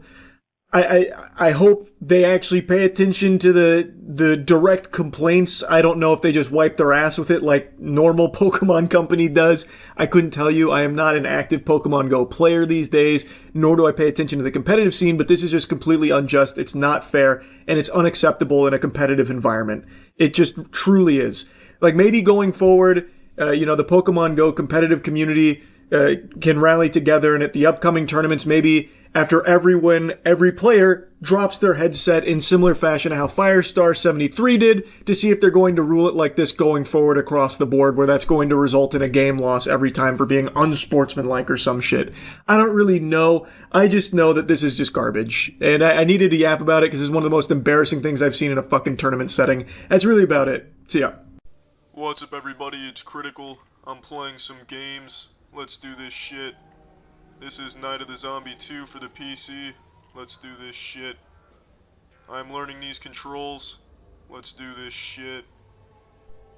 I've mastered these controls. It seems this computer has a virus. My fist! Batten down the hatches. I'm blasting motor oil from my fists. Oh shit, it's long range too? Nowhere is safe. Unless you were on the opposite side of the room. But this computer's not. Oh, the left-right jab! That ought to teach him. You'll think twice about being a computer next time, won't you, bitch? What is this creature doing?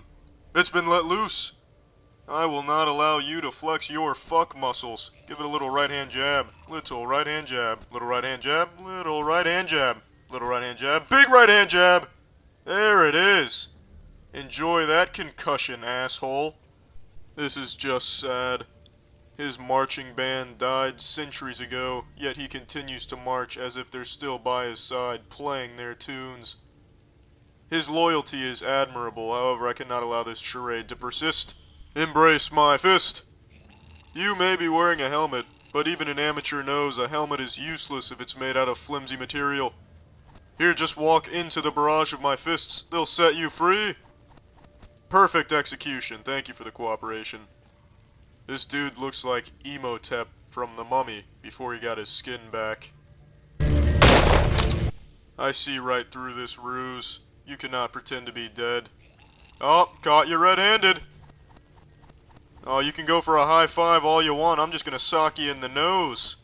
If you think that floor is gonna save you, then you're reading some fucked up Magic Treehouse books. Yeah, there you go, bitch. Take a seat. Oh, there we go, there's the key. Oh, what the fuck? Is there a ghost look in the box? Is this a zombie? Oh shit, the zombies can attack through the wall. Why even have a wall if it can't prevent a zombie from offering you a handshake? I will fucking punch a hole through this wall. You cannot escape my fist. You try to heat up your food in a microwave, my fist clobbers your food. You try to learn to skateboard, my fist blows up your skateboard. You try to watch porn, it's just my fist looking at you. This is the most difficult game of whack-a-mole in existence. Fuck! He's everywhere! Fuck! You son of a bitch. I have enough ammo to open an ammo shop. Oh shit, it's a boss. It looks like a camel's answer to Pinocchio. Fascinating. I can't even tell if I'm doing damage to the bitch. Probably not, considering the guns I'm using are made out of Play-Doh. And my fingers look like they've been caught in a Chinese finger trap for decades. They're not even fingers. They're just 5 thumbs. This bitch doesn't even have fingers. Her arms are fucked up too. They look like 2 noodles with Bugle corn snacks stapled onto the end of them. No wonder I can't defeat this wooden colossus. Oh shit, there we go. Did I get it? Yeah, there we go. Why the fuck is there a helicopter after me now? Who do they think they're trying to catch? James Bond? I'm just running around with my hands. This is not a motorcycle. This is the world's largest moped. But I'll take it. I don't know why my left arm is coming from my dick all of a sudden, nor do I know why I'm holding my pistol like a fucking ancient relic. We need turbos. The monkeys are on us. Oh shit, sharp turn. Obstacle. We're busting through. The obstacle was not busted through. Oh shit, I'm under heavy fire. That's it. I'm blowing up the obstacle. Stand back. We've got a nuke. There we go. I need the moped. I cannot run through the monkey assault. There we go. Let's ride. I'm sustaining heavy fire. That's it, monkey. You just dug your own grave. This is your fault. Feel the wrath of my war hammer. You brought this on yourself. Oh shit! It just exploded. The monkeys must be made out of silver nitride. These houses look extremely surprised about something. I'm almost there. I'm almost there. I made it. There we go. What am I? I have 4 arms. And I'm carrying a golf club and a piece of charcoal. The 4-armed lumberjack is here. You haven't a chance. That was incredible. Your asshole has sprung a leak. There's only one way to fix that. With the finger treatment. Dish out the pain, Humpty Dumpty. This shit is no ma- Oh, it's stunned! How many fingers am I holding up? Just 1. I am obliterating it. Annihilating it. Oh, I just got the shitter on me. Full power, charge up. Fuck! I just hit the ass with a spirit gun. I just got off the phone with your employer. They said if your anus doesn't get more fingers in it, you're fired. If your ass crack was a pair of gloves, they'd be missing one thing. Fingers. Oh shit, I'm cornered. Shit. Damn it. Shit. I'm drowning in shit. It doesn't look like we lost. He's having a good time. That's a moral victory. At first glance, it looks like a shark in the water, but upon further inspection, it's a human like all of us. The perfect presidential candidate. Pencil eraser Batman. When the universe says no, he says yes. Titty and nipple. The ultimate president and vice president combo. An alien disguised as a human. A master of deception. A connoisseur of camouflage. He was born to lead the planet. Well, that's the end of this video. Remember to rate the video, comment the video, and subscribe if you want to see videos similar to this one. See ya. Initiating moisture.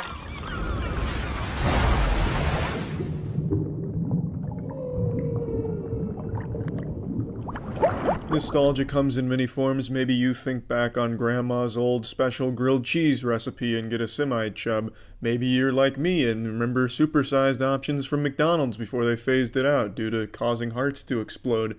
Point being, nostalgia's fucking powerful, and nothing is more nostalgic for me than the original Luigi's Mansion. I still remember the Christmas I got it on the GameCube. Just an outright great game that still holds up well today, and I'm super excited to say the newest Luigi's Mansion 3, is just as good and in some cases even better than the original. So let's dive the fuck in. The thing I like most about the new Luigi's Mansion is that they have it as a hotel instead of a mansion, which let them do each floor its own unique theme.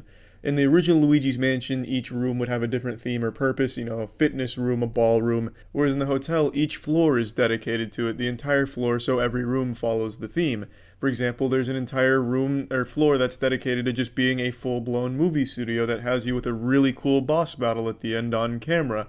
Another floor has you entering an LA Fitness, where you can go in the locker room and find used needles where the synthol was used. Each floor just becomes its own entirely different adventure with a really good boss at the end. The bosses in this game are super fun. They each have different mechanics, some better than others, and there is one boss in particular I find to be a bit tedious for the sake of tedium. It's a cat that you have to chase through multiple floors doing the exact same mechanic to 6 times, and I just think that's a bit excessive. Not that it's a bad fight, but it doesn't change. You're just hunting it across these floors. So I didn't care for that boss, but every other one, for the most part, was a really memorable and enjoyable boss that not only looked good, but had some fun mechanics to play with. And it really is the strongest part about this game, just all of the different places you go and how great they look and how great the boss at the end is. You go to a floor and it takes you to a fucking pirate ship, you summon the Black Pearl and fight its captain. So it's not restricted to just being rooms in a hotel or, themed around something indoors. It has you going all over the place and doing all kinds of crazy shit, which was a lot of fun. Now I'm going to get to a complaint now because some of the boss fights were made hard, not because they were a hard boss, but because the controls betray you. The controls have a mind of their own and they're constantly trying to fight you for their independence. When you're trying to aim something like the plunger is something where you can fire it sticks to a surface, you suck it up and you pull something off. When you're trying to aim that plunger, the controls just don't really work. They don't lock on to what you need them to, and they'll have you spinning all over the place, and this is where the camera angle kind of fucks you as well, because you can't really tell where you are in space or exactly where you're aiming. So then you just get confused, you end up firing the plunger straight behind you or throwing it out your own asshole, so it doesn't really go where you need it to during a boss fight, which became painfully tedious during the last boss.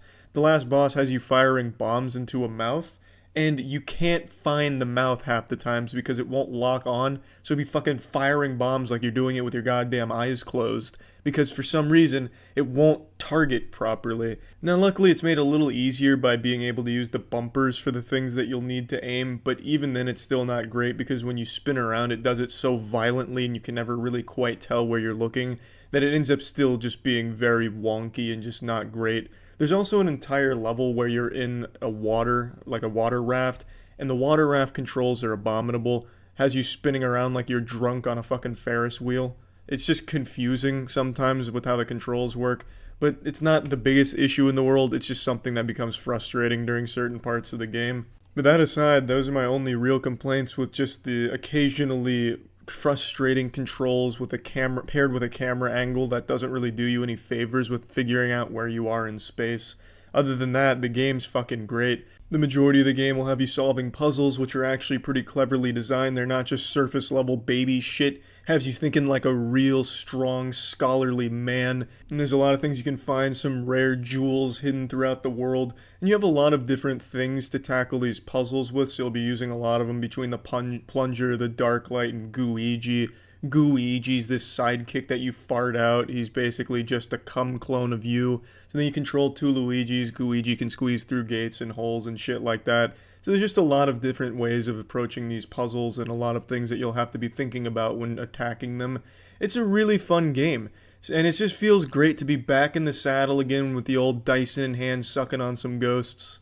And the game's also not super short or anything. It took me just under 10 hours to beat it, and that was without going through and finding most of the things hidden in the world. And it does have an online mode, but I didn't find it to be that enjoyable. The online mode basically just has you and some teammates going through rooms, clearing them of random ghost mobs. I didn't find it to be all that enjoyable from the couple of games I played, but it is an option if you just can't get enough of sucking up the ghosts. So plugging Luigi's Mansion 3 into the moist meter, I'm giving it a nice 90%. I think if you own a Switch, this game is a must-have. It's a lot of fun, a really, really cute and exciting adventure, and I just really fucking loved it. That's it. So yeah. The ET Max goes 70 miles per hour. On the mountain. I couldn't imagine Really nice, guys. It's one of my favorite things about actually going 70 on this. That is shockingly fast. One pothole and you're dead. That's what I'm saying, man. I could never, ever ride an electric unicycle or a motorcycle, for that matter. No matter how good of a driver you are either, it just takes one bad driver you have no control over and you're just insta-dead. It's just life on ultra nightmare mode. I couldn't do it. There has to be, there's no way. It's gotta have something to prevent you from just eating shit on like a rock. I've never seen anyone on the road with these. Are they, so they're street legal, they have to be, right? Considering the cops aren't just blasting him. Like, I think this would be super fun to ride on like a closed circuit. An isolated spot. On a public road, that's fucking madness. They actually have races for EUCs. Let me see. I bet crashes in these are devastating. Mario Chacon followed closely behind. Here we go, here we go. Darnell behind him. Oh, shit! Oh my god. Ouch. Oof. Help. Is the other guy alive? Man fucking shattered his hip and they're just leaving his corpse there. Hell yeah, new stuff to bet on. Oh, this could be the next big wave. Electric unicycle betting. Waiting for the blue shell to hit.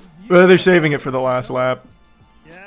Pro class electric unicycle race at 55. Or X Games something. Who knows what's coming. Oh, imagine the electric unicycle X Games event. Holy. We have show from right behind show. Doug, about 5th position. Oh, I thought this guy had his hands behind his back. That'd be so badass. That'd be like some anime shit. Riding that with your hands behind your back like some kind of master samurai. Not a big deal. EXN 100-volt wheel far in front of the pack. Oh, wait, they are doing hands behind their back. Second, me battling it out. That's so cool. That looks awesome. Actual Naruto run. EXN Master Pro takes a seat. When do they start drifting these bitches? Alright, I'll see. I just want to see the ones from races. Holy shit. Wait, so they do like actual, like, jumps and everything with them. See, that's what I'm saying. That's what I'm saying right there. Like, you take these on a public road, you have these fucking things all over the place. There's like manhole covers or just like little rocks or changes in the concrete, the asphalt. And it doesn't seem like there's any, like, nothing even crazy is here. It's literally just a manhole cover. And bang. You know what I mean? Then you're down $4,000 exactly, and you got boo-boos. If you survive. Assuming you're not going 55 and just blow up on impact. Yeah, no suspension. No, they have to have some kind of suspension. There's no way they'd be street legal without some kind of suspension, so I don't believe that. But I just feel like it's totally going to vary from rider to rider on how effective that's going to be, you know what I mean? Of course, I'm talking about my ass, but who knows?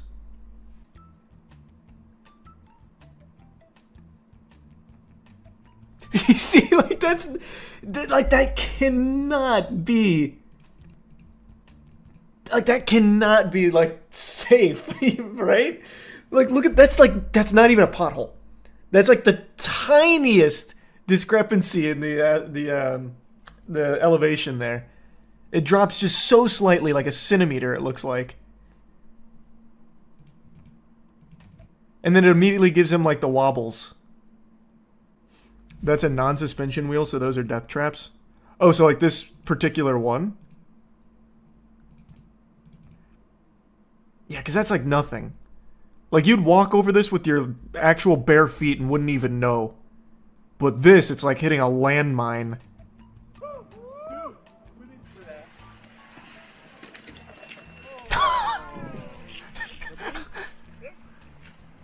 Okay, that was adorable.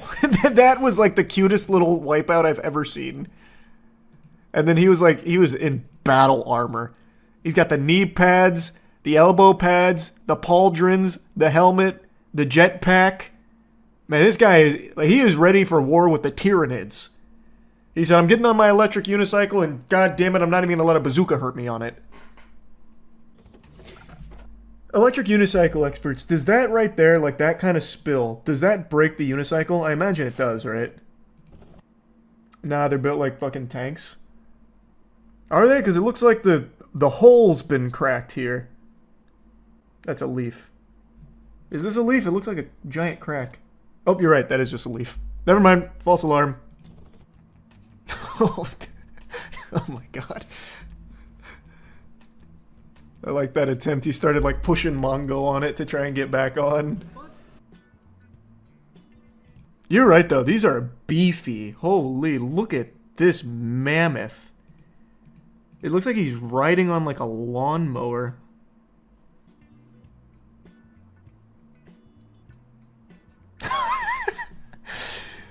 Oh shit! What a disaster! The Razor scooter wins again! This video looks AI generated. It looks like taking a spill on one of these is like taking a spill on ice. You just come down hard. I'd ride one, but again, I wouldn't ride it in like an actual street. I'd ride it like on a... I'd probably be more inclined to ride it on like a trail or something. And I certainly wouldn't be going like 50. That's... There's not many tricks you can do with it though, is there? I'm trying to think. Because you have to keep your legs on it.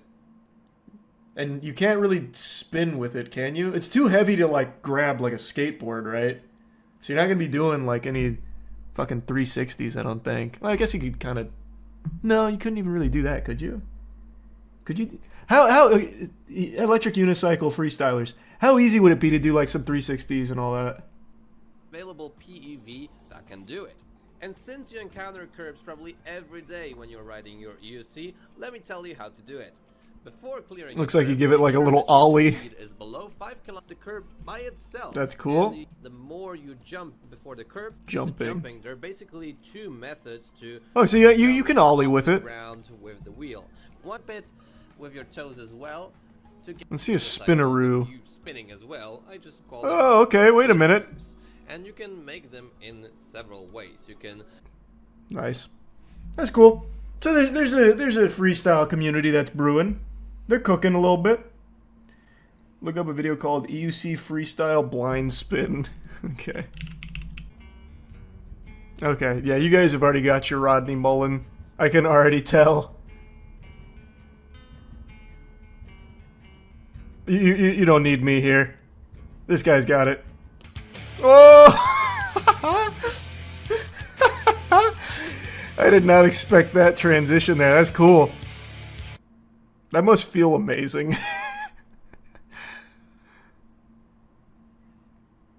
Imagine seeing this on your way to work. I mean, yeah, I imagine that'd lift your spirits real quick. Damn, this is like a fucking tricked out electric unicycle. This thing's looking mean. It's like a little Gundam. Inside Edition has a video on EUC where they interview an EUC gang called Are Electric Unicycles Safe to Ride? What's an electric unicycle gang like? I bet they're probably the sweetest people ever. Once upon a time, unicycles were pretty much ridden by clowns under the big top, but today's unicycle has been redesigned, it's been electrified, and some It feels like it was a jab. miles an hour. They can be a lot of fun. But that hasn't stopped these guys who call themselves the Unicide Squad. These unicyclists call That's so themselves good. True to One. And our Lisa Guerrero was there when I they love took that. over Times Square. Their leader whipping in and out of traffic, around cars. Couldn't somebody have gotten hurt today? That is entirely possible, and really, if you're seeing a unicycle guy in the street, chances are he's highly skilled. What about the not so I don't know much about that guy, but that's such a good answer. If I was part of the unicycle gang, I would 100% be doing that too. Like, listen, we're a group of great guys, but if you see us in the street, just know we can kill you with our bare hands.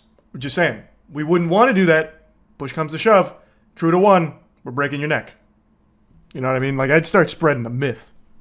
Like this, because how do you stop it? Well, really, stopping. You can't stop us. You can only hope to contain us. It is a skill, and how we can stop through traffic on their unicycles. I will say, if I lived in New York, I would probably use this as well. This actually does seem efficient. Maybe not this. Maybe I would just get like a normal e-bike, to be honest. This I'd probably actually die on pretty much day one. But I think there is an argument to be made that this is pretty helpful in New York. A scooter would make more sense. Yeah, that's what I'm saying. I'm probably doing e-bike, to be honest. But I see the reason why you'd use these in a place like New York. The penalty for riding a unicycle in New York City is a $100 fine, but the guys we spoke with say they've never gotten one. Yeah, because the police are afraid of them. Unicide Squad and True to One, they run that city. Gotham is theirs. I think the police are gonna fucking give them a fine. Get out of town. Cops can't even catch up to them. Unironically, the cops probably could not catch them in New York. What are the cops gonna do? They can't part the sea like Moses. New York is nothing but bumper-to-bumper traffic for fucking miles.